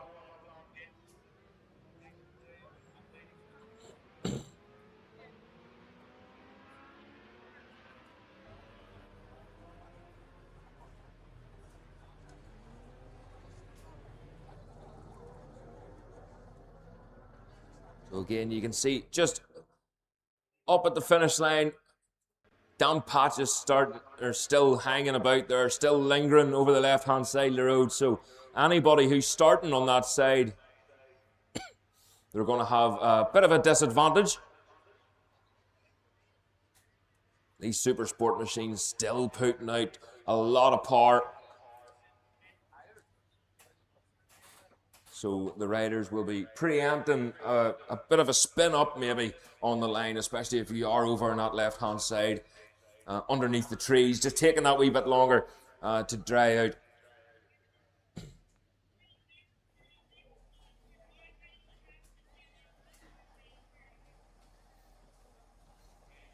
So pole position for this one then.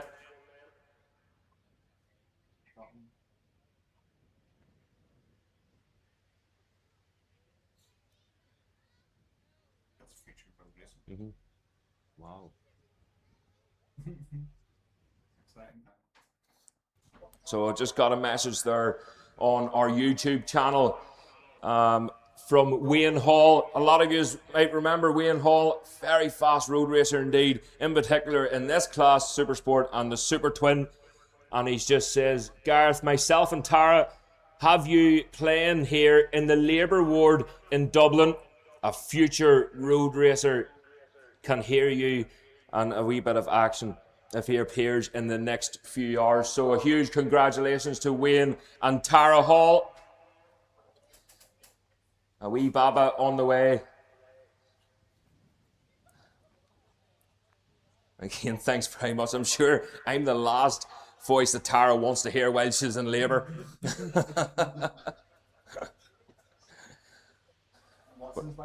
But keep us updated, Wayne, and we'll go through the grid positions here. Mike Brown on pole from Michael Dunlop in second, Michael Sweeney in third, Marcus Simpson in fourth, Sean Anderson fifth, Connor Cummins in sixth. What a grid this is. Seventh is Kevin Keys, on form after his win at Kells last weekend. Barry Ferber in eighth, ninth is Andy Farrell, Sean Brawley in 10th. 11th is Kevin Lavery, Lee Hara in 12th, 13th is Sean Buckle, Kevin Canny in 14th, 15th Gareth Arnold, Joey Thompson in 16th, 17th Ryan Whitehall, Paul Cranston 18th, 19th is Liam Chalk, and Neil Kernahan rounds up the top 20. I can see our friends at Greenlight and Stephen Watson, MBE, standing on the grid, so we'll give them a couple of minutes just to do their thing. And we'll be right back with you just before the race begins.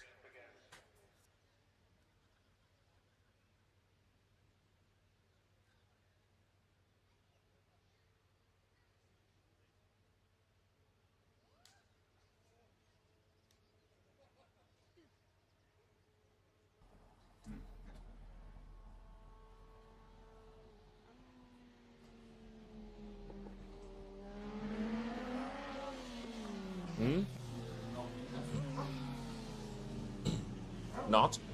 Not.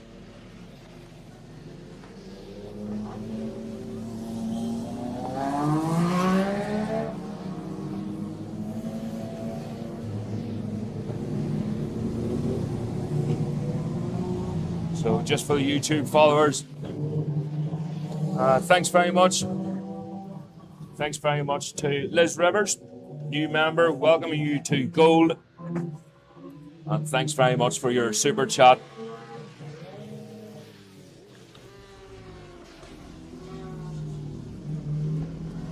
So the machine's heading back. That's Michael Dunlop. As we keep an eye on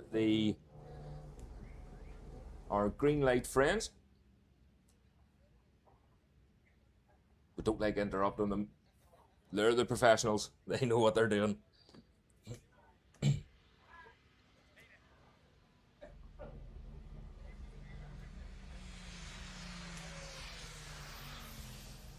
So the pink bib has returned to Bell's Crossroads. So here we go then. So our friends at Greenlight, we wanted to keep quiet for them. They're the professionals. They know what they're doing. And so do these guys, the Supersport next generation machines. So they're told to watch the flag. And away they go. First group away. And again, watch that left-hand side there. It's dried up a wee bit just before the tree line. So here we go then. Group 2. Group 2, told to engage gear. Watch the flag. And away they go. So that's the second group away as they disappear behind the trees, disappear behind the crowds, and make their way up the hill, up over that rise. And again, up the top half of the circuit, they have to be careful under them trees because they are saturated now. And it's just not given as much cover as what they used to.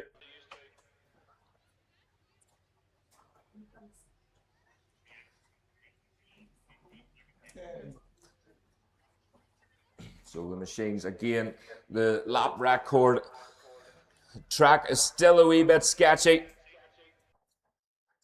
But we'll have a look at this lap record, the Supersport lap record held by Michael Dunlop on the Ducati, the V2, at 2 minute 56.0, 109.2 mile an hour lap.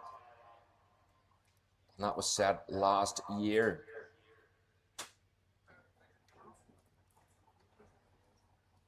So the Supersport machines won't take too long before they're screaming out past us here again. And I know on social media there was a few questions in and around Michael Dunlop bringing the Ducati, whether or not it was going to be with him this weekend. But I know there was, Ducati had put it out, a statement of a recall for the swinging arm. So it's a new type swinging arm on the Ducati. And I just don't think it's working out for them. And it wouldn't be ideal, especially at a road race, to risk that. So I think there's a few different manufacturers having a look into it to maybe remodel or make a stronger swinging arm for them.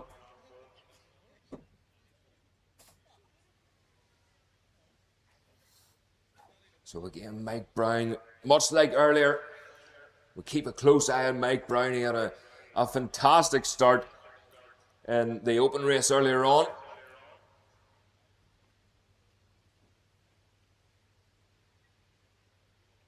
So just here, their number 116 unfortunately has retired.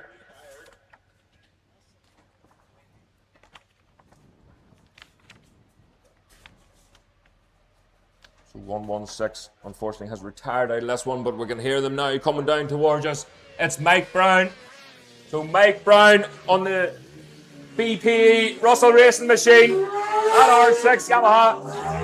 Michael Dunlop in second place, Sweeney in third, and Sean Anderson's chasing him down. Marcus Simpson then. Marcus Simpson tucked in behind Sean Anderson, but Kevin Keys is really close. He's hanging on to the coattails. Connor Cummins just in behind Keys. Andy Farrell, Sean Crawley. And your top 10, Barry Ferber, number 80. Lee Harrow up into 11th place now. Kevin Canny, 12th. 13th is Kevin Lavery. Joey Thompson, 14th. 15th, Sean Buckle. Gareth Arnold in 16th place. Second group then. Number 44, Liam Chalk. Across the line he goes. A bit of a moment there maybe for Chalky. Perhaps missed a gear just. Oh, straight on. Who was that? That was Dean McMaster, I think. So Dean McMaster straight on into the paddock, unfortunately. Dennis Booth on the ZX6 machine. Number 26 goes through, also running slick tires there on that machine. So away through again, Mike Brown in the lead. The gap back to Michael Dunlop, 1.9 seconds, nearly a 2-second lead over Dunlop. But don't hold your breath, folks. We've seen this in the open race. And I think we're going to have a wee bit of deja vu, but Michael Sweeney is that bit closer to Dunlop. We're getting blown away here. It's nice to have a breeze sometimes, but I have to remember to anchor down my paperwork. Connor Cummins, they're all in the mix with each other. Sean Anderson only 0.4 back in Sweeney. Marcus is only a further. Marcus Simpson, he's 2.4 seconds back on Sean Anderson. But Kevin Keys is right up with him. Connor Cummins 0.3 of a second back on Kevin Keys. So we're going to start to get some lap times on the board here. And Sean Anderson, don't forget, is on that Suzuki for this Supersport next generation, remember. So some of these machines, the Suzuki 750s, and you have obviously the Ducatis. Michael Dunlop on the Ducati, a 955 V-twin. And the R9 Yamaha. So I think Mike Brown has opted for the R6 Yamaha, but here we go again. Back down into Bell's Crossroads. Michael Dunlop has definitely closed that gap up now, but it's Mike Brown still in the lead. Michael Dunlop thundering that Ducati out of Bell's Crossroads, chasing him down. Sean Anderson is up into third place now. Sean Anderson ahead of Michael Sweeney. That 750 Suzuki working hard. Marcus Simpson is starting to put the gap over Connor Cummins. Kevin Keys right on the coattails. He's got the bungee rope out for Connor Cummins. Andy Farrell running way wide there. Bell Crossroads. Keevan Canny away back into the paddock then. Oh, and a move there for Joey Thompson up the inside. So Joey Thompson demoted a place there on Sean Buckle. Sean Buckle dives up the inside as clean as you like through Bells. There was a couple of retirements on that lap. Second group then. Liam Chalk coming through the number 44 machine. Uncorrected time. He's up into 13th place now. 14th away through. Uncorrected time. He's in. That's Sean Buckle. Paul Cranston up into 18th place now. So that's with Michael Allen and Keevan Canny. Keevan Canny has into the paddock, so that promotes most of the riders up one. And Michael Allen into 19th. 51 machine. That's Rod Hughes. A bit steadier through bells than he was earlier on in the day. And Dennis Booth, number 26. Dennis Booth just can't get enough of racing. Starting to rain again. The panic is on to get the coats and the umbrellas out.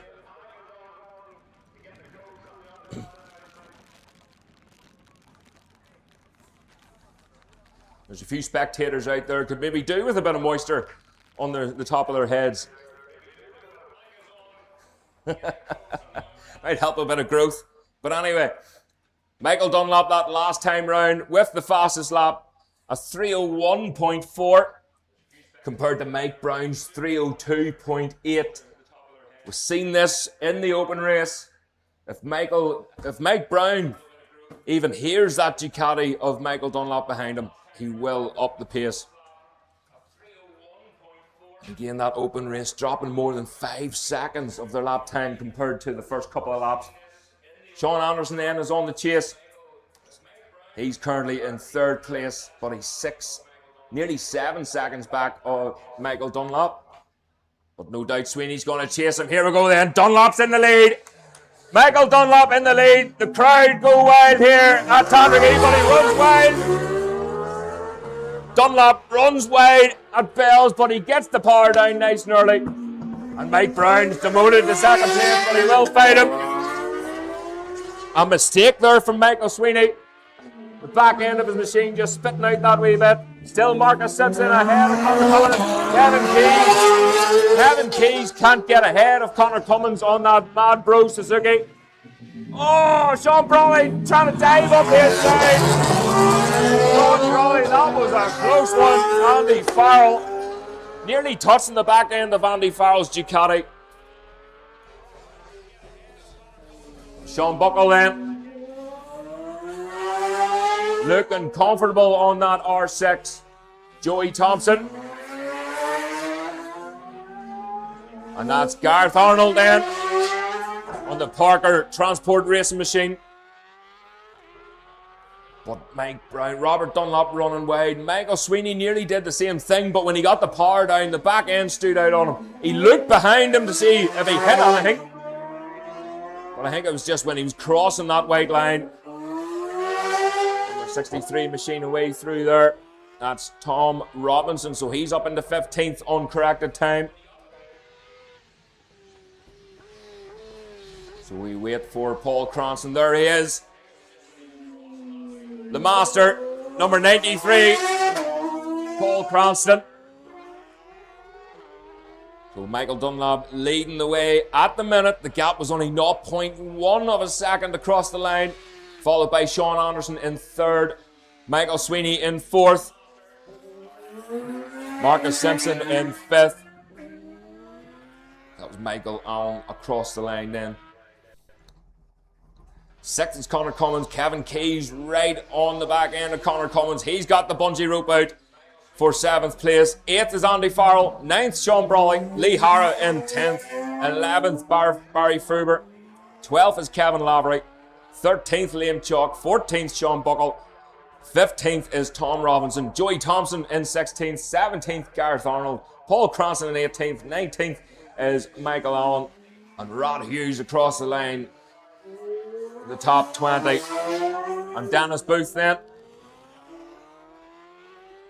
So Dennis Booth, loving his road racing. The weather starting to rain there a wee bit again. I don't think it's enough just to soak the track just yet. So, we've got a red flag, unfortunately.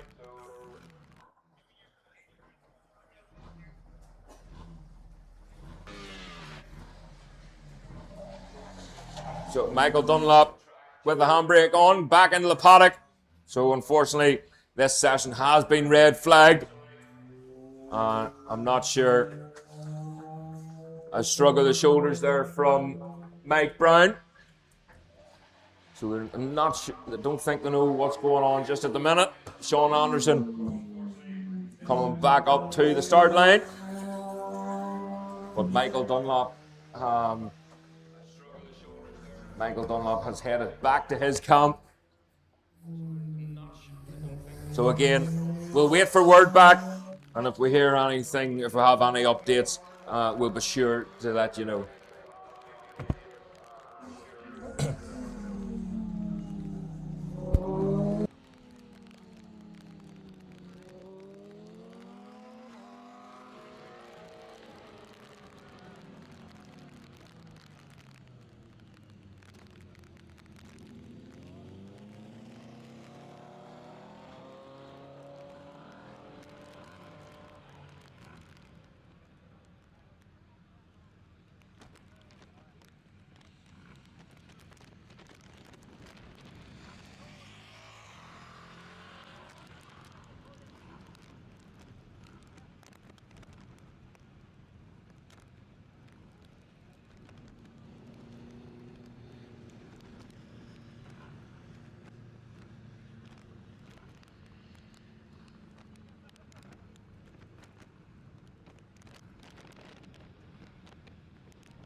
Is the reality of the racing? That's just it, especially in days like that. At the track as well, like, you know, like little, like Armagh's a little short track, Cookstown's a little short track. Yeah. Quite easy to deal with something like that. Yeah. Whereas here, like, you know, even just to get to them, Yeah, you know, it's hard. It's not easy now. I think this one happened in this road as well on the way up here. Right, really? Not good, like, it was fat. No, not like. They're not, I don't think they get the time anymore in Dundee. I think there's only one more race like that. One or two. I think, yeah, I think there's only like. Is there? Yeah, I think. Were they doing last night then? No. No, they cancelled another couple as well. Like they're not doing like the classic Superbikes, for example. So I think maybe it's just the. The speed height thing sort of got a bit confused, so it has. Yeah, it's it, yeah.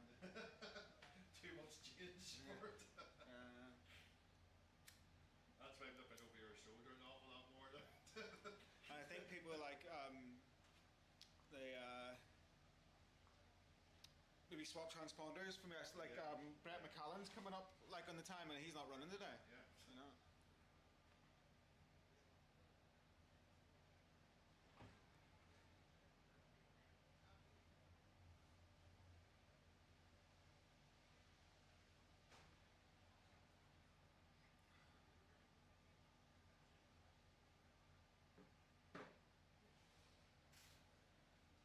Yeah, I think we're like pretty much at it every weekend from now until like the end of middle September or something. Great to see the Ulster Rally doing it. Yeah, I think the more the merrier. Although I don't know how we do a rally. Yeah, you know. Different. Definitely different road race.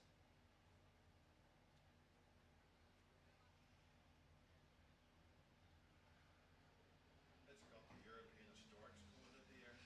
Oh really? Yeah. That'd be pretty cool. Like I like all the old rally cars, like old Sierra Cosworths and stuff. Yeah. We had intended to go to Donegal and I'm convinced we were going to go on Sunday and then Saturday night the news come through about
kid though, and I always went to sweets, and the lockets would have been sweets.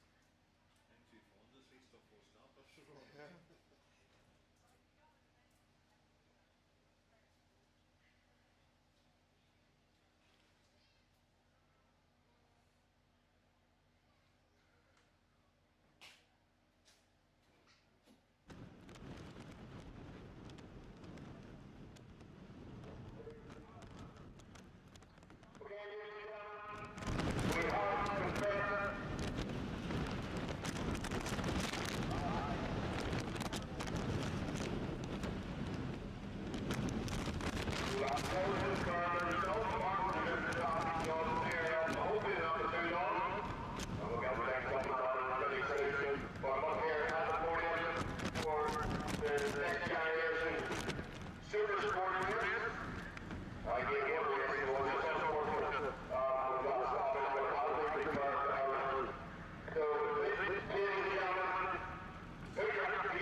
Okay, ladies and gentlemen, back from the podium again. And they're just cleaning up the rest of that incident. We should be getting going here pretty soon.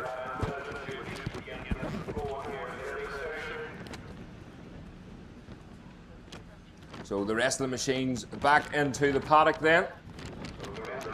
And that was obviously declared a result. Hopefully you heard the podium. Sometimes if I move about, I get excited a wee bit and start moving about too much and the microphones start breaking up. So you can blame me for that one. So the Senior Unlimited Pre-73 Classic machines, that's have a nosy. So they are in the holding area, ready to go.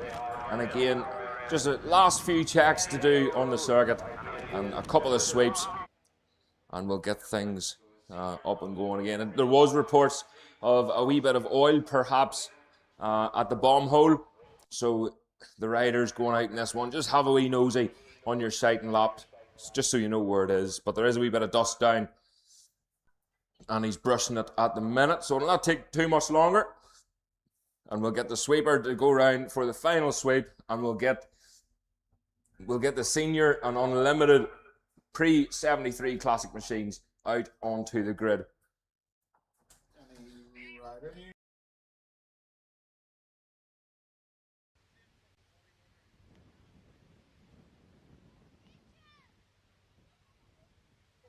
So just for our YouTube listeners and watchers, thanks very much again, Liz Rivers.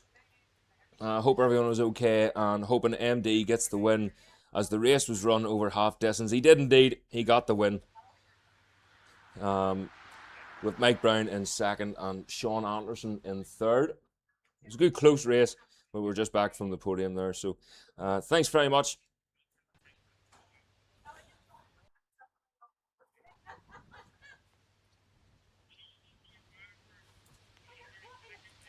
MotoGP, Andrew Farron, you're at the MotoGP in Assen.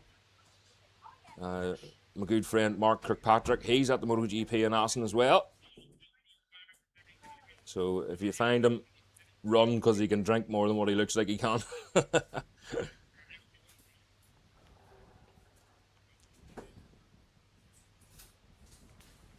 The rider, I'm not sure. I haven't heard anything about the rider. I know that was told that it was a minor incident.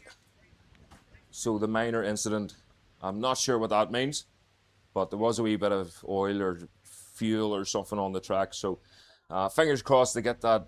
I think whoever was brushing it, he's on his way back here anyway now, so it mustn't have been too bad. So again, the classic machines are in the holding area and they're ready to go. We're just waiting on the go-ahead from the clerk of the course, and we'll get things moving very shortly.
Okay, ladies and gentlemen, so the senior and unlimited pre-73 classic machines are in the holding area, and they'll be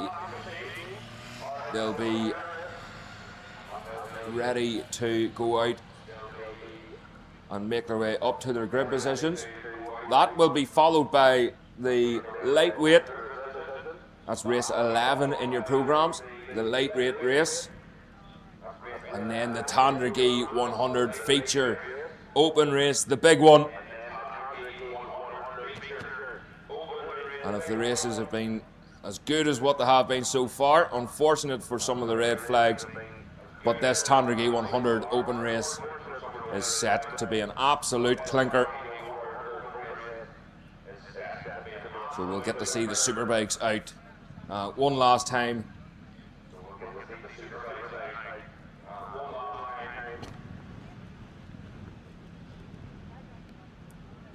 So the sweeper back out again. So all spectators, please remain where you are. We'll let a couple across the road there maybe, so if you can get to your positions as quickly as you can.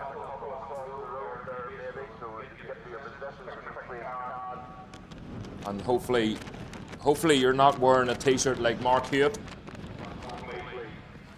It's blinding me over here. So we'll wait for the sweeper then as it makes his way around the track. That's the main man with the pink bib. And once he's round Cooley Hill, they'll give them the shout for the classic machines. Classic machines to head up to the holding area.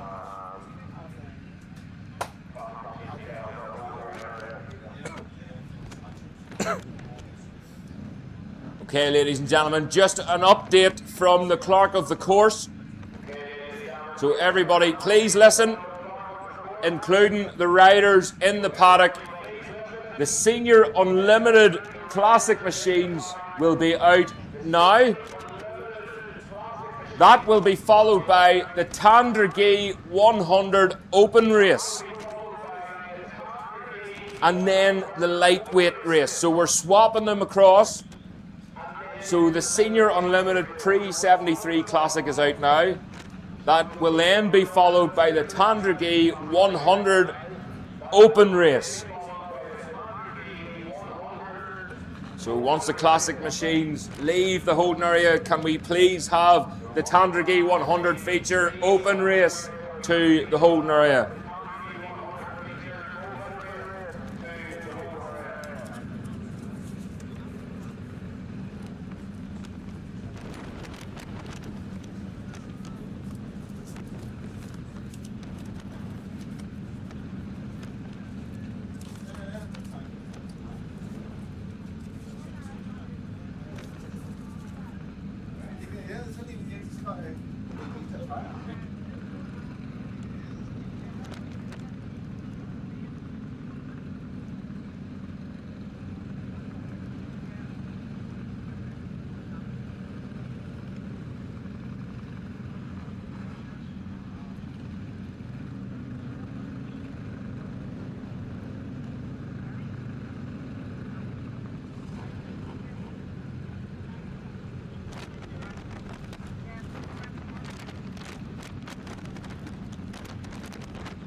Classic machines are now heading out onto the track.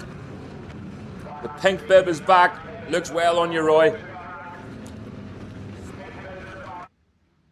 So this is the senior classics, 440 to 525cc, and the unlimited classics, the 526 to 1050cc. Phil Lunny there.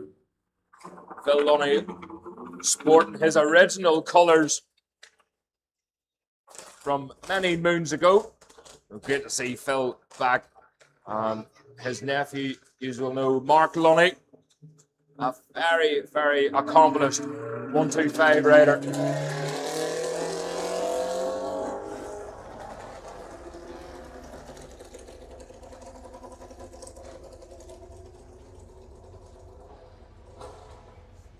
So the pre-73 Classic 500cc lap record is held by Bob Jackson on a Norton back in 1998. 3 minutes 27 and 92.9 mile an hour lap. The 1000cc lap record was broken last year. I think it was broken once or twice by Andy Hornby, and he holds it on the Triumph, the big 750 Triumph, a 322.8, a 94.8 mile an hour lap. So the machines are away on their sighting lap, on their warm-up lap, and they'll be making their way back round towards us. And believe you me, it is gonna get very, very noisy indeed. So Andy Hornby on pole for this one.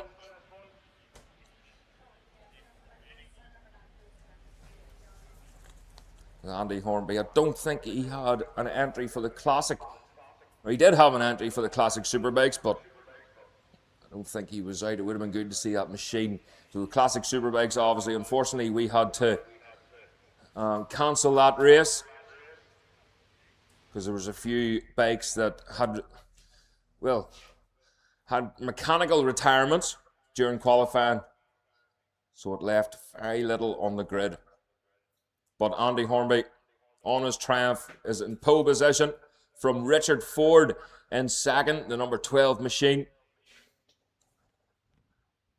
Barry Davison, first of the 500s, he lines up in third, followed by Gareth Arnold in fourth, but he's second of the 500s. Robert McCrum lines up in fifth. Sixth place is Andy Kildare. Seventh is Waddy Brown. Eighth, and it's great to see him back, Jamie O'Brien, number 74 machine. Windy Shed Classics. And it'll be a windy classic here today as it picks up. And we try and keep the door closed on this commentary box.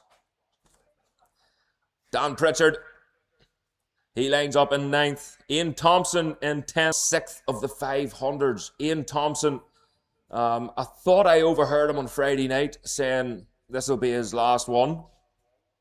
I don't know whether he's talking about a burger or a race, but he did confirm yesterday that this is his last race, so he will be retiring. He's hanging up the leathers, unfortunately, after this one. But we will see the Silver Dream Machine out again because he wants to give it to someone to ride. So he doesn't like seeing bikes parked up as ornaments, and he likes to see them on track, built for what they're used to, built for what they're made for, and what they're used to.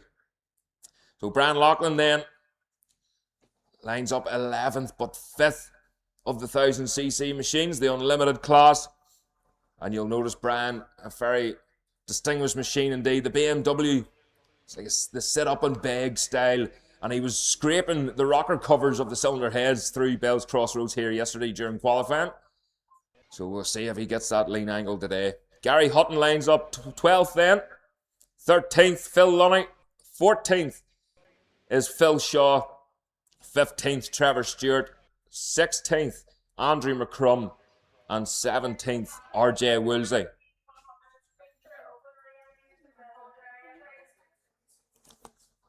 So RJ Woolsey had some issues with that machine yesterday. We're just hoping that he can get out on track.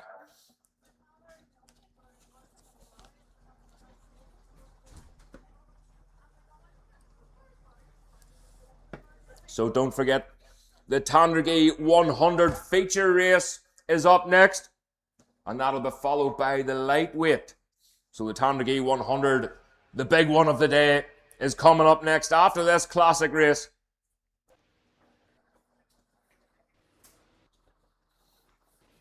And it really is going to be a cracker. But first up, the Senior and Unlimited Pre-73 Classic machines. Making their way up to the holding area.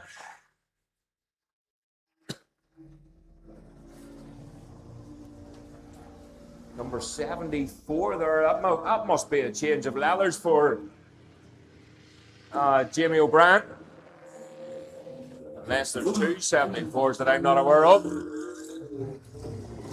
Barry Davison way through. Waddy Brown.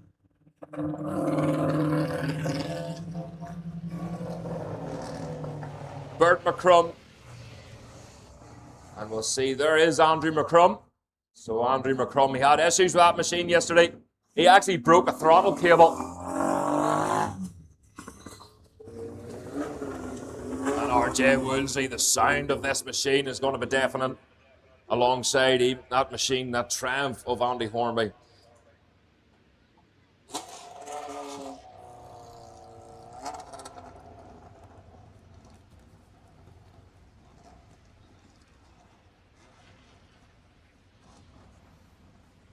So RJ Woolsey, no qualifying time yesterday for RJ, so he lines up at the back of the grid. The green flag is being waved. They're told to watch the flag. The revs go up. And away they go. So the full grid.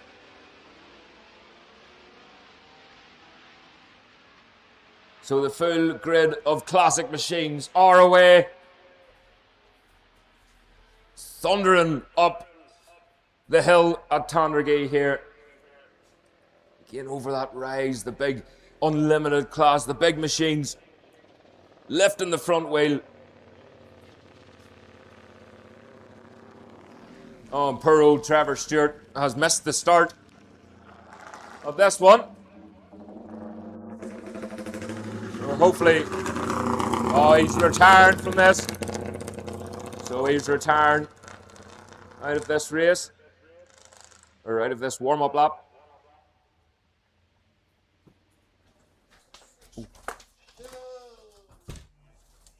It's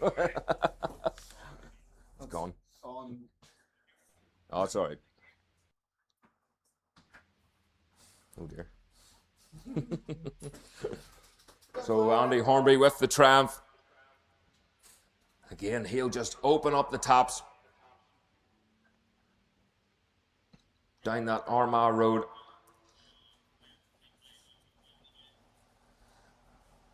Again, a wee bit of a rise there too. It's a wee bit windy. I don't know whether it'll lift the front of these bikes, but it's a great spot for photographing.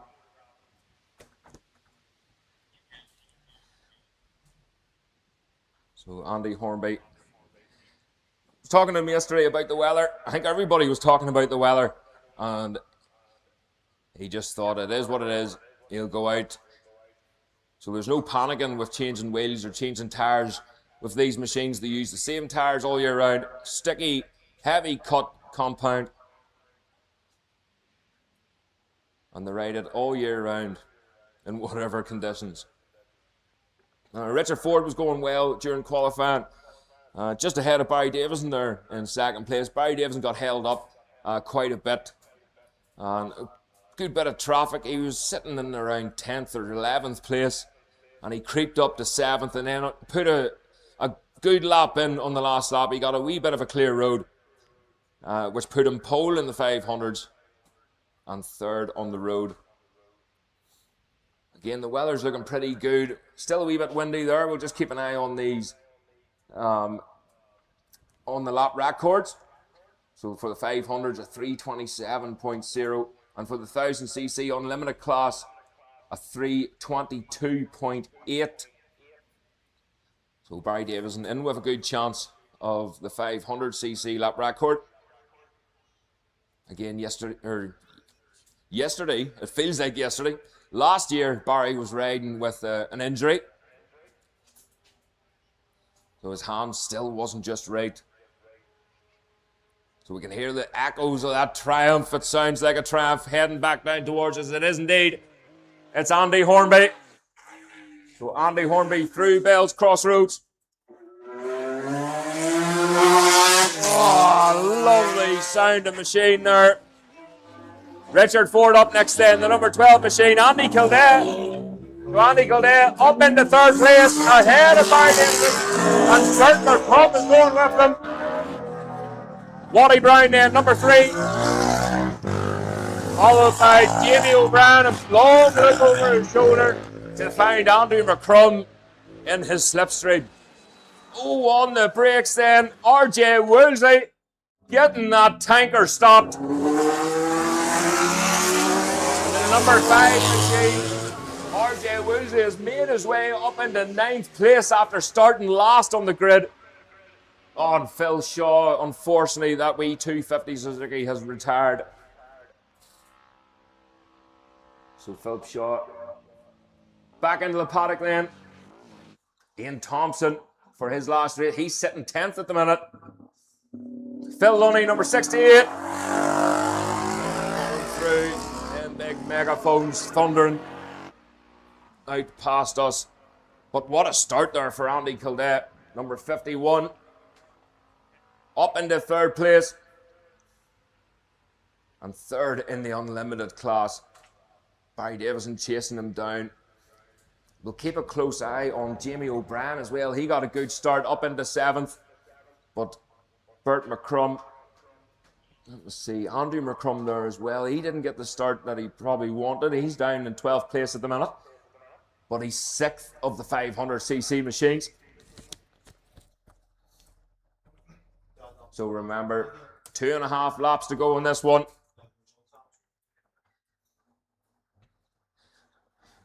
So a sprint race as such, you can't really call it a sprint race, can you? Because it's just over 5 miles around this circuit. But in comparison to a 6-lap race, they certainly have to wake up a wee bit quicker. So Richard Ford, Andy Kildare is 2.9 seconds back on Richard Ford. Barry Davison only 0.9 back on Kildare. But he may have had to get past McCrum. Just not quite sure where he was on the circuit, but we'll soon find out. And again, Jamie O'Brien looking sharp. He did look over his shoulder there to see, I think it was Andrew McCrum. But Dan Pritchard slots in. He's up into 8th place then. A 122.6 for Pritchard. And RJ Woolsey, the number 5 machine.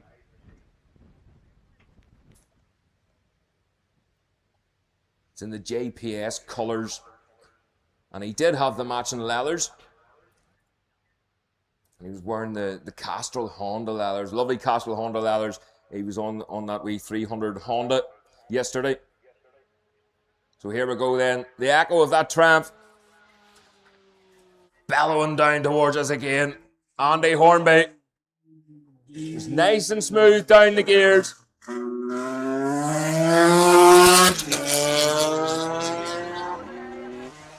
Blowing a few speakers around the track, no doubt. Just smell it as well. Richard Ford then. Oh, Andy Kildare. Andy Kildare has closed the gap on Richard Ford. 306 now. And Bert McCrum still chasing down Barry Davison. So again, look at them lap records. Don't look like they're going to be touched. That was a 3:22 for the unlimited. Andy Hornby currently doing a 3:29. Barry Davison with a 500 at 3:39. 500cc lap record is a 3:27. And at the minute, Davison is a 3:30. Let's see, a 3:39 for Barry Davison. RJ Woolsey away through. Lovely machine there, RJ's riding.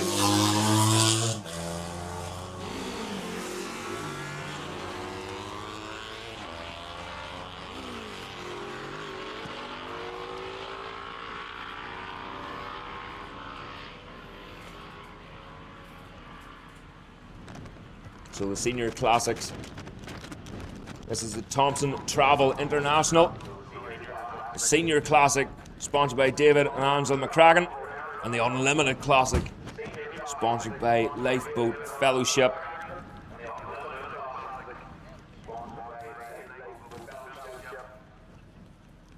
So RJ Woolsey on that 750. He got a great start. Just unfortunate he didn't get the qualifying that he needed. Philly Lunny tipping into Bell's Crossroads. Lovely colour scheme on that machine. Again, replica leathers of what he had when he raced himself as well. So the last lap flag is out then. Andy Hornby with the fastest lap of the last time, a 3:29.7. Richard Ford in second, a 3:36.5. Andy Kildare in third, a 3:39.6. First of the 500s then is Barry Davison. Second is Waddy Brown. Third is Jamie O'Brien. Barry Davison posting a 3:39.6. Waddy Brown a 3:47.3. And Jamie O'Brien in behind him. But he's 5 seconds back with a 3:50.7 for the number 74 machine.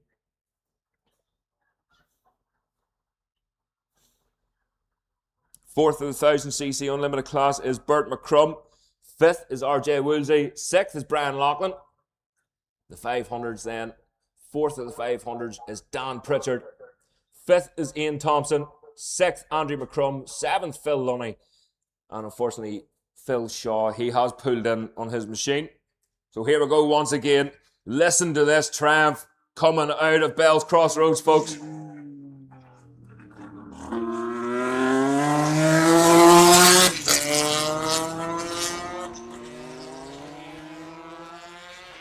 What else would you want echoing round the countryside at Tandragee? Certainly not me. Here we go then. Richard Ford, the number 12 machine. Having a good run. A lonely run, but he'll be happy for that second place. A whole gang of them coming down right now.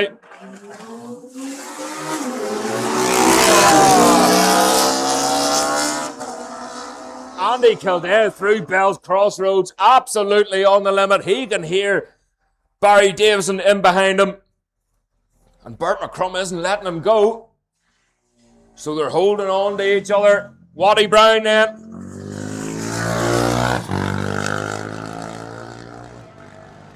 So that Norton thundering its way through. Oh, Jamie O'Brien was looking away. Up the inside of the number 47 machine, Dan Pritchard. So Dan Pritchard getting the better of Jamie O'Brien.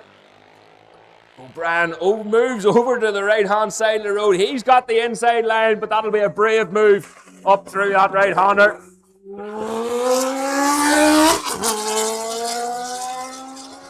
Against RJ Woolsey. Look at the length of that bike.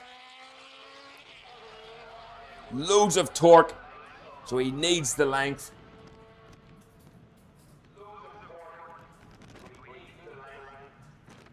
But I'm sure it reminds me of the Westlake RJ Woolsey used to race years ago. It was like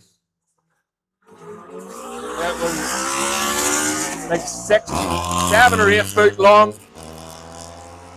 RJ Woolsey, imagine RJ Woolsey racing that Westlake around Ockadooey. It was an absolute handful. It was like handbraking the Titanic. But he made it work for him.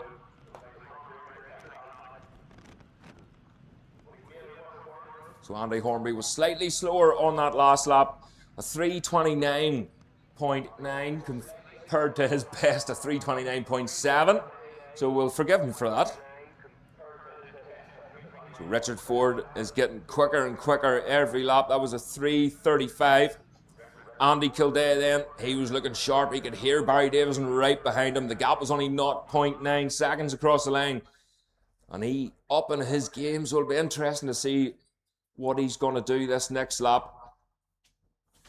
When he crosses the line, of course, that will be the checkered flag.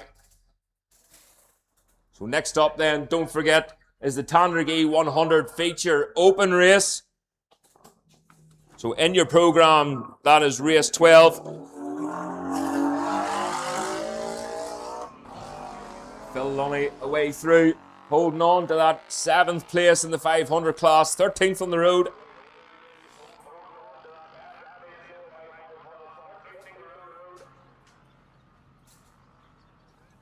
Here's this triumph coming now of Andy Hornby.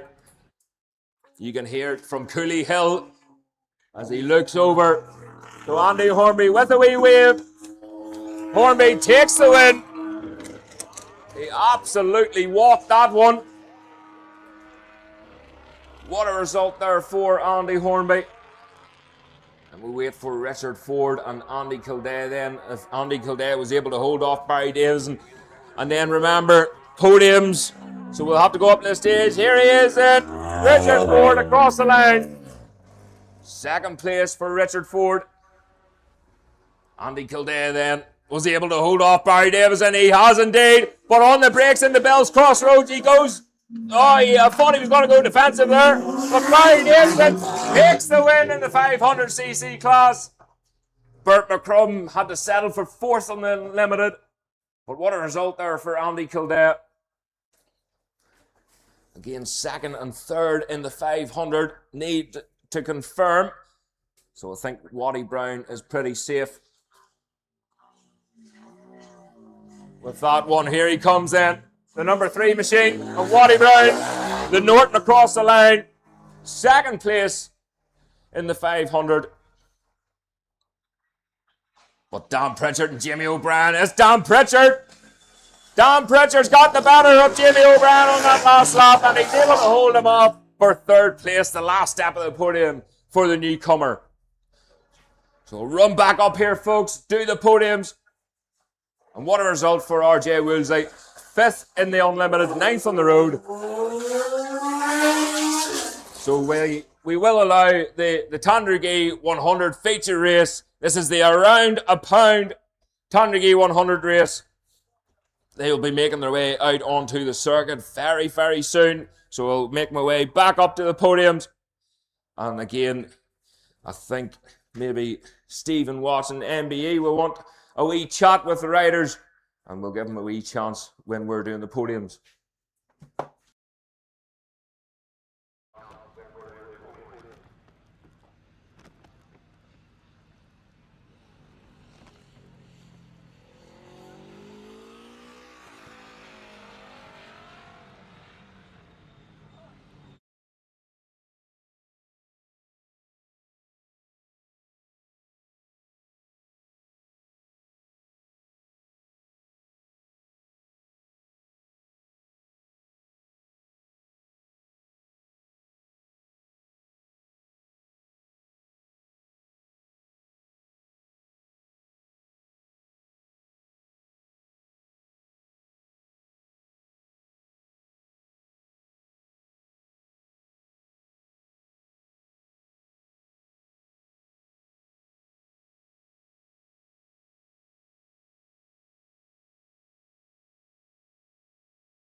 This is the big one. The around a pound Tandragee 100. And they are away on their warm-up lap. The track is dry. Touch wood, it stays dry. And again, we are in for a clinker. Superbike lap record held by Michael Dunlop. A 2:52.4, 111.5 mile an hour lap, broken last year. So this is going to be a busy race.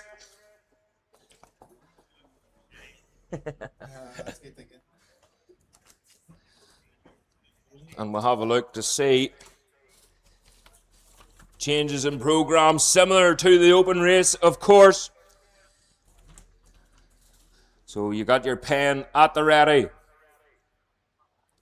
Number 5, Kevin Keys on a Honda.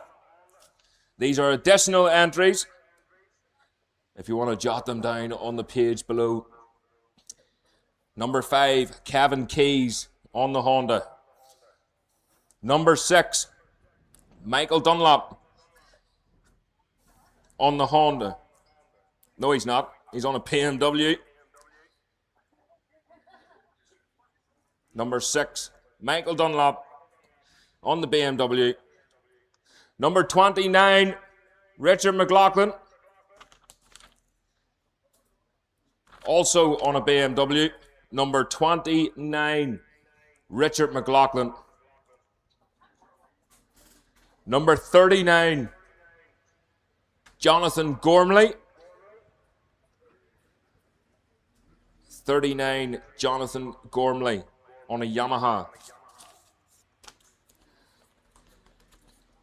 Number 63, Tom Robinson on a Yamaha. 63, Tom Robinson on a Yamaha. And number 116, Owen Monaghan on a Suzuki. 116, Owen Monaghan on a Suzuki. So the riders then.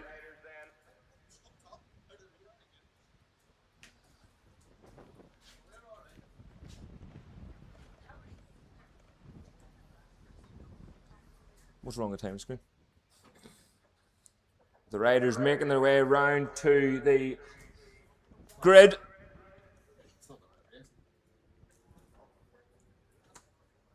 It is, but it's not. Pause that. Or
on the Ducati, Neil Kernahan.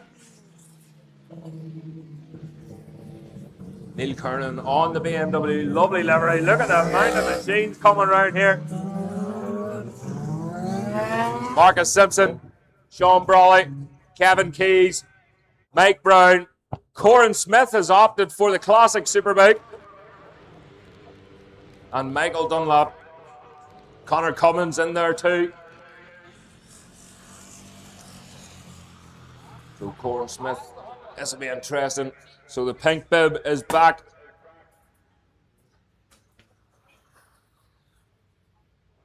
which give us the go-ahead then. We'll just wait. Confirmation from the clerk of the course. We'll soon see the green flag being waved at the back of the grid.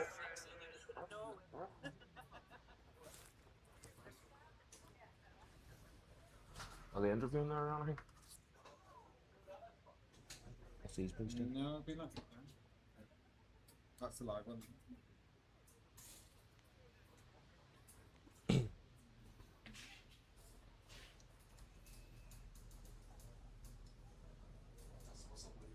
What are they blowing? Why are they blowing his... Careful what you say. The radiator to keep the engine cool. Yeah. Okay, ladies and gentlemen, we've been given the go-ahead. The green flag has been waved. They're told to watch the flag at the front. Away they go. So the first wave is away. So Mike Brown, Michael Sweeney, they'll all be determined to hook onto the back end of Michael Dunlop. The second group then. Here we go. They've been told to watch the flag. The flag's lifted and away they go. Corn Smith just struggling to get that classic Superbike off the line. But he's away. And the machine's heading up the hill.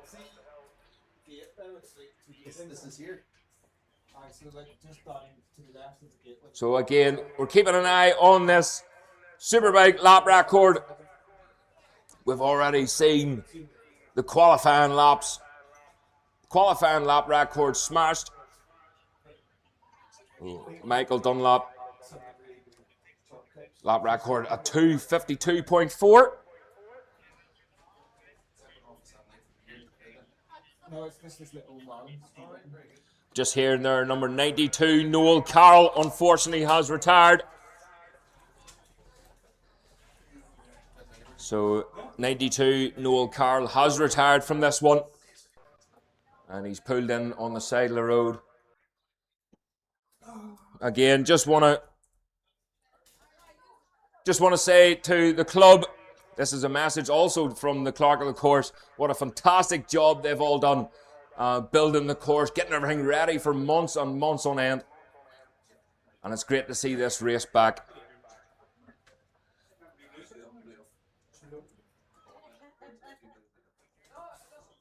So we'll keep a close eye for Mike Brown.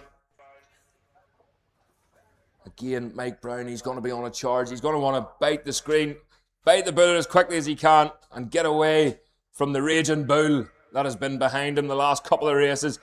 And he seems to just pounce then at the right time.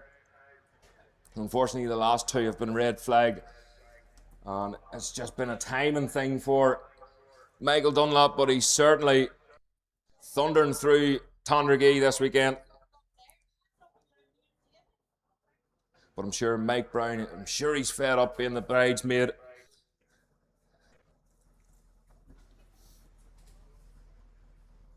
We can hear them coming back down that Market Hill Road, back down towards us. They'll be rounding this flat-out left-hander. There they come. It's Michael Dunlop. Michael Dunlop is in the lead in this Superbike race. Around the pound, Tandragee 100 open race is led by Michael Dunlop on the first lap. Oh, sideways there from Michael Sweeney. Oh, look at Connor. Connor comes up the inside around Whitehall. Round Whitehall. Repays the favour straight back. Kevin Keys had a front row seat for that one. Joe Loughlin then, Richard McLaughlin right in behind him, and look at the master, Paul Cranston. 116 away through, Owen Monaghan. Oh! What a run there, Sean Brawley, coming in hot and heavy. And Liam Chalk, number 44 away through on the Suzuki. What a move there from Liam Chalk. 51. Steady away, a couple of out of the seat moments through Bell's Crossroads. Corn Smith then on the classic Superbike machine. Lovely machine. The Suzuki let him down yesterday. Corn Smith riding the RAF Suzuki. And it just didn't sound right over qualifying, so it might have just give up the ghost a wee bit. And he's decided just to take the classic Superbike out. So Michael Dunlop in the lead, but 0.7 seconds. Sweeney a further 3 seconds back, but Marcus Simpson right on his tail. Connor Cummins then. Initially, Sean ran Whitehall the way around Bell's Crossroads, but Whitehall quickly repaid the favour. He got the drive, he got that bike sat up, got it onto the fat part of the tyre, and he was able to power back past Connor Cummins on his BMW.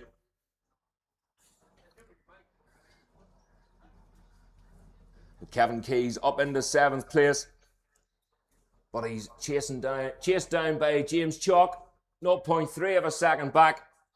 Neil Kernahan then only 0.1 seconds back on James Chalk, and Sean Anderson in there 0.05 from Neil Kernahan. Absolutely nothing in it there in that group. But there's no doubting the two at the front. They seem to be disappearing with this one once again.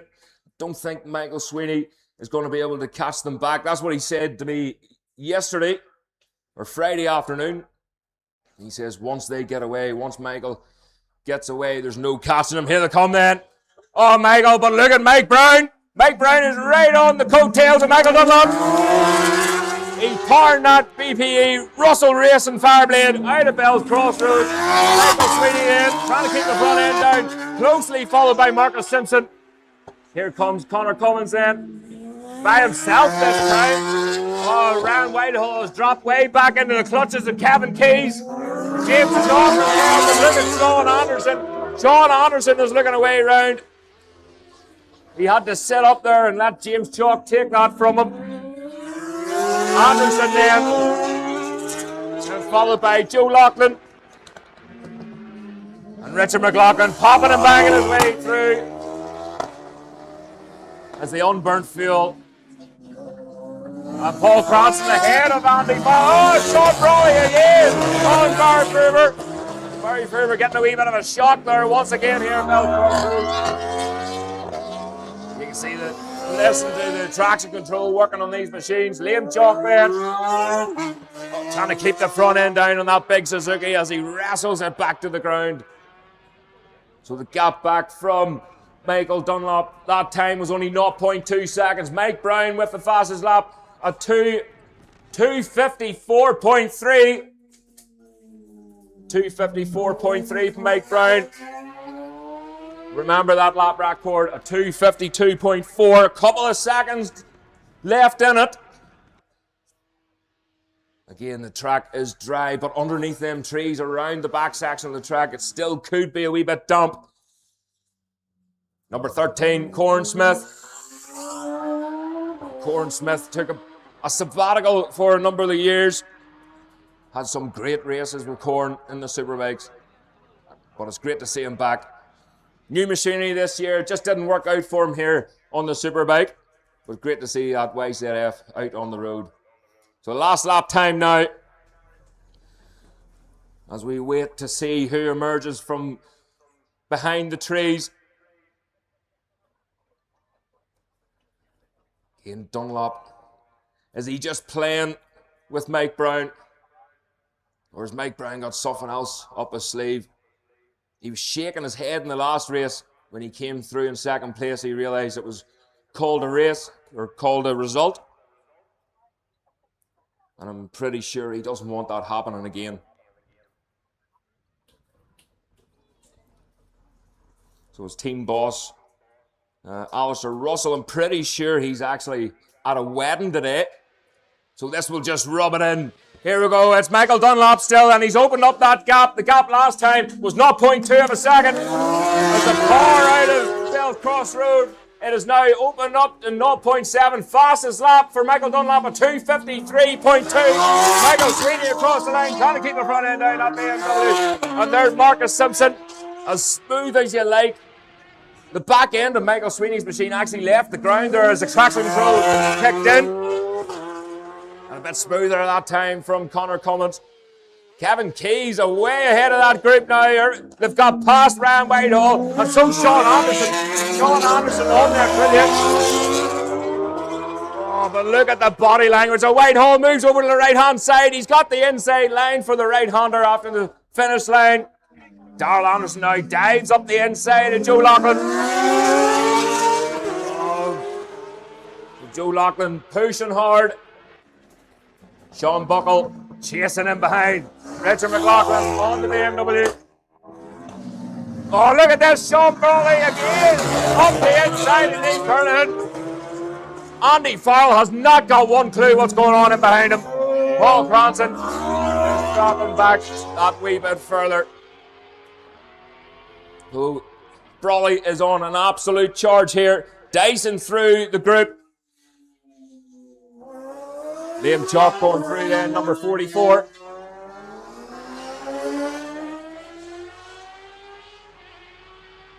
What a move there from Brawley. But Michael Dunlop again, that fastest lap so far, a 2:53.2. So we need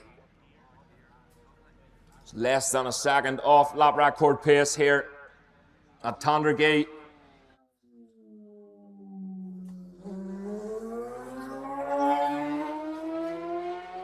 We'll have a look. Just again to remind myself, it was a 2:52.4. Last lap a 2:53.2. But Mike Brown still pushing there. That was his personal best, a 2:53.7. Michael Sweeney just dropped back even further. Just over 8 seconds, 8.1 seconds, a 2:55.9 for Sweeney. As Corn Smith rounds Bell's Crossroads again. YZF Yamaha 750, lovely machine as the checkered flag is being readied now for the leaders. Won't be long till they're rounding that left-hander again. Absolutely flat out in one of these machines. Here he is then.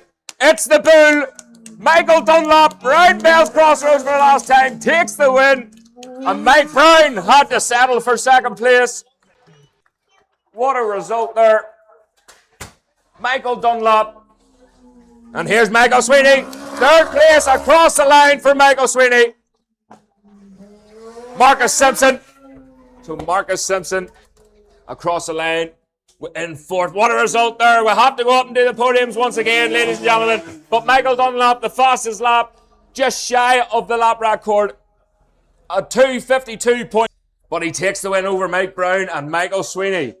We'll go get our podiums done. Oh, the last lap here for Kevin Keys. Kevin Keys over Sean Anderson. What a result there for young Keys. Oh, this way.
One more race.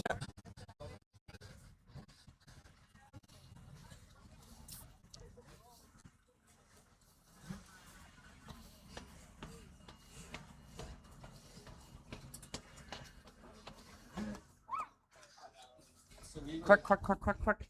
So I was thinking, like, this could go, like, this could be this conversation, you know, and then it was just like, it turned into like a picture.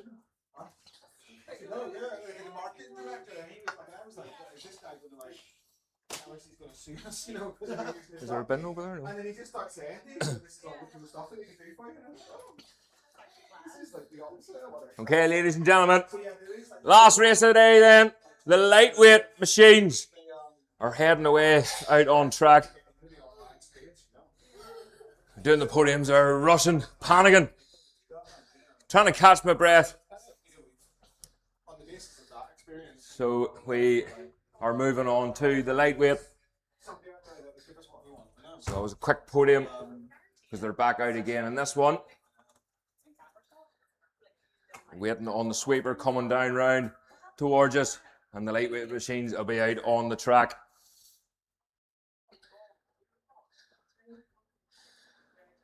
So what a race that was. They're around a pound.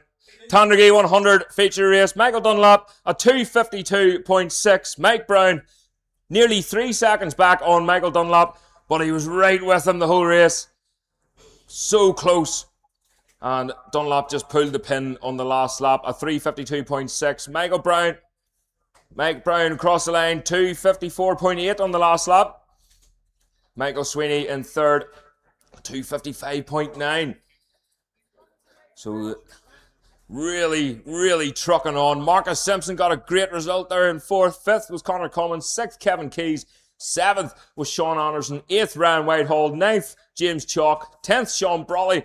After some fantastic moves here at Bell's Crossroads. Andy Farrell in 11th. Neil Kernahan 12th. 13th, Barry Ferber. Joe Loughlin in 14th. 15th is Tom Robinson. 16th, Darrell Anderson. 17th is Sean Buckle. 18th, Richard McLaughlin. 19th, Liam Chalk. And Paul Cranston rounds out the top 20. So the lightweight machines will be leaving the holding area very shortly.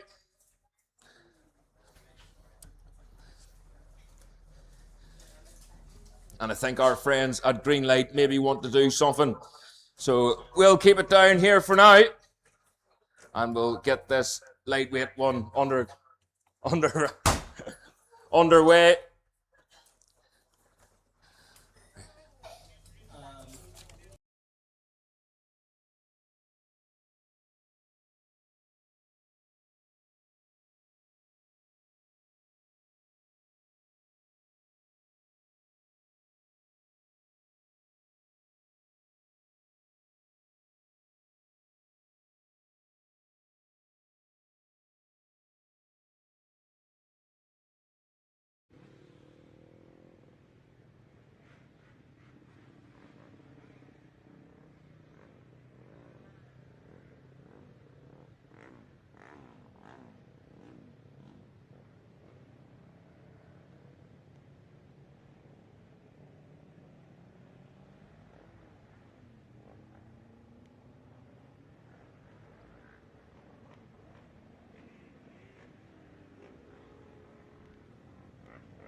Michael Dunlop, fresh off the podium.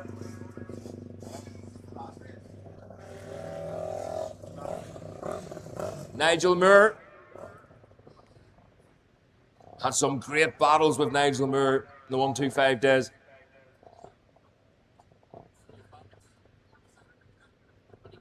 Well, to tell you the truth, he was on a 125, I was on a 350. Very fast man indeed.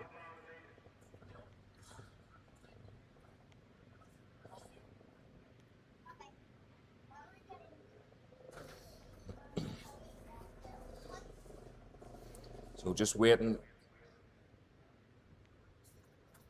for them to go out on their warm-up lap.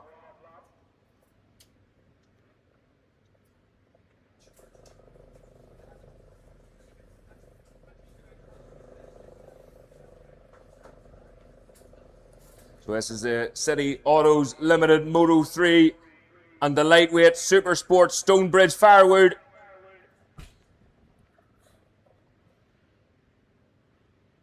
And Crocho's Cafe, Bar and Music Lounge is the overall. Oh, right when you're on the grass. Wow! Oh, was that there? Yeah. Oh, that's good. But he got it. I held on to it. Lucky it was the last lap. Yeah, I didn't really-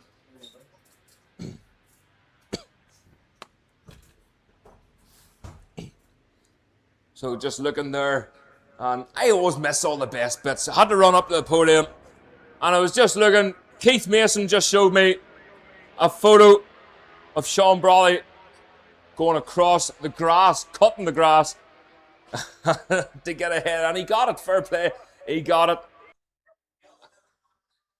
I'm glad I didn't see it. I might have dropped in the in the comedy box here. But fair play, Brawley.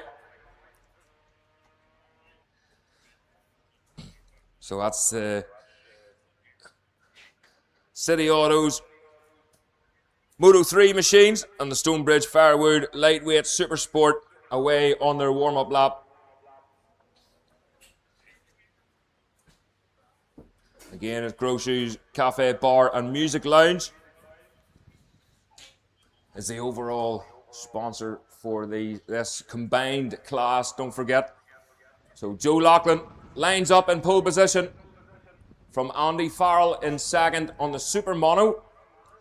The Supersport 300 machine of William Grant will line up in third.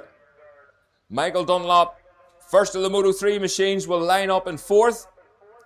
Fifth is Dan Sale, he's second of the Moto 3s. Sixth and second of the Super Mono machines is Dave Walsh, followed by Kyle Parks, third of the Moto 3. Lined up in 8th place and second of the Supersport 300s is Gareth Arnold. And third of the 300s, lining in 9th, is Lee Osprey, number 45. Lee Osprey riding the Trace Mullen machine. And he was hoping to have his classic Supersport machine here this weekend, but unfortunately, well, we'll not talk about that. But it would have been nice to have out at here at Tandragee. I'm sure Lee was looking forward to it as well. Chris Maher lines up in 10th, but 4th of the Moto 3s. Eamon McKeown, second of the lightweight Supersport, lines up in 11th. 12th then is Rad Hughes, third of the Supersport machines. Sean Anderson on the 250 Honda, the Cleaver Brown 250 Honda, lines up 13th. 14th then is Nigel Moore. 15th Roy Wurst. 16th Aidan Cleary. 17th Owen Everard.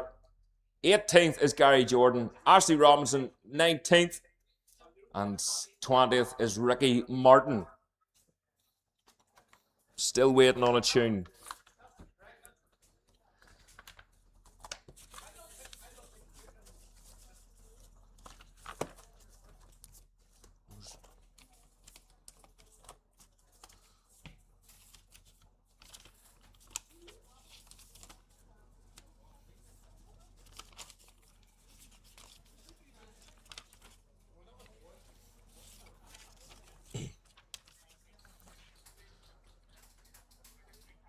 So additions to your programs then.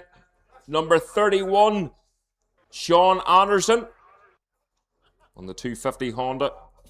Number 31, Sean Anderson.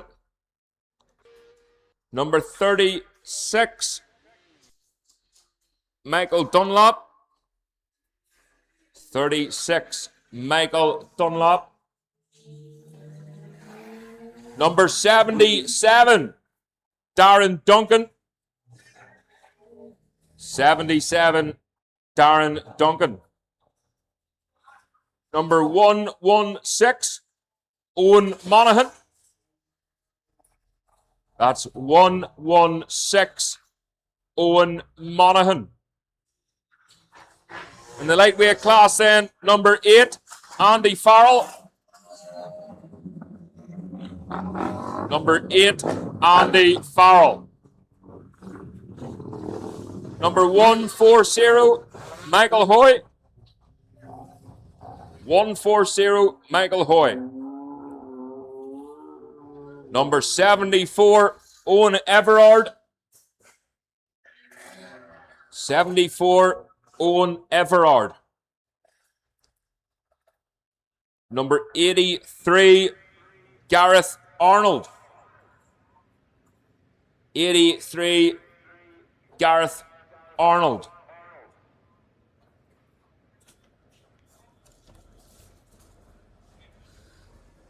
Okay, ladies and gentlemen, here we go.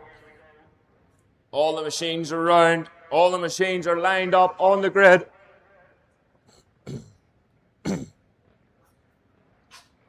They're given the green flag at the back. They're told to watch the flag. And away they go. Here them Moto 3 machines dancing off the limiter as they leave the line.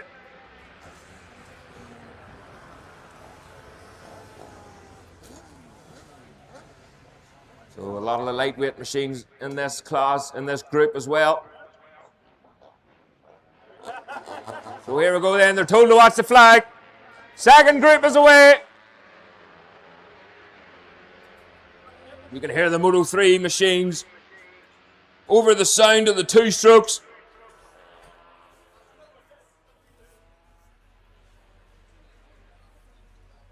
But it's great to hear, great to see two strokes still at Tandragee.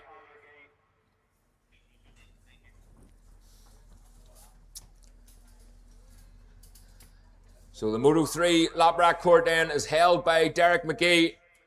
A 3:16.6, a 97.8 mile an hour lap, broken in 2019.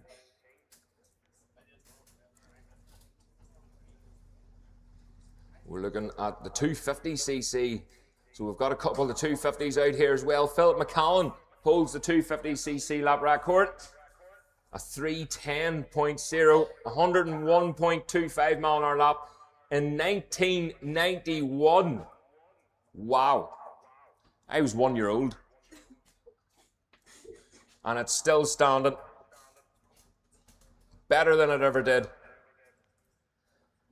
So we're looking at the lightweight Supersport then. Michael Sweeney in the lightweight Supersport in the 400 Yamaha.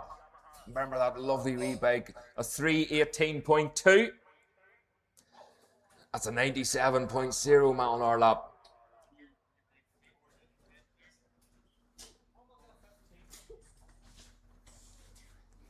So again, Joe Loughlin on form this weekend. And he's just stood off that BMW, that McKnight Racing BMW. He's wrestled it through the road ends, over the jumps, down the bomb holes. And he's jumped onto his wee lightweight Supersport 400 machine. So we'll be expecting him to be up at the pointy end.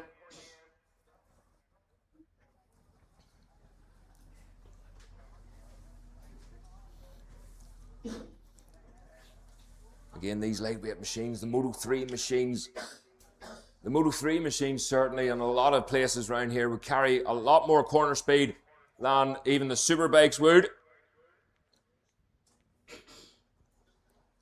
A lot more nimble, a lot later on the brakes, a lot lighter. And most of this track, a lot of this track will be absolutely flat out, especially on the Moto3 machine and down round the back section. But here we go then.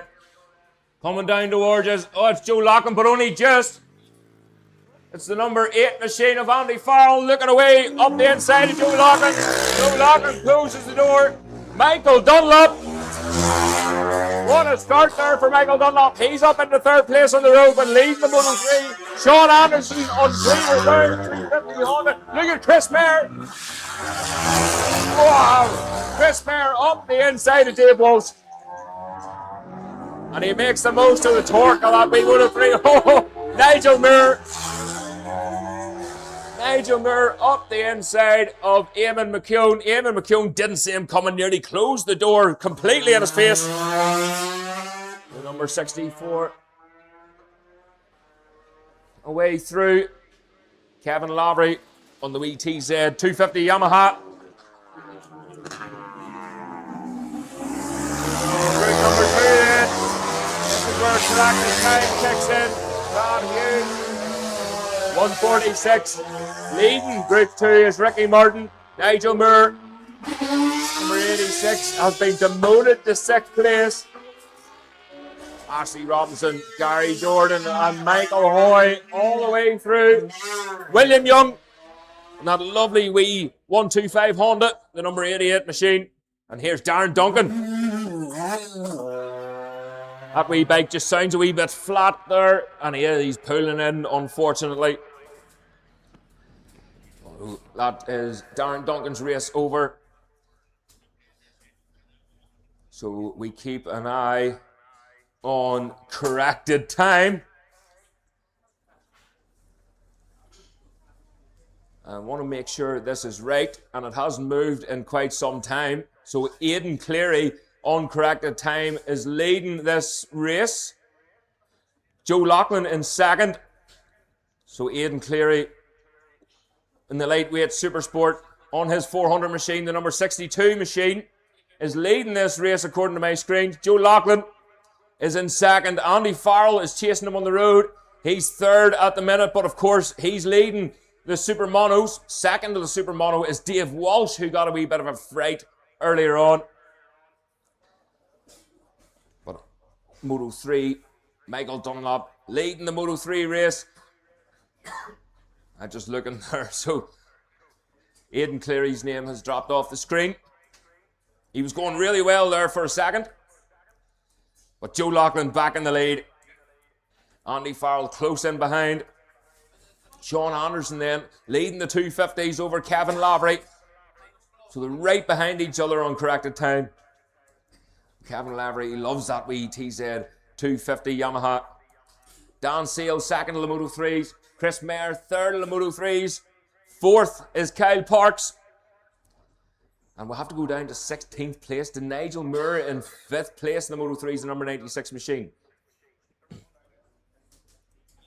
Who's 2nd in the lightweight Supersport then is Rod Hughes from Aidan Cleary. He's 3rd in the lightweight Supersport. Here we go again. And Andy Farrell still right with him. But it's Joe Loughlin still leading this race. Look at the torque of that gas machine up towards start finish. Michael Dunlop dropping back a wee bit off the two in front, but chasing him down is Sean Anderson. That wee 250 sounds a lot sharper today than what it did earlier on.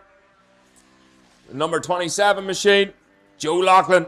Fastest lap so far, a 3:20.5. Oh no, William Young, William Grant having issues at Bell Crossroads. William Grant completely forgot his gearing. Just lost out there, missing the gear. The machine popped and banged from underneath him. So that was Dave Walsh, William Grant, Chris Mayer just in behind Dave Walsh, Aidan Cleary, Gareth Arnold and Roy Wurst all the way through. That's Eamon McKeown then. So Eamon McKeown across the line, he's up into 12th place there, 4th of the lightweight Supersport. Down the gears again. Gary Jordan. Marring his way out of Bell's Crossroads.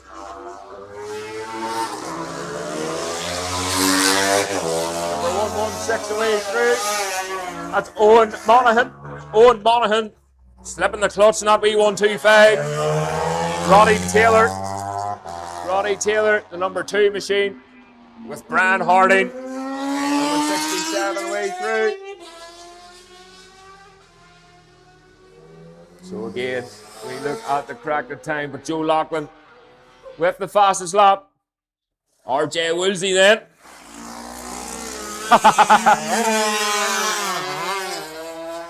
I think he heard me when I said his name. He looked over. RJ Woolsey, number 5, on that Castrol Honda. Lovely liveried machine. But Joe Loughlin, fastest lap, a 3:20.5. Andy Farrell, a 3:20.6. Michael Dunlop, a 3:22.6. Sean Anderson, a 3:21.6. So Sean Anderson is a second a lap faster than Michael Dunlop, so we can expect Sean Anderson to be, if not past Michael, but pretty close to him. So obviously the 250 Honda 2-stroke Grand Prix machine having the legs over the Moto3 machine. So the last lap flag is being readied here at the finish line.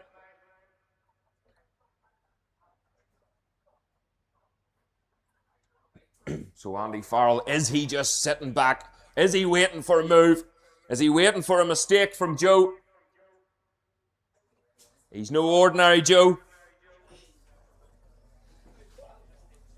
We'll keep an eye on Farrell coming into Bells. He might have the advantage with that gas machine. Again, that's another one of Paddy McColgan's bikes. And it's great. Hats off to him for letting Andy ride it. Here we go, Andy Farrell around the outside. Is he going to make a stick? But Joe Loughlin holds his own. Andy Farrell, look at the drive that Andy Farrell got. Up round the outside, up round the finish line. Sean Anderson is right on Michael Dunlop. Michael Dunlop with a big long look over the shoulder. And Sean Anderson moves over to the right-hand side and makes easy work of that. Sean Anderson with the fastest lap, a 3:20.3 as he crosses the line. Kevin Lavery then, we just have to wait on Kevin and look at the corrected time, because he will be motoring on that 250 Yamaha. Chris Mayer.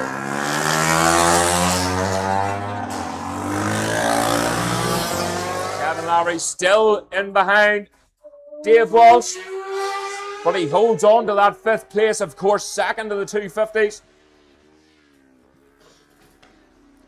Oh, here comes, no, it's not. We're waiting on William Grant, and that's Gareth Arnold. Gareth Arnold struggling for gears as well in the Parker Transport machine. Roy rushed away through the number 58. He's 3rd of the lightweight Supersport. 10th on the road at the minute. So we're just waiting on William Grant then, if he's able to, if he has the same issues coming out of Bell's Crossroads as what he did. But he should have been through and all, I think. Eamon McCune then. Gary Jordan going well, holding off number 79 machine of R.C. Robson. 148 Ricky Martin coming through. Here's the Monaghan, Owen Monaghan. The Honda for Michael Hoy. Number 74 away through of Owen Everard. Brian Harding, 777, has got the better of Roddy Taylor on his 400 Honda.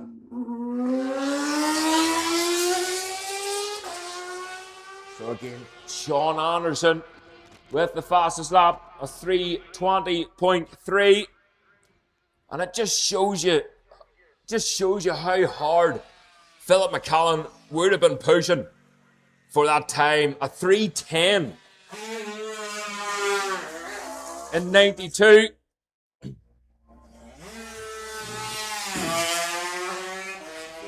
Shaw slipping the clutch there out of Bell's Crossroads, and a lovely aroma of 2-stroke through the commentary box window. You just love to bottle that up and bring it home. So Joe Loughlin then, will he be able to do anything about Andy Farrell? Will he be able to have the torque out of Bell's Crossroads? But he has to remember he's got his own race run. Oh, Joe Loughlin around the outside. He goes defensive. And it round Bell's Crossroads takes the win in the Supersport 400. But of course, Andy Farrell winning the Super Mono, but he's second on the road. Oh, and Sean Anderson across the line to take the win in the 250s, but fourth on the road. We'll have a look to see, just waiting for the timing screens to change. There we go. Sean Anderson then, third on the road. Michael Dunlop, winner of the Moto3 race, fourth on the road. And he just tucked in behind Anderson, didn't he, and just stayed with him that whole race. Or that whole lap, should I say. Down through the gears then. Oh, Kevin Lowry's got past Chris Mayer. Kevin Lowry across the line. Uncracked in time. He stays in that second place for the 250s. Fifth on the road. Aidan Cleary then. Aidan Cleary across the line. Second place in the lightweight Supersport. Eighth on the road. And Fair Play unofficially led the race for 30 seconds. But Gareth Arnold then. We're waiting on Gareth Arnold. He had issues with that 300 machine. Couldn't get gears. That's Roy Worst then. Third in the lightweight Supersport. So, Supersport 300. This should be coming round pretty soon. Gareth will be pleased with a win in this one.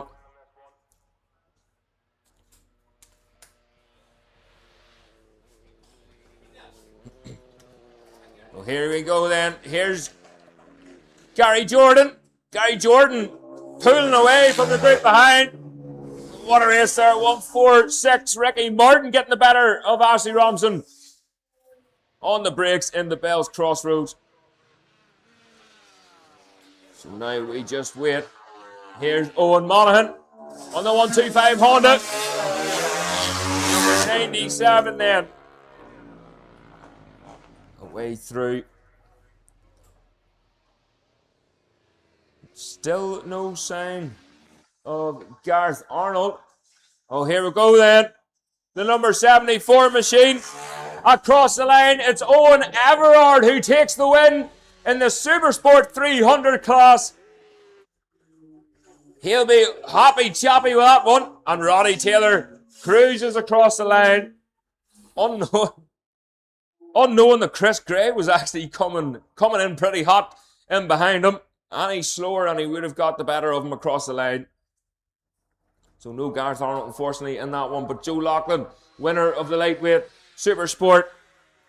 Second place then was Aidan Cleary. Third was Roy Worth. Moto3, Michael Dunlop from Chris Mayer. And Gary Jordan. Supersport 300's in. Owen Everard.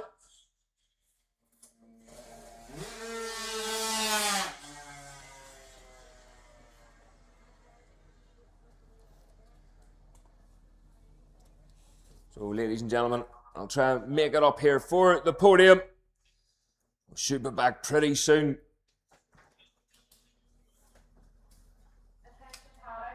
A pair of glasses has been handed to race office. So just a reminder, please, the road open car is making its way around and they will, please do not move anywhere until instructed by the marshals. And again, a huge thank you to all the marshals, everyone involved, the Tandragee Club, the Supporters Club, everyone who's helped for months to get this thing off the ground once again. Around a pound, Tandragee was, to me, a success, and I'm sure to a lot of you. The weather held off. We got a couple of wee spits here and there, but thankfully there was some great racing. Ladies and gentlemen, thank you so much for coming. Thank you to all the riders. Thank you to all the teams, all your spectators, all the photographers, scrutineers, absolutely everybody involved. And again, fingers crossed, we'll be back here next year. And just a reminder for any of the riders that who borrowed a transponder, please return them as quickly as possible. Oh, and here we go, just in time. So in the open Supersport, Alistair Russell. Hey, Alistair Russell. And in the Moto 3, number 77, Darren Duncan, please return your transponders as soon as possible. Alistair Russell in the open, and the Supersport, possible Mike Browns. The Moto 3, 77, Darren Duncan, please return the transponders as soon as possible. So we'll race up here, do another podium. Listen, guys, thanks so much for coming, and we'll see you here next year. Safe home, and we wish all the injured riders get well soon. And don't forget, keep the racing to the track, and we'll see you all again next year.